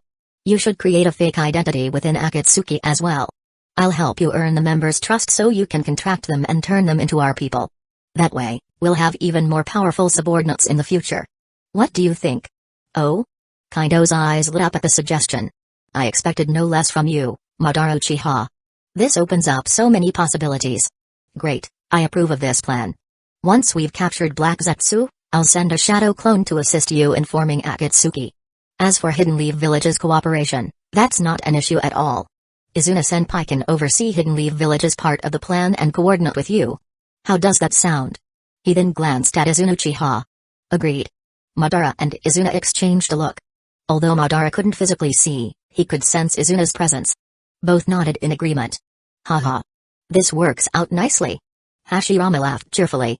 At that moment, Tobirama turned to Kaido again and asked, "Fourth, do you have a plan for dealing with the Otsutsuki clan? Should we consider capturing Otsutsuki Ishiki along with his divine tree sapling for research? Leaving him in the shadows, recovering and scheming, is definitely a bad idea. Also, will Otsutsuki Momoshiki, Otsutsuki Kinshiki, and Otsutsuki Yurashiki show up sooner or later?" Clearly, he disliked passive defense and preferred to be proactive in countering threats, even launching preemptive strikes. Moreover, he was deeply curious about the Otsutsuki clan and the divine tree, eager to study them. "Hey, I agree with second Hokage. Leaving Otsutsuki Ishiki and his divine tree out there is too risky. We should snatch them up while we can." Orochimaru licked his lips, looking eager. "Agreed." Vegapunk also nodded with a smile. Kaido looked at the three of them, speechless. "Are you all really worried about the danger they pose? Or do you just want to study them? No need to be shy. Just admit it, I understand." "Ha ha ha." Orochimaru and the others chuckled in response. Tobirama crossed his arms and looked at Kaido. "Are you tempted or not?" He knew very well that Kaito was just as much of a research fanatic as they were. Kaito never skipped a day in the research department, always sending a shadow clone to help. His research capabilities had even surpassed Obirama's, making him an undeniable expert. With live Otsutsuki subjects and the divine tree at hand, Tobirama doubted Kaido could resist. "Of course, I'm tempted," Kaito admitted with a grin. "Alright, it's settled. First, we'll help Madara reclaim his Rinnegan, capture Black Zetsu, and establish the Akatsuki. Then, we'll move on to capturing Otsutsuki Ishiki and his divine tree. I've already narrowed down his hiding place half a year ago. He won't be able to escape." Back then, he hadn't acted because he wasn't confident in his ability to capture Ishiki completely. Not that he feared defeating a half-dead Otsutsuki, but rather, ensuring that Ishiki couldn't flee. That was an entirely different challenge. Now, however, with his time-based Jujutsu and his current level of power, he was absolutely certain he could capture him. "Alright." Tobirama and the others grinned and nodded. "Hey." Uchiha clicked his tongue. "You researchers are crazy. To you, even the Otsutsuki are just test subjects. I can't even imagine what you'll do in the future. At this rate, everything will be a specimen to you." A chill ran down his spine. "Kaido, be careful. Even if you're conducting research, you must have limits and boundaries." Naori Uchiha warned, looking worriedly at her son. She didn't want him to become a mad scientist. "Tobirama, you too." Hashirama turned a serious gaze toward his brother. "And you, Orochimaru." Tsunade frowned at him. "Watch yourself. I don't want to be the one who has to put you down in the future." Orochimaru instinctively shrank back, giving Tsunade an awkward smile. That day will never come. Truthfully, he was a bit afraid of her punches. This woman was absurdly violent. As for fighting back, he wouldn't dare. Tobirama, facing his brother's stern expression, remained composed. "Relax, big brother. You should know by now that I always have a sense of proportion." Hashirama rolled his eyes. "Yeah, right. I trust you in every other area, but when it comes to research, you have zero restraint. Otherwise, how do you explain all those forbidden jutsu you created? This is the one thing I can't trust you on." Tobirama sighed, clearly frustrated, but faced with his brother's unwavering gaze, he eventually conceded. "Fine. I promise I'll be careful. Besides, we have the fourth Hokage watching over everything. It's not like we'll go off the rails." "Exactly." Kaito nodded. "You can rest assured, I'll make sure the research stays ethical. I won't let them run wild, and I'll monitor their mental states as well." "Alright." Hashirama finally nodded in approval. "Then I'll leave it to you, fourth." With that, he turned to Madara.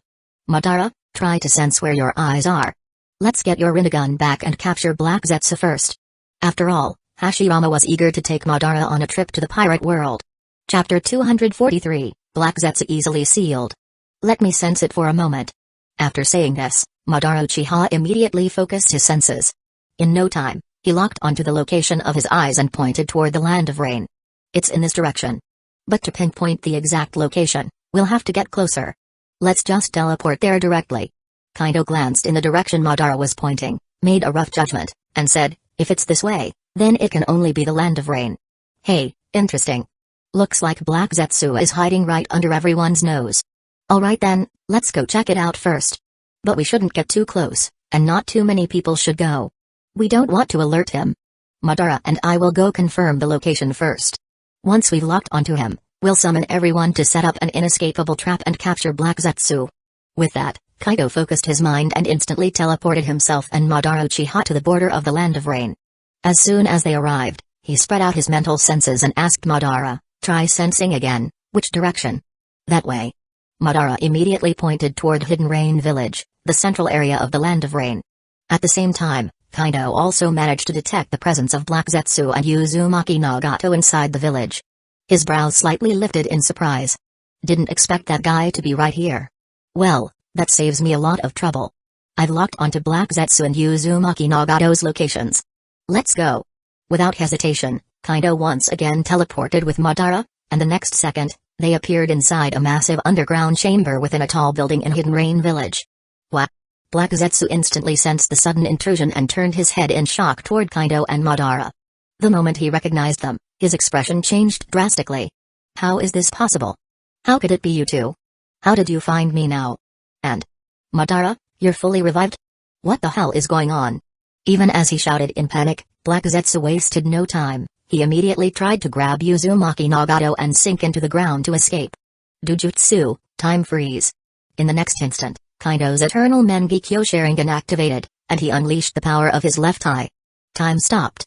Black Zetsu, along with all the white Zetsu inside the building, froze completely in place, unable to move an inch. However, Uzumaki Nagato, Yahiko, and Konan were unaffected, because there was no need to restrain them. Done. Let's seal this guy up first. With that, Kaido took a step forward. Under the horrified gazes of Nagato and the others, he reached Black Zetsu, raised his hand, and unleashed a surge of complex sealing techniques. In an instant, Black Zetsu was completely covered in a dense network of seals, forming a highly intricate and powerful restraint. He was now utterly incapable of resisting or escaping. Only then did Kaido focus his mind again and temporarily transfer Black Zetsu into a small prison dimension within the space-time gate. Inside this small space, time was also frozen. Even if Kaido lifted the time-freezing Dujutsu on Black Zetsu, he still wouldn't be able to move.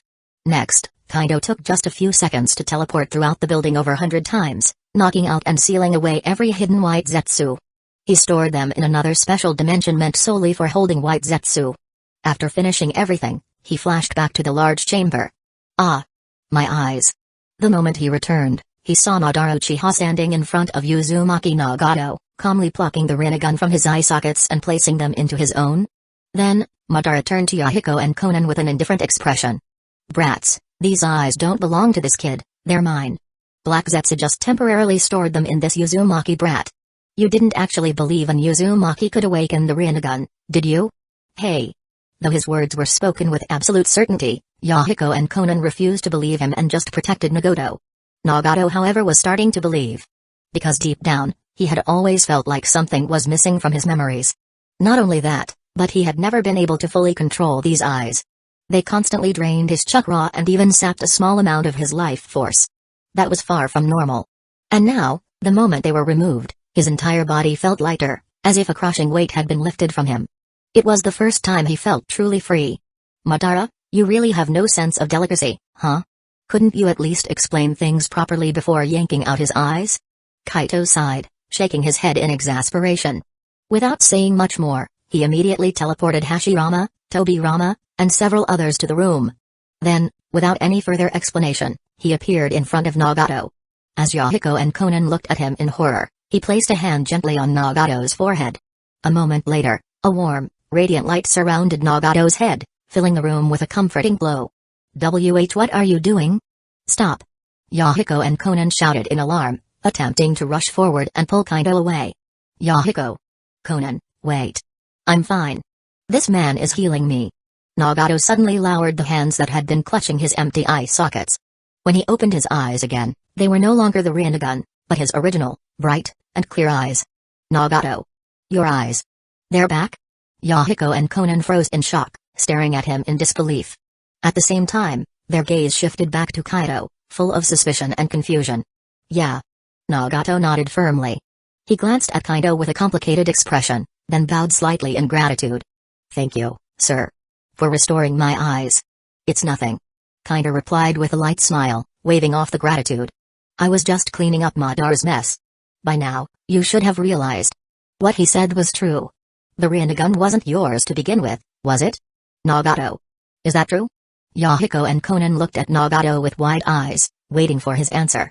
Nagato took a deep breath, gently touching his newly restored eyes. I had doubts before, but the moment I lost the Rinnegan, I was almost certain. And now, after this man restored my true sight, I know for sure, those were never my eyes. Not only that, my memories have returned. Nagato clenched his fists, his expression darkening. In those memories, I finally saw the truth. My parents were killed by Black Zetsu. For years, he had mistaken his true enemy for his savior. For years, he had followed and trusted the very being who had taken everything from him. Looking back, it was almost laughable. No. It was downright pathetic. Chapter 244, Brainwashing Black Zetsu. My name is Kaito Uchiha. I am the fourth Hokage of Hidden Leaf Village. Kaito said with a smile. Lord Kaito. Uzumaki Nagato immediately bowed respectfully to Kaito and expressed his gratitude. Thank you for saving me. If it weren't for you, I would have remained blinded by my enemies and been played like a fool. I really don't know how to thank you enough. No need to thank me. Kaito waved his hand dismissively. It was just a coincidence. Hey. Yahiko, who had been listening on the side, couldn't hold back any longer. He turned to Nagato and asked, Nagato, what exactly is going on? Here's what happened. Nagato took a deep breath and explained everything to Yahiko and Konan, how he had recovered his memories, how Black Zetsu had murdered his parents, altered his memories, brainwashed him, and even replaced his eyes. Wait, what? Madara, you've already reclaimed your Rinnegan? And what about Black Zetsu? Hashirama and the others were visibly confused by the situation, and Hashirama directly asked Madara Uchiha for clarification. Of course, I got them back. Madara smirked. Kaito's strength and abilities far exceed what I imagined. He dealt with Black Zetsu effortlessly. That ability of his. It must be some kind of time-based jujutsu, right? Saying this, he turned to look at Kaito and asked curiously, I never expected your eternal Mengekyo Sharingan to possess such an incredibly powerful ability. I have to admit, I'm envious. With his time-stopping power, you're practically invincible at your level. He openly admitted his jealousy. For a moment, even his Rinnegan didn't seem all that special anymore. Hey. It's not just time-stopping, you know. At this moment, Nari Uchiha chuckled and added, Kaito's left eye ability controls time itself. It includes time acceleration, deceleration, and, of course, time-stopping.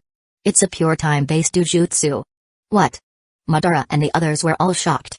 They turned their eyes toward Kaito, who simply nodded in confirmation. The realization sent chills down their spines. Madara, stunned, muttered, to think such an overpowered jujutsu exists. Kid, you're really breaking the limits. If I had possessed such a jujutsu back then, I would have crushed Hashirama with ease. None of those later events would have even happened. So this is the benefit of unlocking the eternal Mengekyo Sharingan purely through training? Something like that. Kaito replied nonchalantly.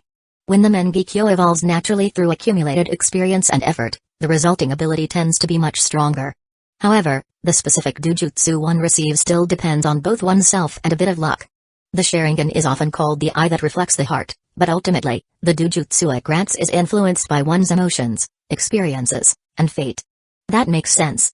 Madara nodded in understanding. He then curiously asked, since your left eye controls time, your right eye's ability must be equally extraordinary, right? Can you tell us what it is? Death. Kaito uttered a single word. The room fell silent. Hiss. Death? Madara and the others gasped, their shock intensifying. Madara looked deeply at Kaito and said, Kid, you're seriously defying the heavens. At this point, I don't think we need to wait any longer, honestly, even now, I doubt a sage of six paths could be your match. These two jujutsu were simply too powerful. Kaito could already surpass multiple power levels. Time manipulation alone was incredibly overpowered, and if the death jujutsu contained multiple deadly abilities, then one-hit kill techniques might be possible. Kaito, it was undoubtedly an extremely dangerous combat ability. Maybe. Who knows? We can't gamble on what level the Sage of Six Paths has truly reached, can we? After all, he has been existing in the Pure Land for over 1,000 years. There's no way he's simple. Kaito shrugged, unwilling to make assumptions. True. Madara agreed, then asked, what do you plan to do with Black Zetsu? Can you completely control or brainwash him? If possible, Madara hoped to turn Black Zetsu into a useful tool. Black Zetsu's undetectable infiltration skills and incredible mobility made him highly valuable. I can. Kaito nodded. His strength isn't particularly high, his form is just unusual. When I sealed him earlier, I examined him. He does have a soul. I can use a soul-sealing technique I developed before to restrict and control him, making him work for us. So Madara, you're planning to make him part of your Akatsuki and put him to work? That's right. Madara confirmed without hesitation. That guy is too useful. Plus, using him to revive Kaguya and even the Sage of Six Paths would be perfect. I'll need you to seal and brainwash him properly. Consider it done. Kaito nodded. It's no big deal. I'll take care of it soon and hand him over to you. With that, he turned toward Nagato, Yahiko, and Konan, raising his hand and transmitting some information directly into their minds before speaking. From now on, you will follow us and become part of the Akatsuki organization we are about to establish. We will train you, help you grow stronger, and guide you to survive in this world while working toward true peace. What do you think? Nagato and the others quickly processed the information in their minds. They now had a clear understanding of Kaito's identity and their plans for world peace. Without hesitation, they nodded in unison. Lord Kaito, we are willing. They hadn't thought too deeply about it. They simply felt that Lord Kaito was a great and powerful person, and following him would lead to a better future. As for achieving world peace, they actually admired that idea. Because they had personally suffered through war and tragedy. Wasn't all their suffering caused by endless war? If war could be eliminated and true peace achieved, wouldn't it prevent tragedies like theirs from happening again? For that goal, they were willing to give their all. Good. Kaito nodded in satisfaction. Then, he turned to Madara and said, training them will be your responsibility. Huh? Nagato, Yahiko, and Konan were dumbfounded, staring at Madara in shock. Right at that moment, Madara looked over at them. His gaze alone made the three of them instinctively huddle together, stepping back in fear. Madara twitched the corner of his eye and said in exasperation, "Don't be scared, you little brats. I'm not going to harm you. I only took back my eyes because they were originally mine, after all. Besides, Nagato, you couldn't even deactivate them freely before, could you?" Saying this, Madara deactivated his Rinnegan, then demonstrated the evolution from 3 Tomoe Sharingan to Eternal Mangekyo, and finally back to Rinnegan. Nagato and his friends stared in awe. Gulp. Nagato swallowed hard. So they really can be turned off. Alright, I fully believe you now. Ha. Glad you understand. Madara smirked, then turned to Kaito. So, are we dealing with Black Zetsu first, or are we going straight for Otsutsuki? Ishiki and his divine tree? Kaito responded without hesitation, let's handle Black Zetsu first. He'll have to stay here and keep an eye on Nagato and the others later. Without waiting for Madara's reply, Kaito focused his mind, channeling his energy into the space-time dimension. He locked onto Black Zetsu and used his spatial authority to analyze him. After extracting a small sample, he cast a powerful soul-sealing technique deep into Black Zetsu's spirit, completely erasing his memories. After checking several times to ensure everything was secure, he released Black Zetsu. With a snap of his fingers, he woke him up. Master. Black Zetsu, now fully controlled, immediately kneeled before Kaito, shocking Madara and the others. Hashirama and the others were visibly startled. Kaito remained calm and nodded. From now on, you'll stay here and guide Nagato and his friends in the basics of ninjutsu and chakra control. We'll be leaving for a while. Yes, Master. Black Zetsu bowed respectfully. Good. Satisfied, Kaito turned to Madara and the others. This place is settled. Now, we go after Otsutsuki. Ishiki and his divine tree. Madara, have you fully adjusted to your Rinnegan? Ha. Madara scoffed. What a joke. These were my eyes to begin with, there's nothing to adjust to. Let's go. Alright, let's move. With a mere thought, Kaito transported everyone away. The next moment, they appeared in a hidden underground subspace near Hidden Rain Village. Kaito had previously scouted this location using his spiritual senses, discovering that Ishiki, now in his monk alias, Jigen, was hiding there alongside his divine tree sapling. Who's there? Their sudden arrival alarmed Jigen and several members of Kira. But before they could react, Kaito activated his Eternal Mangekyo ability. Time freeze. Instantly, everything in the subspace, except for Kaito and his group, froze in place. Phew. That took quite a bit of energy. As expected of a Otsutsuki and a divine tree. Fortunately, my origin power jutsu is constantly replenishing my energy, keeping my reserves above the drain rate. Damn. Madara and the others were stunned as they observed everything in the subspace frozen in time. Kaito, your ability is ridiculous. Forget fighting people on your level, even someone a tier above you wouldn't stand a chance. This is so broken. Uchiha gave Kaito a thumbs up in admiration. He wanted an ability like this too. If he had this kind of insane power in the past, Tobirama's Flying Thunder God would have been worthless. Unfortunately, He never had such a chance. But now, his Sharingan was evolving again from the start. If he worked hard, he might unlock his own powerful Eternal Mangekyo ability. He resolved to train even harder, hoping to obtain a superior eye technique. With that, defeating Dobirama would finally be within reach. Wait. He suddenly remembered that the research division had already developed Uchiha bloodline serum. Which meant Dobirama could now awaken the Sharingan too, and maybe Kaito would find a way for him to get Eternal Mangekyo. He no longer had the advantage. Damn it. But I won't give up. With talent and effort, I'll surpass Dobirama. I can't slack off anymore. Izuna clenched his fists, silently making a vow to himself. This time, he would defeat Dobirama once and for all. This is it? So why did we even come? Just to watch? Hashirama scratched his head, looking at the completely immobilized Jigen and the Divine Tree. Well, I didn't expect them to be this weak. Admitted with a shrug. It wasn't his fault. His ability was just too overpowered, and Ishiki and the Divine Tree were currently in a weakened state. Chapter 245, The Tragic Otsutsuki Ishiki. Senju Dobirama and the others cast a look at Kaito, who was acting all high and mighty, before turning their attention to Jigen, examining him closely. Dobirama even reached out with his spiritual energy and chakra to conduct a thorough scan and analysis. After a moment, he withdrew his hand, frowned slightly, and said, "So this is the parasitic form of the Otsutsuki's karma seal, Kama? Quite the peculiar ability. Kaito, do you have a way to deal with this state? Can you limit its parasitic effects, separate it from the host, or even completely kill it in this form?" If he couldn't, then eliminating Otsutsuki for good would become an impossible task in the future. Of course, I can. Kaito nodded confidently, stepping forward as he scanned Jigen with his spiritual energy. Whether I absorb him into the space-time gate or use my death jujutsu, either way, it's an easy fix. Additionally, I feel like my origin power can also harm him. This ability might seem unbeatable, but that's only true for you guys, for those below the 6th path level. Everyone immediately felt speechless. Do you even hear yourself? What do you mean only for you guys? That's just rubbing it in. Forget about killing him for now. Let's fully contain him first and take our time studying him. Both the genetic makeup of the Otsutsuki clan and this karma seal are worth researching. If we can replicate its principles, our survival abilities will improve tremendously. Dobirama stated. Agreed. Vegapunk and Orochimaru both nodded, their eyes gleaming as they stared at Jigen. They looked eager to dissect and analyze him right away. Not far away, the Divine Tree also caught their interest. Alright. Kaito agreed and nodded. But for safety's sake, let's send him directly into the research facility inside the main space in space-time gate. That way, we can guarantee there's no risk. Even if he has some hidden escape tricks, once he's in there, he'll have zero chances of breaking out. What do you guys think? Even though Kaito was confident in his sealing techniques, he didn't want to take unnecessary risks. After all, his understanding of the Otsutsuki clan's abilities wasn't yet complete. Agreed. That's exactly what I was going to suggest. Dobirama immediately nodded without hesitation. Even if Kaito hadn't brought it up, he would have proposed the same thing.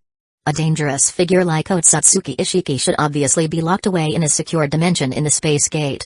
Within that space, Kaito held absolute control. No matter what tricks Ishiki Otsutsuki had up his sleeve, escaping would be impossible. In the next moment, Kaito waved his hand, instantly transporting Jigen and all the other Kara members within the subspace into the main space's research facility.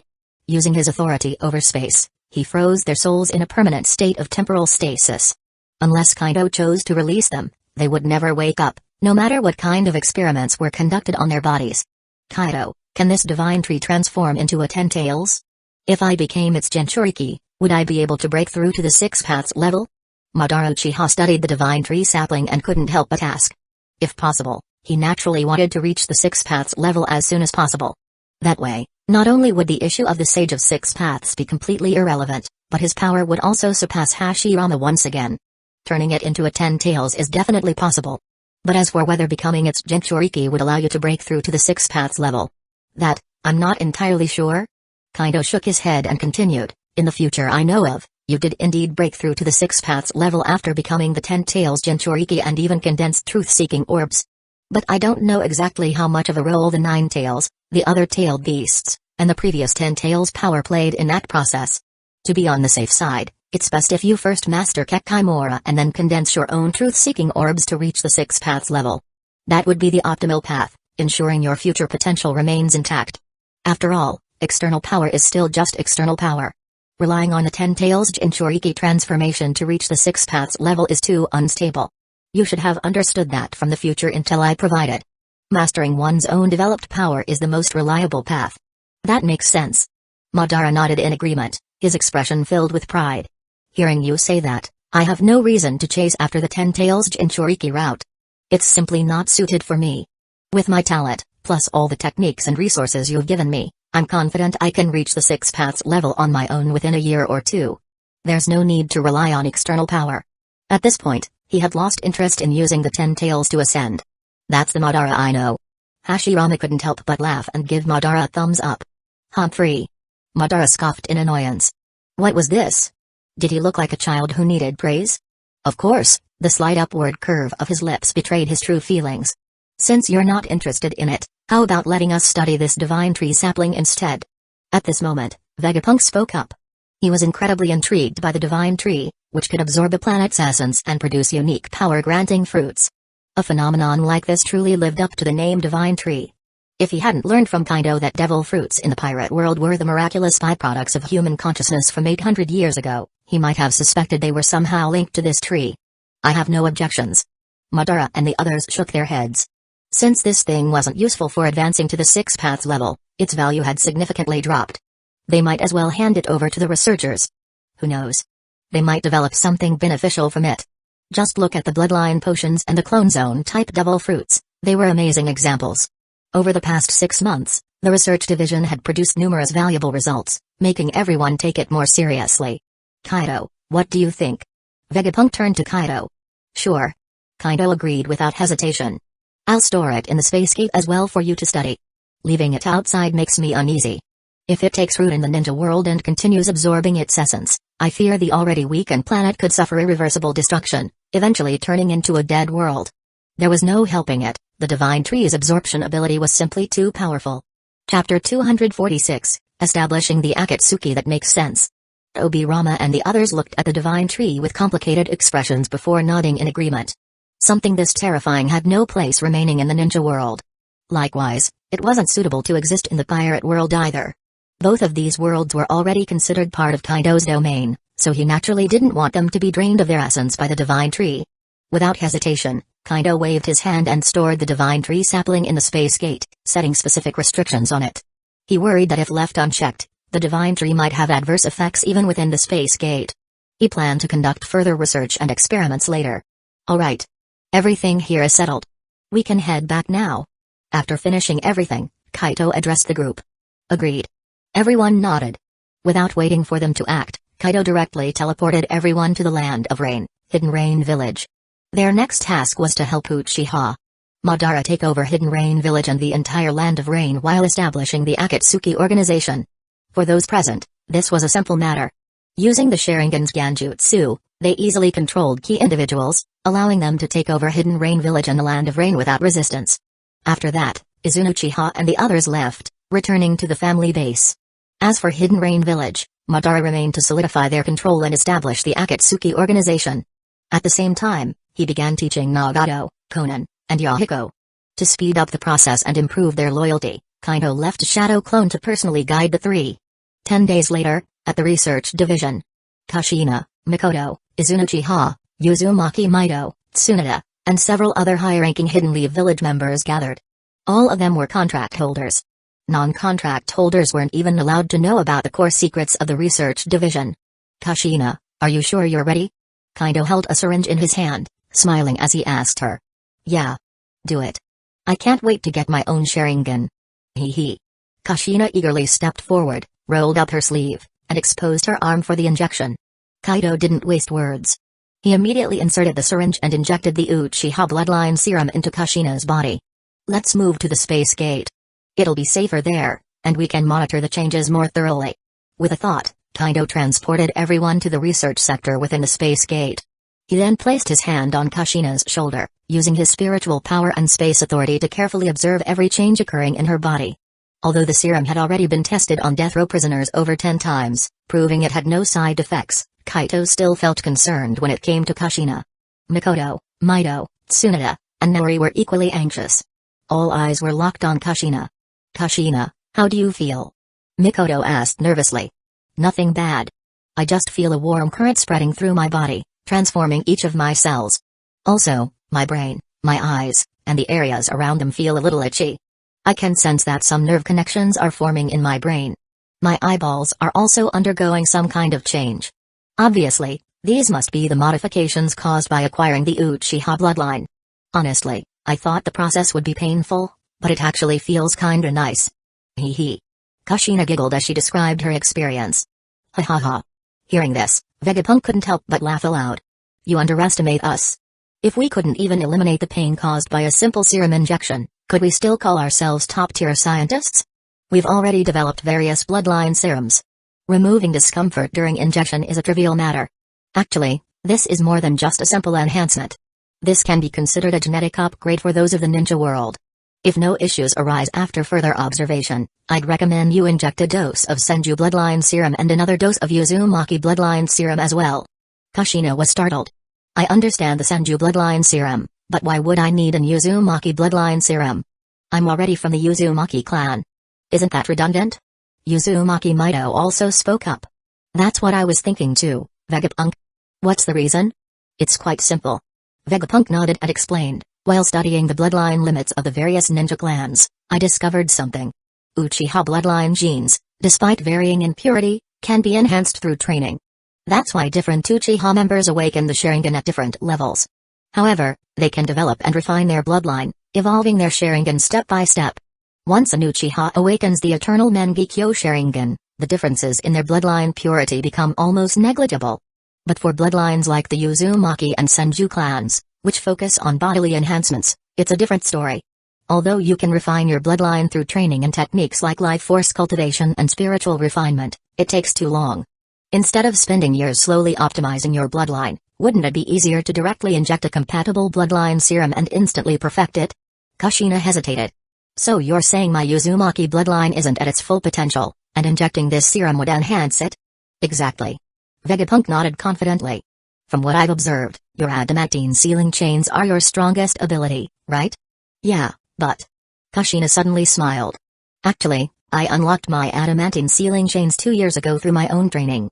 It happened naturally, thanks to life force techniques. Oh? Is that so? Vegapunk nodded thoughtfully.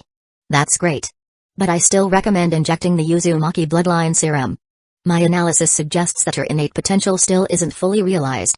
The serum will help you reach the true peak of your bloodline. Chapter 247, Uniting the Three Bloodlines of Senju, Uzumaki, and Uchiha. Kushina nodded in understanding. Since you say so, I'll go ahead with the injection. If she could enhance her genetic potential without any side effects, why would she refuse? Who would turn down a power boost? At this moment, Nari Uchiha couldn't help but ask, Dr. Vegapunk, based on what you said, shouldn't the Uchiha clan also receive another injection of Uchiha bloodline serum for better results? Theoretically, yes. Vegapunk nodded affirmatively but quickly added, however, I don't recommend it for now. It's best to wait until those who receive the Uchiha bloodline serum successfully awaken their eternal Mangekyo Sharingan or even the Rinnegan. We need to verify that there are no negative effects before considering giving this serum to the entire Uchiha clan. Master Kaido pointed out a potential risk. If Uchiha receives this bloodline serum, it may indeed refine and perfect their genetic lineage. However, it might also impact their ability to awaken unique ocular abilities when evolving to the eternal Mangekyo Sharingan or the Rinnegan. After all, the Sharingan is known as the eye that reflects the heart. The eye techniques awakened are closely related to the user's deepest obsessions and convictions. This likely involves the concept of inner light, but who's to say genetics don't also play a role? Injecting Uchiha with this serum could standardize and enhance their genetic potential, but at the same time, it might reduce the diversity of their ocular abilities. Although the risk is small, we can't afford to gamble with it. So, it's best to wait until the first few recipients of the Uchiha bloodline serum successfully awaken their eternal Mangekyo or Rinnegan. Once we confirm that their abilities remain diverse and unaffected, we can then consider offering the serum to the rest of the Uchiha clan. What do you think? Since this was a matter concerning the future of the Uchiha clan, they had to be extremely cautious. Is that so? Nari's pupils contracted. That's definitely a critical issue. You're right. We can't take risks. We'll wait and see. Once we're sure that injecting the serum won't impact the uniqueness of our ocular abilities, we'll consider giving it to everyone in the Uchiha clan. After all, even without the serum, Uchiha members could still refine their bloodline through the Sharingan meditation method, so there was no urgency. No matter how small the risk, if it concerned the clan's future, the Uchiha would take it seriously. Hearing Vegapunk's reasoning, not just Naori but also Izuna and the other Uchihas nodded in agreement. Then let's wait. Once we're absolutely sure, we'll decide. Alright. Next, Kaito injected Kushina with the Uzumaki bloodline serum, followed by the Senju bloodline serum. Once her body had fully adapted to the transformations, Kaito asked, Kushina, how do you feel? Great. Kushina grinned. Not only has my vitality improved significantly, but my recovery ability has also increased tremendously. On top of that, I feel like my adamantine sealing chains and Kagura's mind abilities have strengthened. Not by a lot, maybe by 20 to 30%, but that's already a pleasant surprise. If she had to rely solely on training, it would have taken her months to achieve that level of improvement. What about your Sharingan? Do you think you can awaken it? Kaito asked. This was the crucial part. I think I need some time to adjust. I should let my new chakra pathways and eyes stabilize first. At least, that's how it feels to me.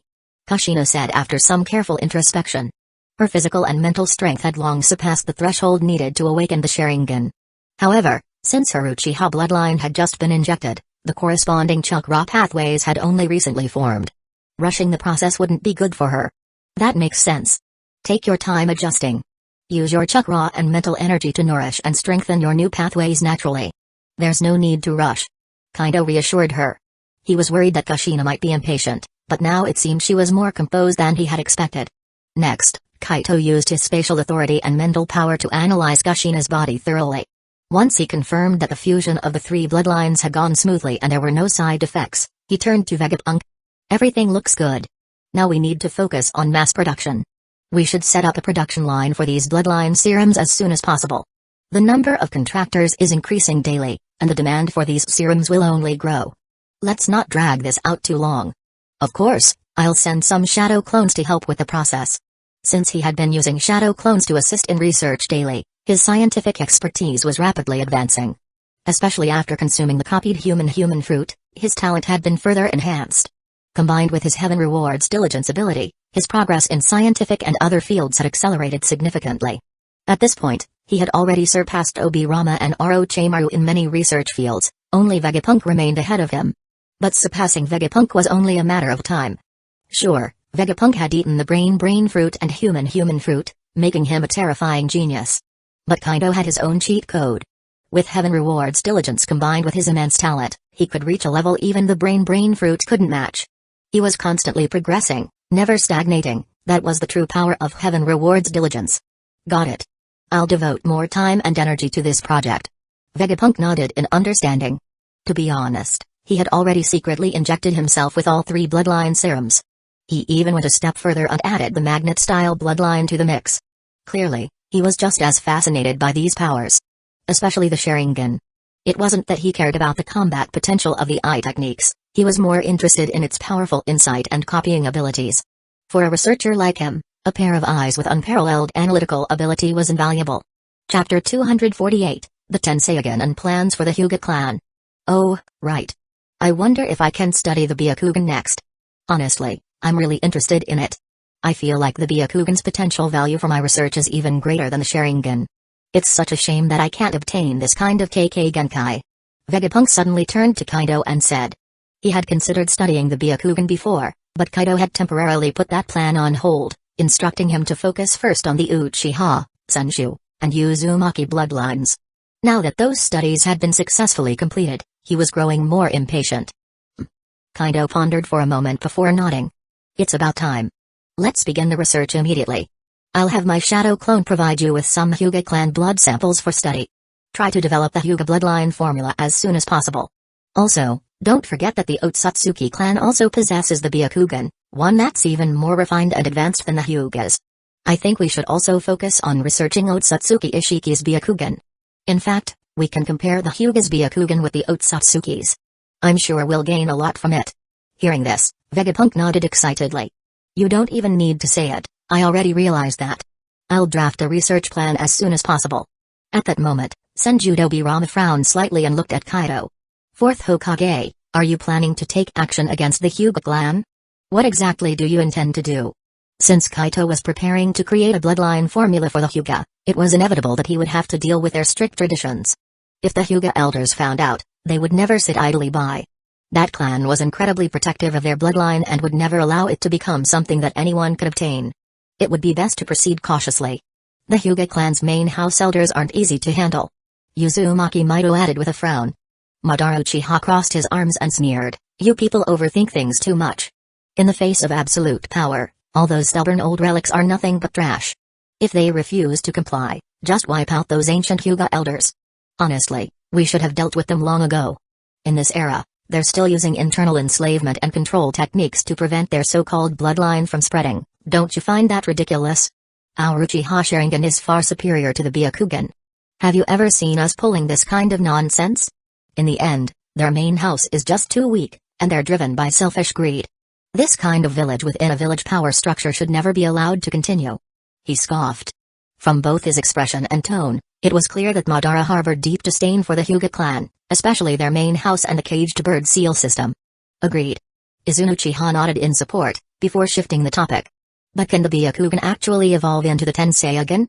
Maybe it's time we visit the moon and take a look at the Otsutsuki clan there, and that massive Tensei again. I think it has significant research value as well. After forming his contract, he had obtained information about the Byakugan and the Tensei again, which had genuinely surprised him. The Byakugan had always been considered one of the three great doujutsu in the ninja world, but the Uchiha had never taken the Hyuga seriously and often dismissed that claim. However, it now seemed that the Byakugan wasn't as simple as they had thought. The reason the Hyuga clan seemed unimpressive was merely that their bloodline had become too diluted and incomplete over time. If possible, we support this idea as well. Vegapunk and Orochimaru said, their eyes gleaming with interest.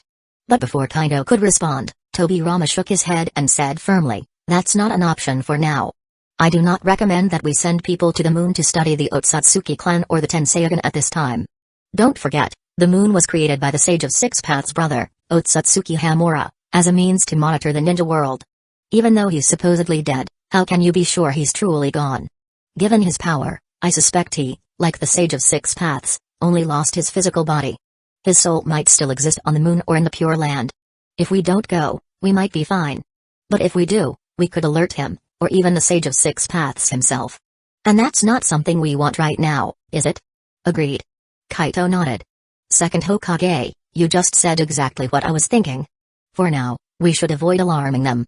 Let's wait a few years until at least one or two of us have reached the Six Paths level, then we can consider making a move. At that point, we could even deliberately draw the Sage of Six Paths out of the Pure Land, away from his home turf, and try to seal him. If we succeed, we might be able to permanently deal with him." Kaido did not underestimate this potential future enemy. Anyone who could orchestrate events for over 1,000 years was not someone to take lightly. "That's a wickedly good plan." Izuna Uchiha chuckled, rubbing his chin.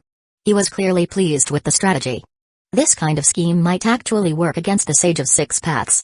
Then it's settled. Vegapunk and the others didn't argue further. Kaido then continued, "As for the Hyuga clan, I've already been working on that for a long time. Back during the Second Shinobi War, I met Hyuga Hisashi on the battlefield and managed to win his trust. Through my battlefield performance and my treatment of him, I raised his favorability toward me to the point where I could form a contract with him. Since then, I've been secretly supporting his plans to reform the Hyuga clan. Because of the contract's powerful nature, the moment he formed it with me, the caged bird seal on his body, and even his soul, was completely erased by the contract's runes. So right now, Hisashi no longer has a caged bird seal.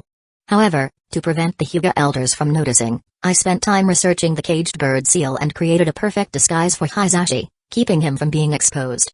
In fact, I've fully cracked the caged bird seal and even improved upon it. I developed a new flying bird seal that only protects the Byakugan. It no longer controls, suppresses, or restricts its wielder. This new seal won't have any negative effects on the Hyuga bloodline or their Byakugan. On the contrary, it even helps purify their bloodline and enhance their Byakugan to some extent. Chapter 249, The Determination of Hyuga Hisashi. Kaido paused for a moment before continuing. With Hyuga Hisashi's cooperation, I've spent over half a year recruiting more than half of the Hyuga branch family members. Not only have I placed the flying bird seal on them, but I've even contracted them under an oath. If it weren't for the seal hiding their true strength, the Hyuga main family would have noticed something was off long ago. Now, the time is right, we can finally act. I will complete the final round of contracts with the remaining Hyuga branch family members, then support Hyuga Hisashi in confronting the elders of the main family. If they're smart enough to cooperate and willingly hand over their authority, they can be spared. But if they resist, then they have no reason to continue existing. Just like Madara Uchiha said, he had no use for a rebellious, factionalized Hyuga clan. Oh? Senju Dobirama raised an eyebrow.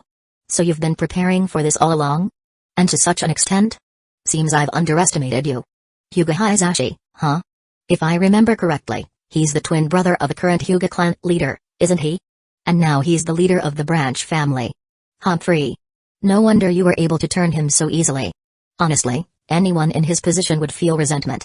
Just because he was born a few minutes later, he was marked with a caged bird seal, forced into the branch family, and condemned to a lifetime of servitude under the main family. How could anyone accept such a fate? This just further proves how flawed the Hyuga clan system of division is. It's only natural for him to rebel.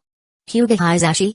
At this moment, Orochimaru licked his lips and asked with curiosity, but from what I remember, Hisashi and his brother Hisashi have a great relationship. He shouldn't harbor such deep resentment toward the main family and his elder brother, right? Besides, he's the son of the former clan leader, the younger brother of the current clan leader, and the head of the branch family. Even if other main family members wanted to control him with the caged bird seal, they wouldn't dare act recklessly, would they? So why did he so easily choose to stand against his own brother and the main family? Something didn't add up. Clearly, there were other factors at play. Orochimaru turned to Kaido, his gaze filled with inquiry. That's true. I also remember the two brothers having a strong bond. Tsunade added. It must be for his child. Naori Uchiha and Uzumaki Mido exchanged a glance before speaking up. His child? Everyone was momentarily stunned. Exactly. Kaito nodded firmly. That's the reason. He's doing this for his future child. Sure, right now, Hisashi is still young and doesn't have any children yet, but he has to think about the future. This is an issue he cannot avoid. If he doesn't take action now, his child will inevitably be marked with the caged bird seal at a young age, forced into a life of misery and servitude. Of course, he has to plan ahead.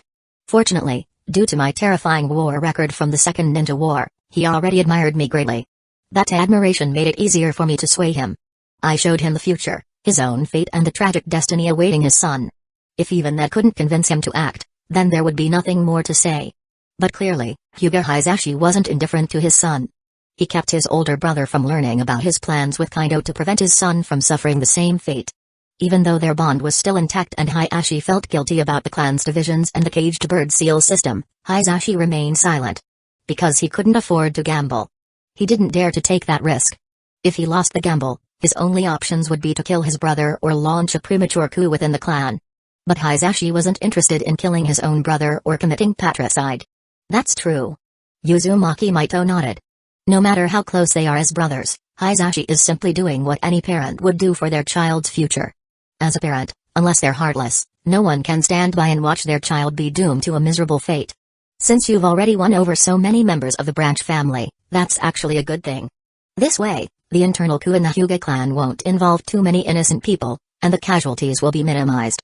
That's great. As for those stubborn old relics of the Hyuga main family, if they were foolish enough to resist, Uzumaki Mido believed they should be put down for good. Orochimaru knew the meeting was over and prepared to leave, as he had many tasks to complete. Kaido-kun, remember to keep the body of the dead Hyuga for our research. He instructed. Obirama, leaving with him, added, indeed, they can be useful. With that, everyone began to leave, each busy with their own tasks. That same day Kaito summoned Hyuga Hisashi to the Hokage's office. Hisashi, how's your progress? I checked, and the last batch of Hyuga branch family members have reached the necessary level of trust in me. We can proceed with the contracts. After that, we can take action. Hisashi nodded. Everything is prepared. I can arrange for them to come and complete the contract with you at any time, Hokage-sama. Once that's done, it will be time for me to confront my brother and the main family to completely resolve this conflict. To be honest, I'd prefer to start as soon as possible. The longer we delay, the more likely we are to expose our plans. After all, most of the branch family members have already been marked with the flying bird seal and are no longer under the control of the main family. Even with your methods of concealment, it's not entirely foolproof. Kaido paused. I also think so. By the way, you've probably heard about the research division's bloodline limit serum, haven't you? Yes, I've heard about it. Hisashi said. I was honestly shocked. I never expected the research division to be capable of creating something so miraculous. If every contracted Hidden Lee Village ninja in the future can gain various bloodline limits through this, then maybe the entire concept of bloodline clans will eventually disappear? At this thought, Hisashi wondered, if the research division could develop a serum for the Byakugan, would the Hyuga clan never have to worry about others coveting their bloodline again? For Hisashi, it didn't matter if his clan was the only one with the Byakugan, he simply wanted a peaceful future for his son and his clan. But with the Flying Bird seal in place, most of those concerns were already taken care of. In fact, the seal not only protected the Byakugan but also helped purify their bloodline even further. Chapter 250, The Rebellion of Hyuga Branch Members. That's right. Kaito nodded in affirmation. As more people form contracts and bloodline limit potions spread, the concept of ninja clans may weaken, but if the policy is executed properly, that may not necessarily be the case. It all depends on how we and the various ninja clans handle it in the future. I'm telling you this because the research department is already preparing to develop the Byakugan bloodline limit potion. Since we already have the foundation from the Uchiha bloodline potion, the process should be much faster. In about a month, the Byakugan bloodline limit potion should be ready. Do you have any thoughts or arrangements regarding this? After all, this involves your clan's bloodline limit, so I wanted to consult you first. This way, you and the Hyuga clan can prepare accordingly. I've also discussed this with the Uchiha, Senshu, and Uzumaki clans. The introduction of the Hyuga bloodline potion would definitely have to align with the new clan regulations and contribution system of the three great clans. Hyuga Hisashi listened carefully and nodded. I figured as much. He had suspected that if the Uchiha and Senshu bloodline limits could be replicated into potions, there was no way the Hyugas would be left out. Can I ask how the Uchiha, Senshu, and Uzumaki clans plan to respond and adjust in order to protect their interests and unity? Hisashi asked directly, getting to the heart of the matter. Kaido chuckled. Good question. There's no big secret to it. They're simply adjusting their clan rules, merit system, and exchange system within the merit hall accordingly. They're making the clans more attractive to those who will possess the three bloodline limits in the future. This will make it easier to absorb talented individuals into the clan, bringing in more elite ninjas to strengthen the clans rather than weakening them. The basic potion doesn't give advanced abilities, the potion is more like an item. Of course, I will also help the three clans enhance their foundations by creating exclusive secret techniques, jutsu, and bloodline limit training methods to improve their abilities. If you have no objections, I can provide this same assistance to the Hyuga clan as well. Additionally, Kaido paused before continuing, you should already know that the Byakugan isn't exclusive to the Hyuga clan. Like the Sharingan, it originates from the Otsutsuki clan.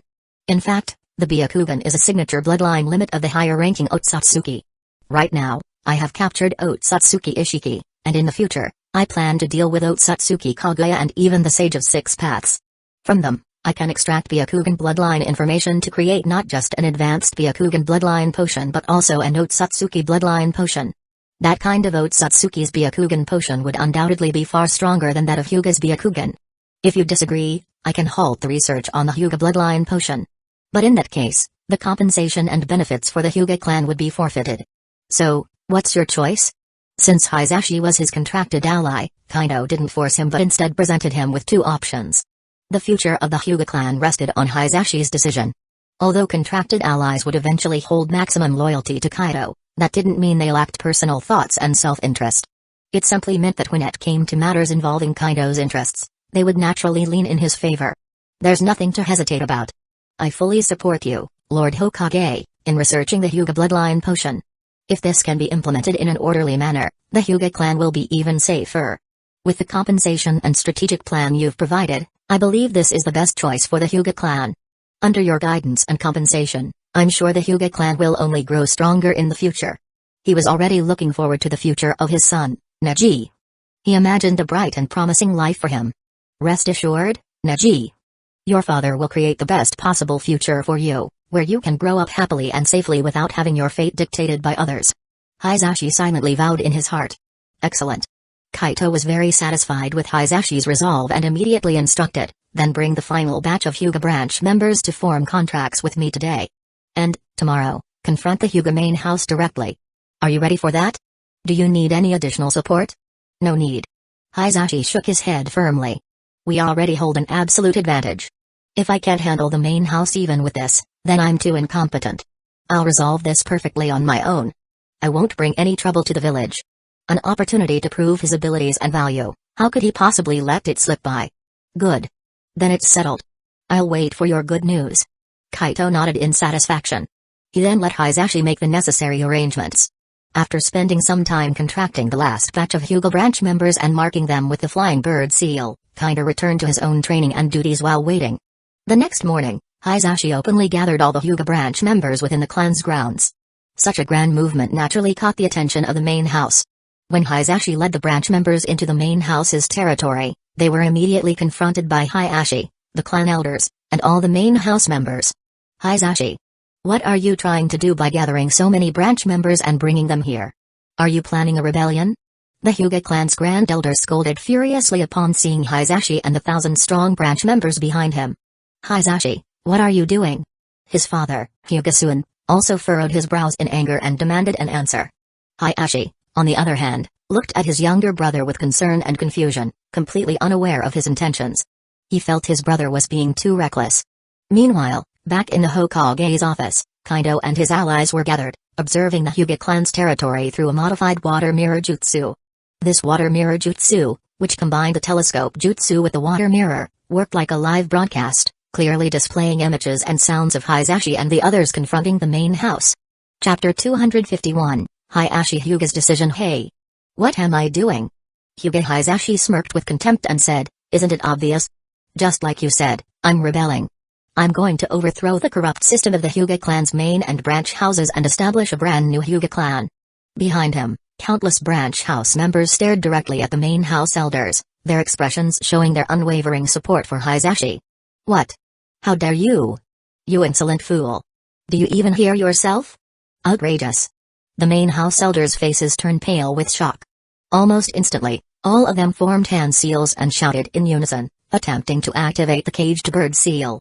They weren't planning to kill Hisashi or all the branch members outright but intended to put them through excruciating pain as punishment before dealing with them properly. After all, if they immediately used the caged bird's death command, the Hyuga clan would essentially be annihilated. However, why isn't it working? This is impossible. Could it be? The next moment, the elders realized that their attempts to activate the seal had no effect. Neither Hisashi nor any of the branch house members showed any sign of pain. The main house elders' faces contorted in horror as they stared at Hisashi and the others.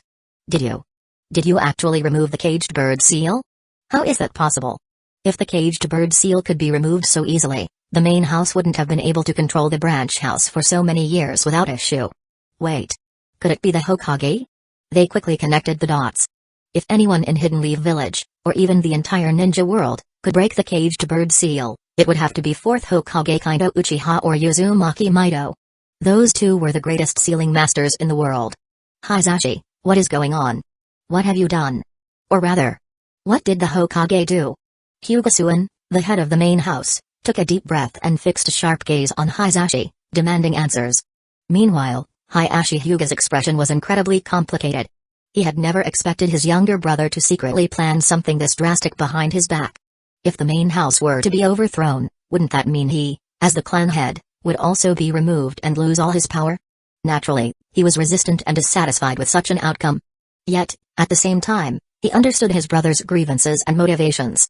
For a moment, Hisashi found himself deeply conflicted, unsure of what to say. But Suin's words had triggered something in him. Could this really be the work of the Hokage? It's highly likely.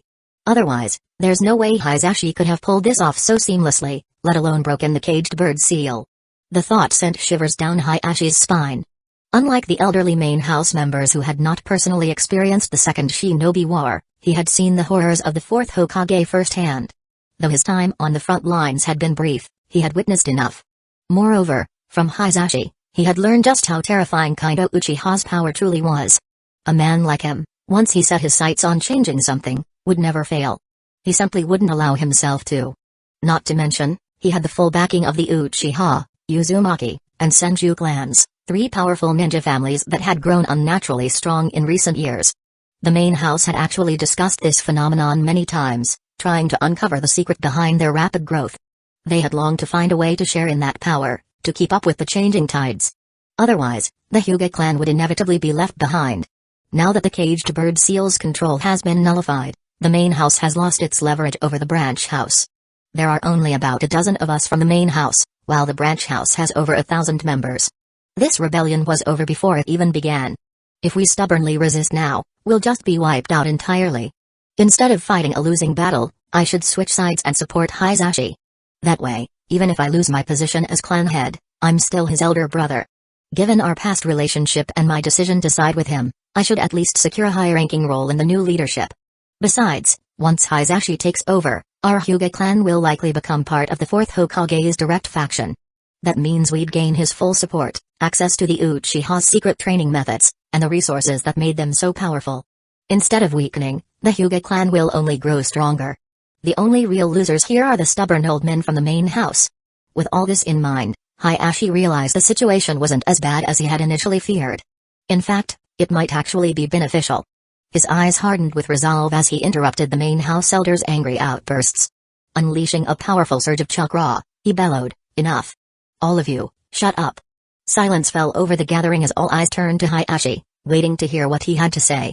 In the next moment, they watched in shock as he grabbed his father's shoulder, flashed over to Hisashi's side, and, amidst the wary gazes of the branch house members, nodded at him. Then, he turned to face the crowd and declared, "Everyone, for a long time, I have believed that the main house and branch house system, as well as the caged bird seal, were deeply flawed. I have spoken with Hisashi about this issue many times, hoping to find a way to abolish these injustices. But we never found a viable solution. Of course, part of that was my own failing. I lacked the courage and decisiveness to act. However, now that Hisashi has solved the issue of the caged bird seal, the time for change has come. As the head of the main house, I fully support Hisashi. No matter what decisions he makes." His declaration sent a wave of shock through both the main and branch house members. The branch members looked at Hisashi with mixed emotions. Some were still skeptical, but their hostility had lessened. After all, this was Hisashi's older brother, the two had always been close. Hisashi, too, was visibly moved by Hisashi's words. For a moment, he didn't know what to say. Was he touched? Of course. But at the same time, he knew his brother was a pragmatic man. This decision was as much about self-preservation as it was about their bond. Still, that was fine. It was more than he had hoped for, and he wouldn't hold it against him. However, the main house elders were furious. "What? Hisashi, what do you mean by this? Traitor! Have you forgotten that you're the head of the main house? You're supposed to represent our interests." Chapter 252, The Fall of the Hyuga Main Family. "Hisashi, what exactly are you trying to do?" Hyuga took a deep breath as he was looking at his eldest son with a heavy expression. He had never expected that Hisashi would take his younger brother's side, openly opposing the main family.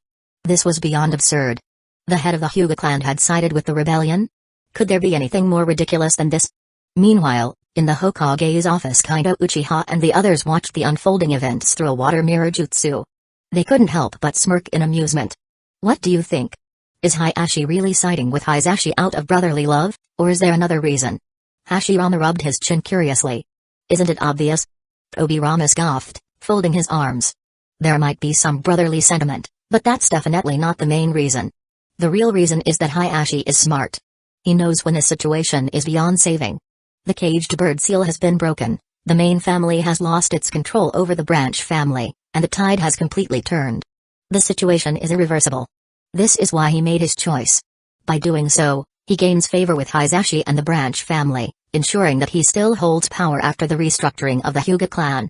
He won't be left with nothing, he'll still be in the upper echelons." "Agreed." Uchiha nodded. He also realized something else. Hisashi isn't acting alone.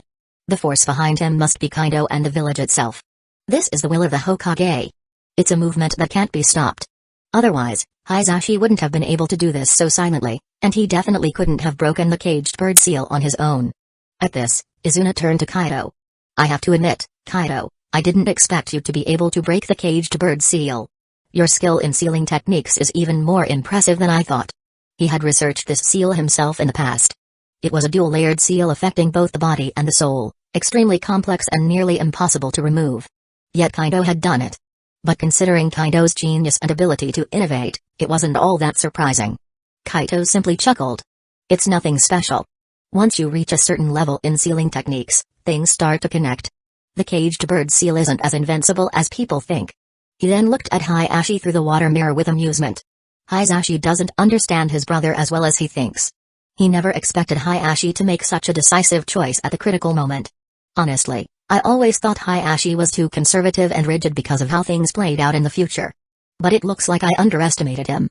At least, he has a good sense of timing. If he can be properly guided, he might be worth keeping around. The others nodded in agreement, now looking at Hayashi with newfound appreciation. Back at the Hyuga compound, the tension was palpable. Isn't it obvious? Hayashi sighed at the questions from his father and the main family elders. Main family members, I advise you to surrender. You have no chance of winning.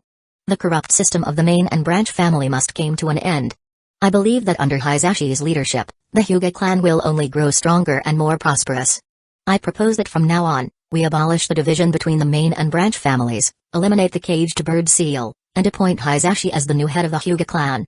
Who's in favor? Who's against? Hayashi finished his speech and scanned the room. Are you joking? This is impossible. The main and branch family system has existed for centuries. It cannot be abolished. Exactly. The caged bird seal is what ensures the safety of the Byakugan. If it is removed, our bloodline secrets will be exposed. That's right. In fact, we need to reapply the caged bird seal on all of you. We'll modify the technique to make sure it can never be broken again. And those who started this rebellion, Hayashi, the branch family leaders, and you, Hayashi, you all need to die.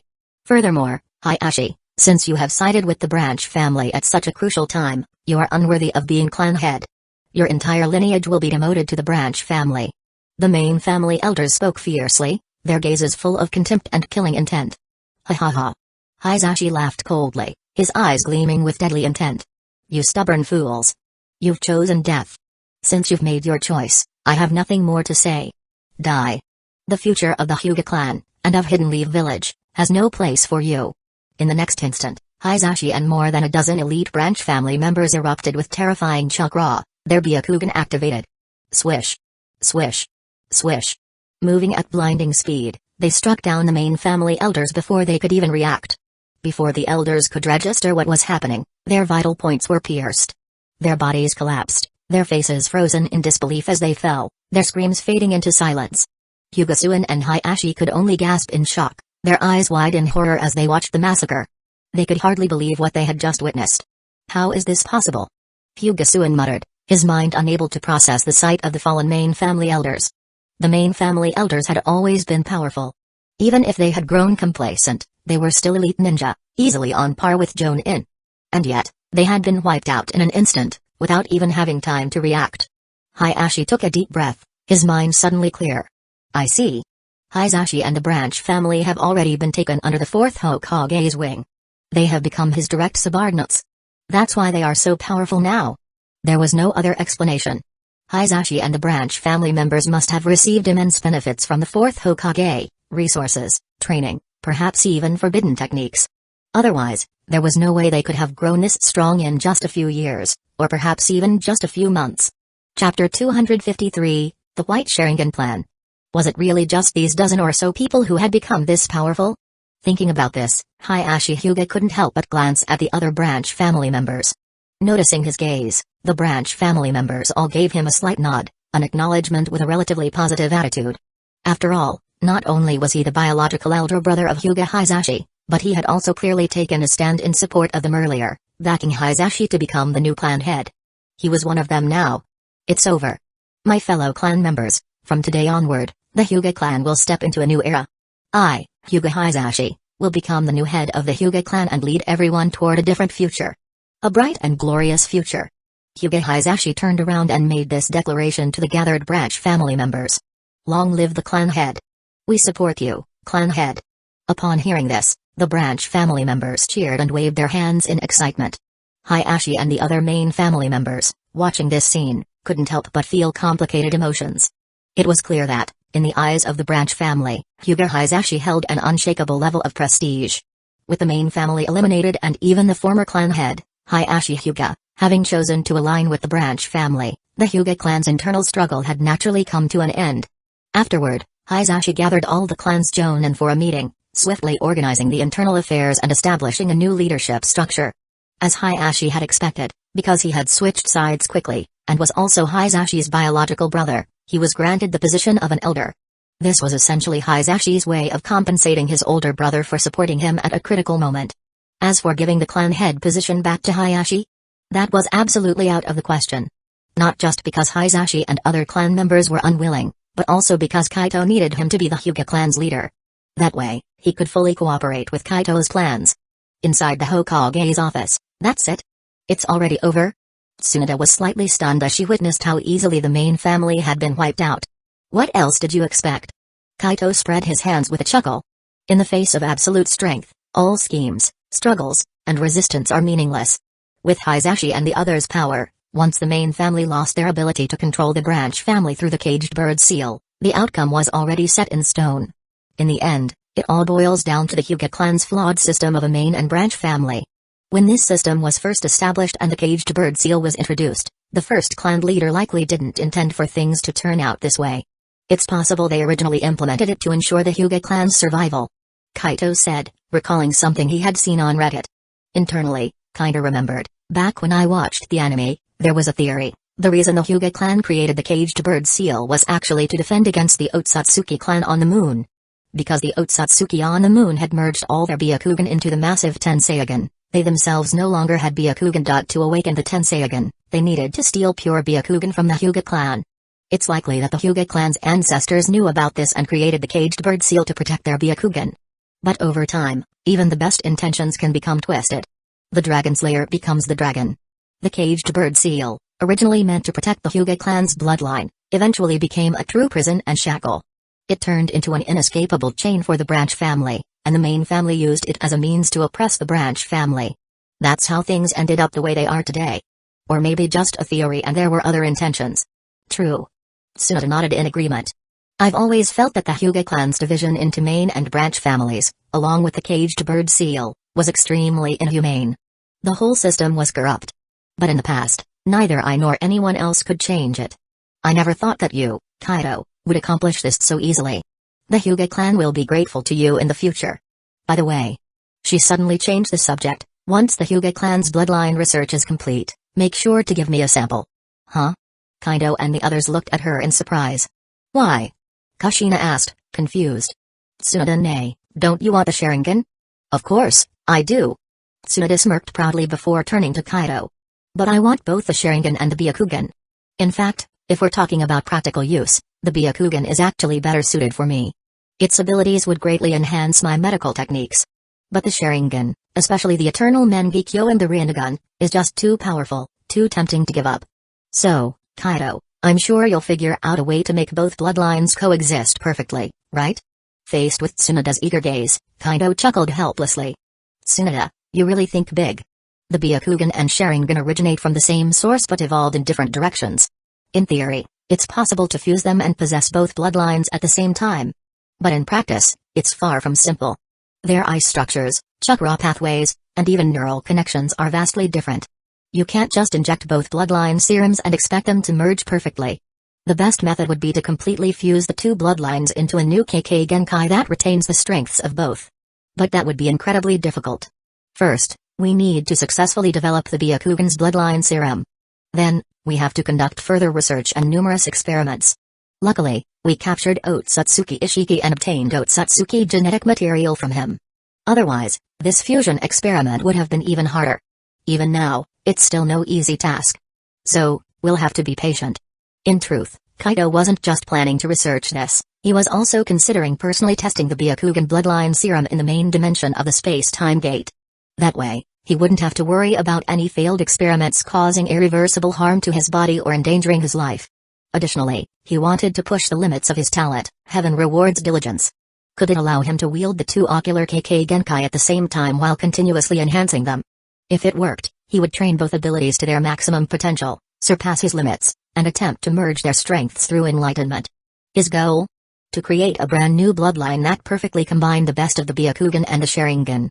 He had already decided on its name, the White Sharingan. Chapter 254, The Navy Infiltration Plan. Alright then. Tsunade nodded knowingly. I'll start by fusing the Uchiha bloodline serum and unlocking the Sharingan first. I hope you succeed in your research soon. She wasn't about to hold off on injecting the Uchiha serum just for the sake of the Byakuranai. That would mean falling behind Orochimaru and the others, and that was absolutely not an option. As for Jiraiya, that guy still hadn't reached the required level of favorability toward Kaito, meaning he couldn't be contracted yet, and naturally, he wasn't able to enjoy these benefits. If it weren't for Tsunoda and Orochimaru stopping him, he might not even be in Hidden Leaf Village anymore. After all, they'd been comrades for years, and neither Tsunoda nor Orochimaru wanted to see Jiraiya get left behind. They hoped he would eventually be contracted by Kaido. So, they had been forcefully keeping him in Hidden Leaf Village while constantly talking up Kaido's greatness, hoping to raise his favorability towards him. They had practically exhausted themselves over this fool. "I'll do my best," Kaido replied noncommittally. "There is something you seem to have forgotten, fourth Hokage." At that moment, Tobirama Senju spoke up. "We also need to focus on our operations in the pirate world. The pirate faction is developing well, but it's time we increased our infiltration into the Navy. I suggest you, Minato, and others find an opportunity to join the Navy, enter the elite training camp at Marine headquarters, and become their top talents. Additionally, the Uchiha, Senshu, and Uzumaki clans, as well as other contractors, should infiltrate the Marine headquarters and its divisions across the 4 seas. That way, we can take control of the Navy in the future. We should also recruit as many Marine personnel as possible into our contract, effectively taking over the organization from within. If possible, we should even try to infiltrate the world government's military and CP organizations. This will make it much easier to overthrow the world government in the future and stabilize global affairs afterward. What do you think?" Kaito was a bit surprised by Tobirama's words. "That's a solid plan. We can definitely implement it. Actually, over the past few years, we've already sent people to infiltrate various factions and even royal families. And the number of infiltrators keeps increasing with each new contract. However, I haven't attempted to use infiltration to gain control over the Navy and expand our influence because of observation hockey. Let's go with your idea. Draft a detailed plan for me later, I'm sure you'll come up with a good one. As for infiltrating the world government and CP organizations? Let's hold off on that for now. We still don't fully understand their methods, especially those of the 5 elders and Gamu. We can't gamble on the chance that they won't discover our agents. Even with our emergency teleportation ability, which ensures our people's safety, we can't afford to take that risk. The space-time gate may be nearly invincible in the ninja and pirate worlds, but that doesn't mean the world government has no way to counter it. We can't take that chance. Even if the probability of failure was 1 in 10 million, Kaido didn't want to risk his people. That's true. Uzumaki Mito nodded in agreement. We should avoid infiltrating the world government and CP. If they discover our agents, even if we can teleport them to safety, it will expose our entire infiltration plan to the world government. Who knows what kind of purge they might initiate. Given how the celestial dragons treat people like livestock, they would probably adopt a kill first, ask questions later approach. That could lead to indiscriminate purges across the world government, CP, and even the Navy. It's completely not worth the risk. As long as we control the Navy, it doesn't really matter whether we infiltrate the world government and CP, right? Even though most celestial dragons were idiots, some among them were quite sharp. In fact, the truly dangerous ones were simply hidden. No problem. Tobirama frowned slightly before nodding. I didn't consider that. We'll drop the plan to infiltrate the world government and CP. Instead, we'll focus on infiltrating the Navy and the more powerful kingdoms. That should be enough. Kaido had no objections. I'll send a special shadow clone to join the Navy soon. I've tested it. My advanced cloning technique can create shadow clones that are undetectable by Haki and other perception techniques, making them indistinguishable from real people. That way, I won't need to go personally, and we won't have to worry about being discovered. Soon, I'll teach this advanced technique with the hidden chakra technique to all contractors. Try to master it as quickly as possible so we can execute the plan without risk. Until then, all of you, especially Minato, will have to join the Navy in person for a while under the second Hokage's plan. Any issues with that? Kaido turned to Minato, Kushina, and Mikoto. No problem. We can still train while in the Navy. It'll just be a little inconvenient. I'll master the advanced shadow clone jutsu as soon as possible. Fortunately, with the power boost from the human fruit, the required time should be much shorter. Minato nodded firmly. I have no issues either. I want to join the Navy with you, Kaido. Kushina grinned. Same here. Mikoto agreed. Perfect. Kaito nodded in satisfaction, then reminded them, once you're in the Navy, make sure not to use ninjutsu or chakra techniques to avoid exposing yourselves. Chakra and ninjutsu were too unique. Since the Uchiha pirates had already used them in public, if the Navy also started seeing the same techniques, they might connect the dots, exposing their plan. Of course. We're not that careless. You've warned us about this before, and we've always kept it in mind. Kushina replied. Indeed.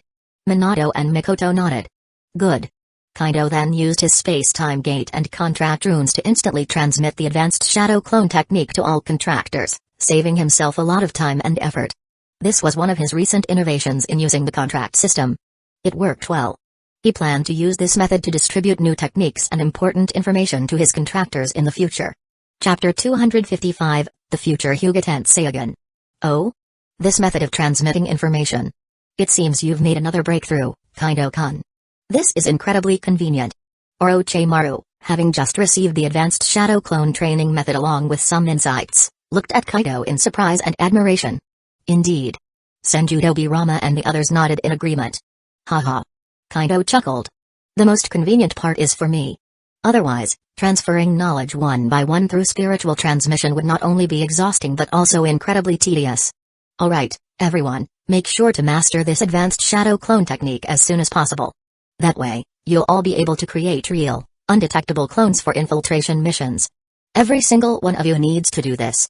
The more powerful infiltrators we have, the faster we can take control of the Navy and key kingdoms, making it easier to execute our future plans. Simply relying on the lower ranks wouldn't be enough. Kaido wanted everyone to send a special clone to the pirate world ASAP. Understood.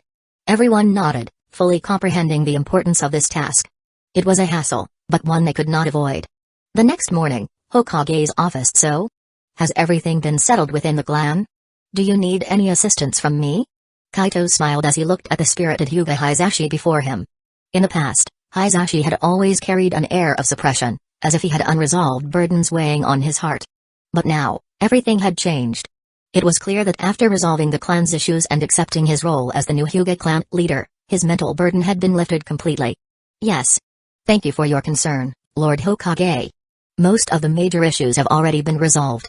Hisashi nodded in affirmation before hesitantly adding, I heard that the Uchiha, Senshu, and Uzumaki clans all received your support in establishing their merit halls.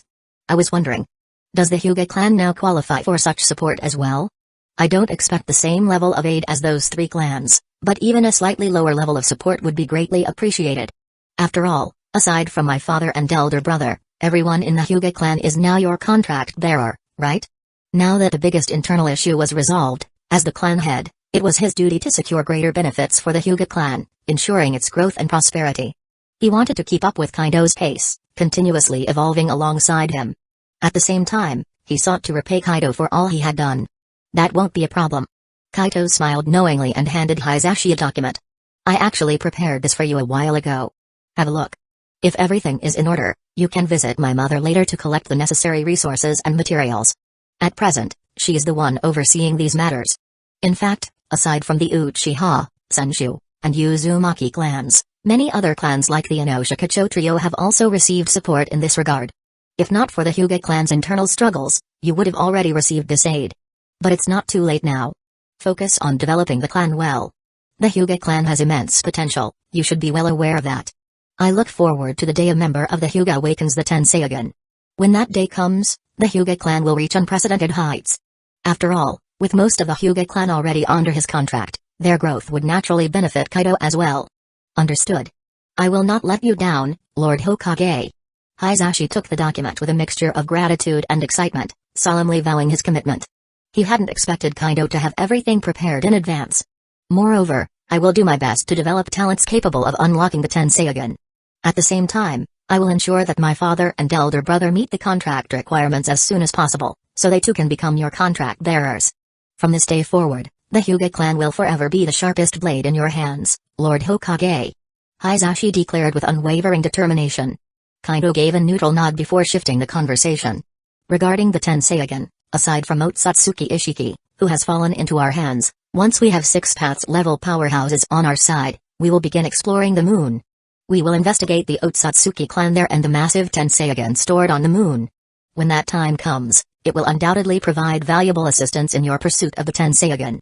You can look forward to it. Furthermore, the research division has already begun studying the Byakugan enhancement serum. Once the research is complete, every contract-bearing member of the Hyuga clan will receive an injection to maximize their bloodline purity and Byakugan potential. This will increase their strength and raise the probability of awakening the Tenseigan. However, in return, the Byakugan enhancement serum will also be made available to all contracted members. I want you to be aware of this. Hisashi nodded without hesitation. Lord Hokage, you've already mentioned this before, and I've given my full consent. There's no need to repeat it. Neither I nor the Hyuga clan have any objections to this. Not only would the Hyuga clan benefit from this development, but they would also gain access to the bloodline abilities of other clans. In the past, despite priding themselves as one of the 3 great Dujutsu clans, the Hyuga had always felt inferior to the Uchiha in reality. 3 Tomoe Sharingan was one thing, but once the Uchiha awakened the Mangekyo Sharingan, the Byakugan couldn't even compare. For years, the Byakugan had been completely overshadowed by the Sharingan. To say that the Hyuga weren't envious of the Sharingan's abilities and potential would be a lie. Now, they had the opportunity to obtain their own Sharingan with ease. How could they not be tempted? Good. Very good. Kaito nodded in satisfaction. Then, go ahead with your work. I look forward to the Hyuga clan's future growth. Oh, and since your internal issues are resolved, the Hyuga clan is now truly free. Going forward, you'll need to take on more responsibilities. You'll need to send more people to the pirate world for long-term missions and assistance. Prepare yourselves for that. I'll be assigning missions to your clan soon. Chapter 256, Koshiro vs. Mihawk. In the past, in order to avoid unnecessary attention, Kaito had rarely assigned members of the Hyuga clan to permanent missions in the pirate world. In fact, he had intentionally given them as few missions as possible. But now, that privilege was gone. The Hyuga should be tasked with a lot of missions. I understand. The Hyuga clan is always ready to take on missions from you, Lord Hokage.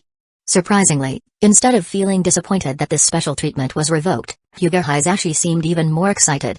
Of course, being able to go to the pirate world more often and assist Kaito was something he and the Hyuga clan were actually eager for. Currently, there were no major wars in the ninja world, so if they wanted to earn more merits and benefits, taking on missions in the pirate world was the best option. Pirate World, New World. SHRK. Shimatsuki Koshiro was in an intense duel with Dracul Mihawk.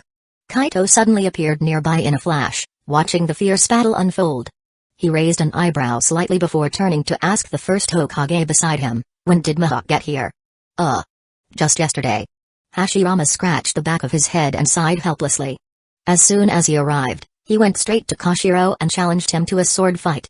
I originally wanted to spar with him too, but as soon as he learned that swordsmanship wasn't my forte, he outright refused. This guy is a total sword fanatic. No wonder he was able to earn the title of the strongest swordsman in the world.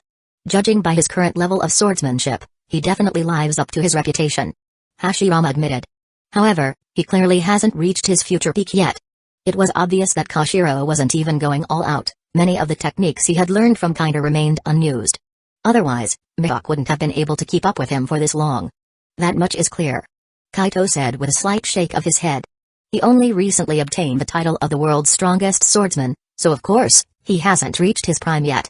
But he's definitely a genius. Oh? Hearing that, Hashirama raised an eyebrow, then waved his hand to set up a barrier around them before asking Kaito, Kaito, don't tell me you've taken a liking to him and want to recruit him? Of course. Kaito nodded without hesitation. This guy has already reached this level purely through his own efforts. If he became one of my contract holders and received my support, his potential would be limitless. He's exactly the kind of high-level combat power and reliable worker we can't afford to pass up. And not just him, I'm also planning to recruit the future Fujitora, Isho. Talented individuals are never too many. Sure, in another 3 to 5 years, maybe 8 at most, Kaito was confident he'd be invincible in both worlds. But who's to say he wouldn't find a way to explore even more worlds by then? Over the years, aside from training and strategizing, he had also been researching and developing his 2 innate abilities. He believed that, eventually, he'd find a way to push both abilities to an even higher level so he could be prepared if he found new worlds with his space gate. That makes sense. Hashirama nodded with a smile. But have you already found Fujitora? His observation Haki is insanely strong, and he's highly sensitive. He won't be easy to persuade. He blinded himself because he couldn't stand witnessing the corruption of the world. Hashirama didn't entirely agree with that decision. To him, it was just a form of escape. If someone truly despised the filth of the world, they should try to change it, not simply refuse to see it. Even if one person couldn't change the entire world, making small changes in the areas they could influence was still a step in the right direction. That's true. Kaito nodded in agreement. But then not really. Normally, a person like Isho would be incredibly difficult to convince, but if approached the right way, he's actually easier to recruit than most people. Because he's an idealist. He has his own beliefs. He despises the corruption of this world, right? Well, I can offer him a real opportunity to do something about it. I can give him a way to achieve his ideals, to cleanse the filth of this world. Because that's exactly what we're already working toward and what we plan to accomplish in the future. I have no doubt that once he truly understands our goals and reads the book I wrote, he'll be willing to join us. As long as he realizes that we're serious and actively working toward our vision, it won't be hard to win him over. Hashirama was stunned for a moment, then nodded in agreement. Maybe you're right. You're thinking way ahead, Kaido. Our plan and goals are indeed a perfect match for someone like Isho. Haha. I'm looking forward to having him on our side. Hashirama chuckled. Besides, I heard he likes to gamble. I bet we'll have a lot to talk about. I can already imagine us winning if we work together, and I can let Tsunade, Nawaki, and Madara join us. It'll be a beautiful future, and finally, I can teach them the right way to gamble. Kaido was speechless. I'm talking about serious matters, and you're thinking about gambling? He felt like Hashirama still hadn't been disciplined enough by Lady Mido. He already corrupted one Tsunade, and now he's still obsessed with this nonsense? He was even targeting others? This won't do. Kaido had already decided to tell Mido as soon as he returned. Meanwhile, Achu. Who's talking about me? I feel something bad is gonna happen. Hashirama suddenly sneezed and shivered, glancing around in confusion. Kaido's eye twitched slightly. Now you're getting all sensitive? How weird. I need to be careful until I return to Hidden Leaf Village. Boom. Alright. That's enough. I lost. Mihawk was sent skidding backward dozens of meters before stopping himself. He raised his head and spoke, his tone steady. I can tell. You weren't even using your full strength. Looks like I overestimated myself, huh? But can you show me your true power? His golden eyes burned with excitement as he gazed at Koshiro. There was no disappointment or frustration from losing, only exhilaration and anticipation. Ever since he had defeated countless swordsmen and became the undisputed world's strongest swordsman, Mihawk hadn't encountered anyone who could surpass him in pure swordsmanship for a long time. And because of that, his progress in swordsmanship had slowed down significantly. But now, standing before someone whose skill surpassed his own, Mihawk felt that long-lost rush of improvement again. That's not impossible. Koshiro replied after a brief pause. But if I go all out, you'll die. He spoke with absolute seriousness. Chapter 257, Mihawk joins the Uchiha pirates. Just as Mihawk was about to speak again, Koshiro interrupted him and said, however, I can show you my strongest slash. You can experience its power for yourself. But using it directly on you, that's out of the question. You are undoubtedly a top-tier swordsmanship genius. Your future in swordsmanship is boundless. I don't want to see you fall at my hands now, that would be far too unfortunate. Mihawk was momentarily stunned by Koshiro's words. Then, after a brief pause, he gave a small nod and a grateful glance toward Koshiro before bowing slightly. Thank you, Koshiro. No need for thanks. Just watch closely. Koshiro smiled. In the next moment, his aura surged explosively, and the sheer intensity of it seemed to freeze the very air around them. At the same time, black lightning-like energy crackled in the space surrounding him. His blade quickly became enveloped in both Conqueror's Haki and Armament Haki, radiating an overwhelming presence. Slash. In the blink of an eye, Koshiro swung his sword powerfully towards the open ground ahead. Rip. A terrifying slash erupted from his blade, expanding rapidly. Within an instant, the energy wave had traveled hundreds of meters, growing to a massive size along the way. Wherever the slash passed, it left behind a deep trench in the earth, dozens of meters deep. The sand on both sides of the trench was sliced so cleanly that it looked like a polished mirror. The slash continued for thousands of meters before gradually fading away. The ground now had a massive abyss stretching for several kilometers, with an invisible yet lingering force along its edges that radiated sharpness and danger. Incredible! Mihawk exclaimed in awe. That sharp aura, is that the essence of the swordsman's will? But why is it so immensely powerful? And why does it carry such a unique presence? Mihawk had witnessed the entire slash, and he couldn't help but marvel at it. As a great swordsman himself, he naturally understood and had mastered the swordsman's will in Haki. But compared to Koshiro's sharp aura, his own was far weaker for some reason. Moreover, Koshiro's sword carried a distinct energy that he had never encountered before. Even among other top-tier swordsmen, he had never seen anything like it. He couldn't help but be curious. Haha. The reason my attack was so powerful and carries that unique aura is because I've been practicing a training method for sword aura that was taught to me by our captain. Koshiro explained with a smile. Through this method, I continuously refine and hone my swordsmanship, allowing my power and control to grow stronger. Additionally, this method allows me to comprehend a special attribute unique to my sword aura. What you sensed just now is my wind element Swordora. Kashiro's revelation was no accident. He had already received Kaido's permission to share this information. The goal, of course, was to recruit Mihawk. Otherwise, with Mihawk's pride and personality, attempting to recruit him the normal way would likely fail. And that was something neither Kaito nor Kashiro wanted. Oh? Sure enough, Mihawk was visibly shocked. Your captain has such profound mastery over swordsmanship? He created something like special Swordora? He even discovered the concept of a tribute-based Swordora? I've never heard of anything like this before. If I'm not mistaken, your captain isn't even that old yet. In fact, he's still not an adult, right? Is he really capable of such a feat? It wasn't that Mihawk was being skeptical for no reason, it was simply that the Uchiha Pirates captain, Kaido, was far too young. Haha. Kashiro chuckled. Age doesn't determine ability. Geniuses don't follow conventional logic. Just like how many swordsmen can't understand how someone like you reached such mastery at a young age. This world is full of surprises, and true talent deserves recognition. My captain is precisely such an existence. Besides, there's no reason for me to lie about this, is there? Even Kashiro himself had been left speechless when Kaido first taught him the Swordora training method. That's true. Mihawk admitted, nodding slightly. Indeed, Kashiro had no reason to lie about something like this. And it was precisely because of this that Mihawk was even more astonished. He knew he was a swordsmanship genius, but if what Kashiro said was true, then in front of Kaido Uchiha, he was nothing. At least, he knew for sure that he could never create a Swordora training method or an attribute-based Swordora technique. Such new training techniques. He deeply desired to learn these methods. But for something that important. He wasn't shameless enough to ask for it outright. Even if he did, they probably wouldn't teach him, right? So Mihawk sighed with some regret. Such an extraordinary training method. It's a shame I have no chance of learning it. What a pity. Well, it's not entirely impossible. Kashiro suddenly said with a knowing smile. Mihawk was taken aback and looked at Kashiro in surprise. Really? What would I need to do? If it was truly possible, he didn't mind paying a hefty price. He knew that if he could learn the Swordora and attribute-based Swordora training methods, his future swordsmanship would reach an entirely new level. He might even reach the very pinnacle of swordsmanship. That was something he simply couldn't refuse. Join our crew. Kashiro stated directly. After your goodwill toward our captain reaches a sufficient level, you'll sign a contract. That's all. At that point, not only will you gain access to the Swordora training method, but there will also be even greater benefits waiting for you. It all depends on your choice. Kashiro didn't beat around the bush. With someone like Mihawk, being straightforward was the best approach. Join your pirate crew? I've never considered something like that before. Mihawk mused for a moment. But for the sake of the Swordora training method, it's not impossible.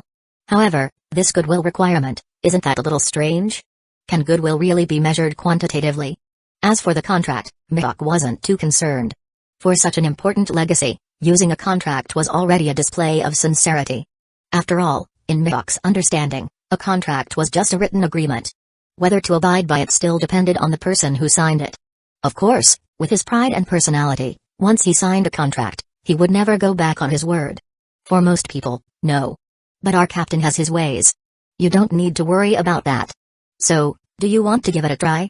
Before you meet the goodwill requirement, we can't teach you the Swordora training method. But daily sparring and exchanging insights on swordsmanship, those are always possible. Kashiro smiled as he pressed Mihawk for an answer. Is that so? Your captain is even more intriguing than he appears. Mihawk glanced toward Kaido, deep in thought. After a brief pause, he nodded at Kashiro. All right. I accept. I'll do my best to fulfill the requirements and sign the contract with your captain to obtain what I desire. Chapter 258, Art Chopper on the Pure Gold. Welcome aboard, Mihawk. Kashiro smiled as he extended his hand to Hawkeye. Much appreciated. Mihawk responded, shaking Kashiro's hand with a rare smile. Yo. Mihawk haha. Welcome to the Uchiha Pirates. Come on, let's throw you an initiation party to celebrate your joining. Haha. At that moment, Kaito suddenly teleported in, appearing right beside Mihawk. He patted Mihawk's shoulder with a grin, casually revealing his Swordora. The captain of the Uchiha Pirates? You really have an incredible understanding of swordsmanship. Now I'm looking forward to the future even more. Mihawk felt that brief flash of Swordora and couldn't help but be shocked. Though it was just a fleeting moment, Mihawk could tell that the quality of Kaido's Swordora was on an entirely different level, far beyond what Kashiro had displayed. This realization made Mihawk even more eager. He couldn't wait to obtain the method to use such a formidable swordora. Although you haven't met the contract conditions yet and I can't formally pass on my swordora training technique, we can still spar and exchange insights on swordsmanship whenever we have free time. Kaito said with a knowing smile. Really? That's fantastic. Mihawk's eyes lit up. If it weren't for the current circumstances, he would have wanted to spar with Kaito right then and there. He was eager to see just how advanced Kaito's swordsmanship was, considering he had created a method to develop swordora. He wanted to catch a glimpse of the path ahead. On Drum Island, in a quiet courtyard. Yo, Chopper. Training hard, huh? Why didn't you go to Shimatsuki village with everyone else? Kaito suddenly teleported in and saw Chopper training in the yard. He smiled and raised a hand in greeting. Lord Kaito? Hearing the voice, Chopper looked up, his face lighting up with excitement. But then he rubbed his hands together a little shyly and fidgeted. Everyone was too enthusiastic. I felt awkward and out of place, so I came back here to train. He. It had been some time since he ate a human fruit.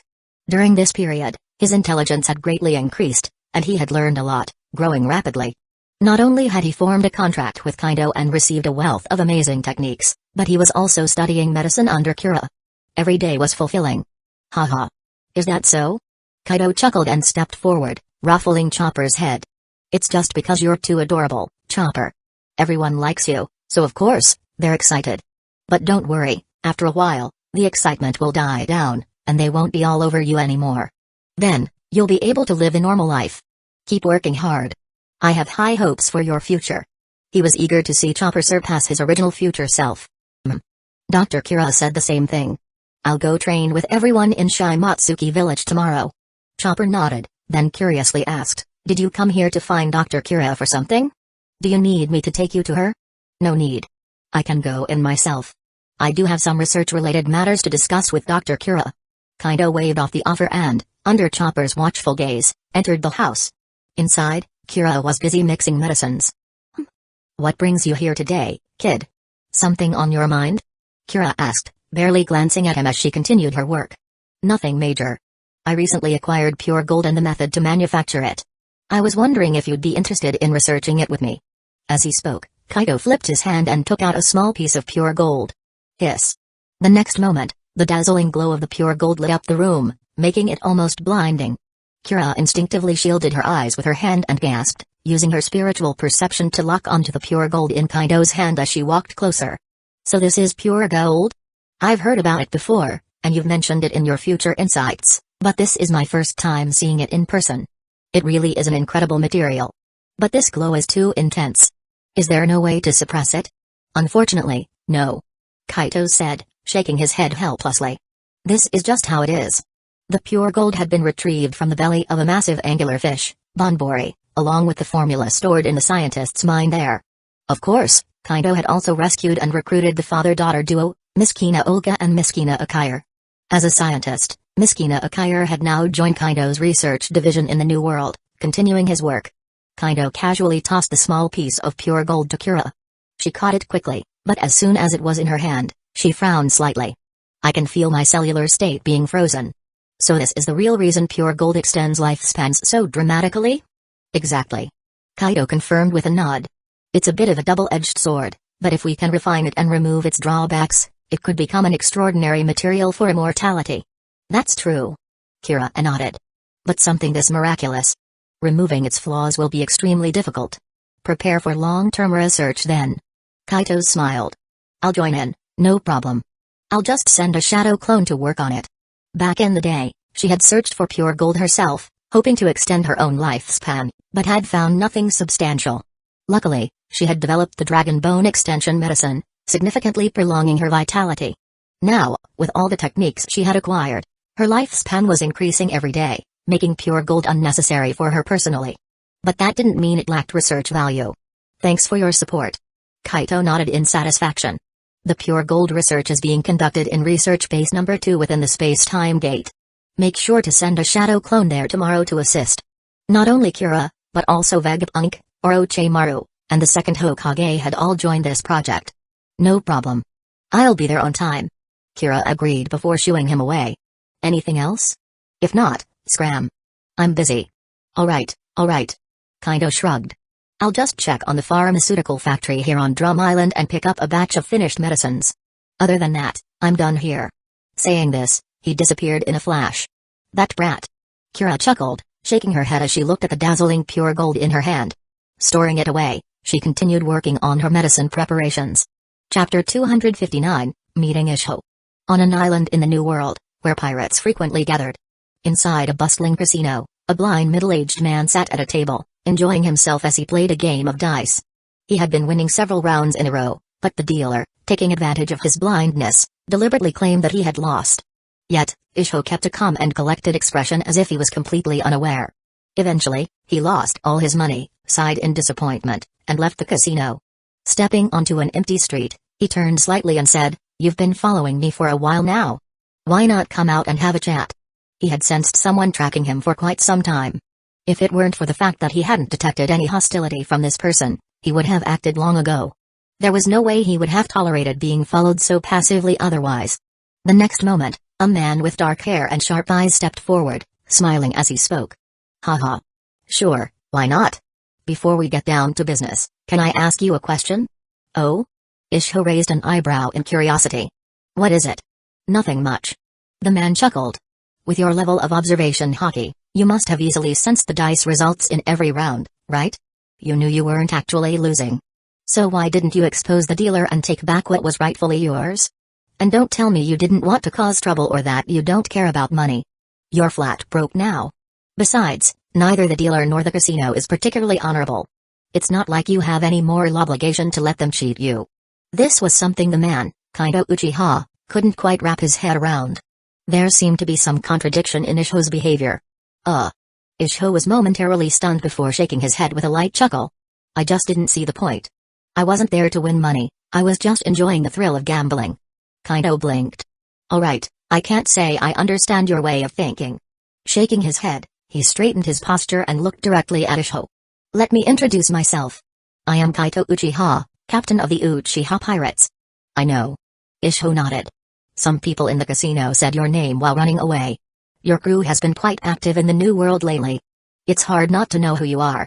So, what does the newly crowned Emperor of the Sea want with a nameless blind man like me?" Isho was genuinely curious. However, he held no hostility toward Kaido just because he was a pirate. He had learned a great deal about the Uchiha pirates and their actions. This crew was unlike any other. They had never harmed innocent people or committed atrocities. On the contrary, they were relentless in eradicating evil. Whether it was corrupt nobles, wicked pirates, or mountain bandits, they all fell under their justice. Recently, Isho had even heard that the Uchiha pirates were reforming the territories under their control, striving to improve the lives of ordinary citizens. And from what he had seen so far, they weren't just making empty promises, they were actually doing it. The common people under their rule were truly living better lives. It was unbelievable. This was the reason Isho felt no hostility toward Kaido and even held a degree of admiration for him and his crew. Of course, those who had committed crimes, whether nobles, merchants, or even ordinary civilians, did not have such luck. These individuals were dealt with in accordance with their sins and received the punishments they deserved. Isho didn't see anything wrong with that. Wasn't this true justice? He had even wondered, if the entire world were to fall under the Uchiha pirates' rule, and they cleansed it with their methods, would all the filth in the world finally be eradicated? Or would they become the new celestial dragons? Haha. It seems we really have made a name for ourselves recently. Kaido grinned at Isho's words. This isn't the best place to talk. Let's move somewhere quieter. Alright. Isho nodded in agreement. Without another word, Kaido raised his hand, and in the blink of an eye, they vanished from the spot, reappearing on a deserted beach on the other side of the island. Sensing the sudden change in scenery, Isho was momentarily surprised. Then, he turned to Kaido and remarked in awe, "I've always heard that the Uchiha pirates have mastered spatial teleportation. Now, I finally got to witness and experience it firsthand. It's truly remarkable and utterly unfair. You don't even need to touch your target or get their consent, you can just teleport them instantly. With such an ability, your crew is practically invincible. With this power, they could always ensure their enemies had no escape when fighting, while also making sure that they themselves could never be captured or threatened. It was terrifying. No wonder the Uchiha pirates had risen to prominence so quickly. Haha. It's nothing special." Kaido chuckled. "Just a little trick." Isho simply nodded but remained unconvinced. Then, he got to the point. "So, why did you bring me here? What is it that you want to talk about? Kaido didn't beat around the bush. I've looked into your past and your abilities. I also know what you stand for. Are you aware of the reforms we're implementing in the territories under our control? Yes. Isho nodded firmly. I must say, your crew is unlike any other. In fact, to me, you aren't even pirates. You are visionaries, men of ideals, and I respect that. You have accomplished what I always wished to do but never could. At this moment, Isho had a faint idea of why Kaito had sought him out. Oh? Kaito's smile widened. Hearing that from you makes me truly happy. Let me be direct, I aim to overthrow the world government and establish a new world order. To eliminate pirates, eradicate most of the world's corruption, and replace the current power structure with the policies we are currently testing in our territories, policies that will ensure all civilians can live peaceful, happy lives. For that, we need strong, like-minded individuals who share our vision. And I believe, Isho, that you are one of those people. So, I formally invite you to join us. Become one of us and help us build a better world. What do you say? Chapter 260, Isho's decision and his eyes. Nothing would make me happier. I agree to this. Without hesitation, Isho nodded firmly. He hadn't expected that Kaido Uchiha and his crew would be so ambitious. Their ultimate goal was to overthrow the world government and establish a new order. That was far beyond merely improving conditions within their own territory. And considering the strength and potential the Uchiha pirates had already displayed, Isho couldn't help but feel a strange sense of confidence in their success. That was why he agreed without a second thought. Ha ha ha. Fantastic. Isho, welcome aboard. Kaido was overjoyed to hear this. At the same time, thanks to his innate ability, he noticed Isho's favorability toward him had skyrocketed to 85 points. He was slightly taken aback. I didn't expect it to meet the requirements so easily. Well, I suppose that's just who Isho is. It seems he genuinely approves of our methods. That saves me a lot of effort. Kaido couldn't hide his excitement. Many of his plans involving Isho could now be moved forward. Without delay, Kaido explained the contract process to Isho, detailing both the benefits and the limitations. Isho was momentarily stunned before nodding. Alright, I accept the contract. He trusted Kaido. His observation haki told him that the man wasn't deceiving him. Excellent. Now, please touch this contract rune and agree to it. With a satisfied smile, Kaido conjured a contract rune from his forehead and presented it to Isho. Without hesitation, Isho reached out and touched the rune. In the next moment, a voice echoed in his mind, asking if he agreed to the contract while also explaining its pros and cons. Isho immediately confirmed his agreement. The rune transformed into a streak of light, entering his body through his arm. In an instant, it settled into the depths of his consciousness, securely embedded at the center of his mind. At that moment, he felt his observation haki grow even stronger. Before he could process it further, countless pieces of information about the past and future of the pirate world, along with glimpses of the ninja world, poured into his mind at an overwhelming speed. He had no choice but to focus all his energy on digesting this influx of knowledge. Simultaneously, he sensed techniques flooding his mind, methods such as the life force, sword aura, and primal chakra refinement, among others. This astonished him even further. Everything is real? I've hit the jackpot. As Isho gradually absorbed the knowledge, verifying its authenticity, he couldn't help but be amazed. His confidence in Kaido and the Uchiha pirates grew even stronger. Now, he truly believed they could achieve their goal.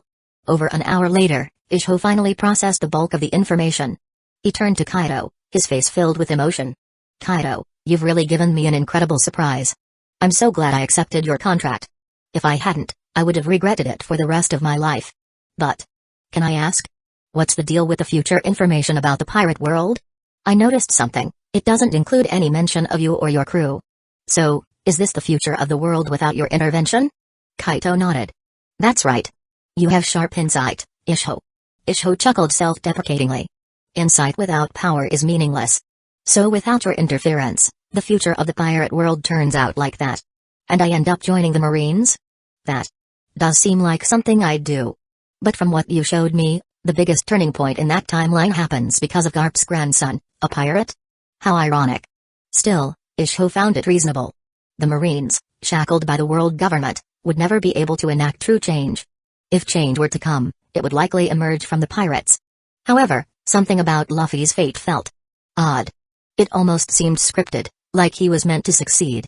Too many uncertainties surrounded him. That wasn't the kind of future Isho wanted. The future Kaido and his crew would create seemed far more promising. The Marines are too tightly controlled by the world government. We can't rely on them. But now that we're here, things are different. In fact, we've already started infiltrating the Marines, planting agents in various ranks. Some of our members are working from the inside, gradually earning trust and pulling them toward our cause. Even I have dispatched a shadow clone to join the Marines. It's already enrolled in their elite training camp. The goal is to slowly gain favor with Marine higher-ups and, step by step, bring them over to our side. So, Isho, what do you plan to do next? Kaido looked at him with expectation. Now that Isho was contracted, there was no way he'd let him remain idle. He intended to put him to good use. My plans? Isho paused, thinking for a moment before turning to Kaido. How do you want to arrange my role? Kaido answered straightforwardly, you have two choices. First, you can officially join my pirate crew and help us expand our territory. Second, you can join the Marines and assist in accelerating our control over them. Pick whichever suits you best. Hearing this, Isho let out a knowing smile. Just as I expected. I think I'll go with the second option. The Marines feel like a better fit for me, and I believe I can be more useful there. That works for me. Kaido agreed. Then it's settled. Find a way to join them.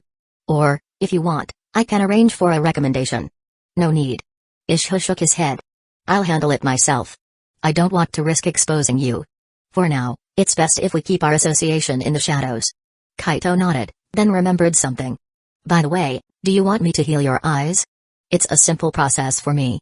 I can even provide you with Sharingan, Byakugan, or other bloodline limit potions to grant you new abilities. It would greatly enhance your power and potential. Isho was momentarily stunned. He fell into deep thought.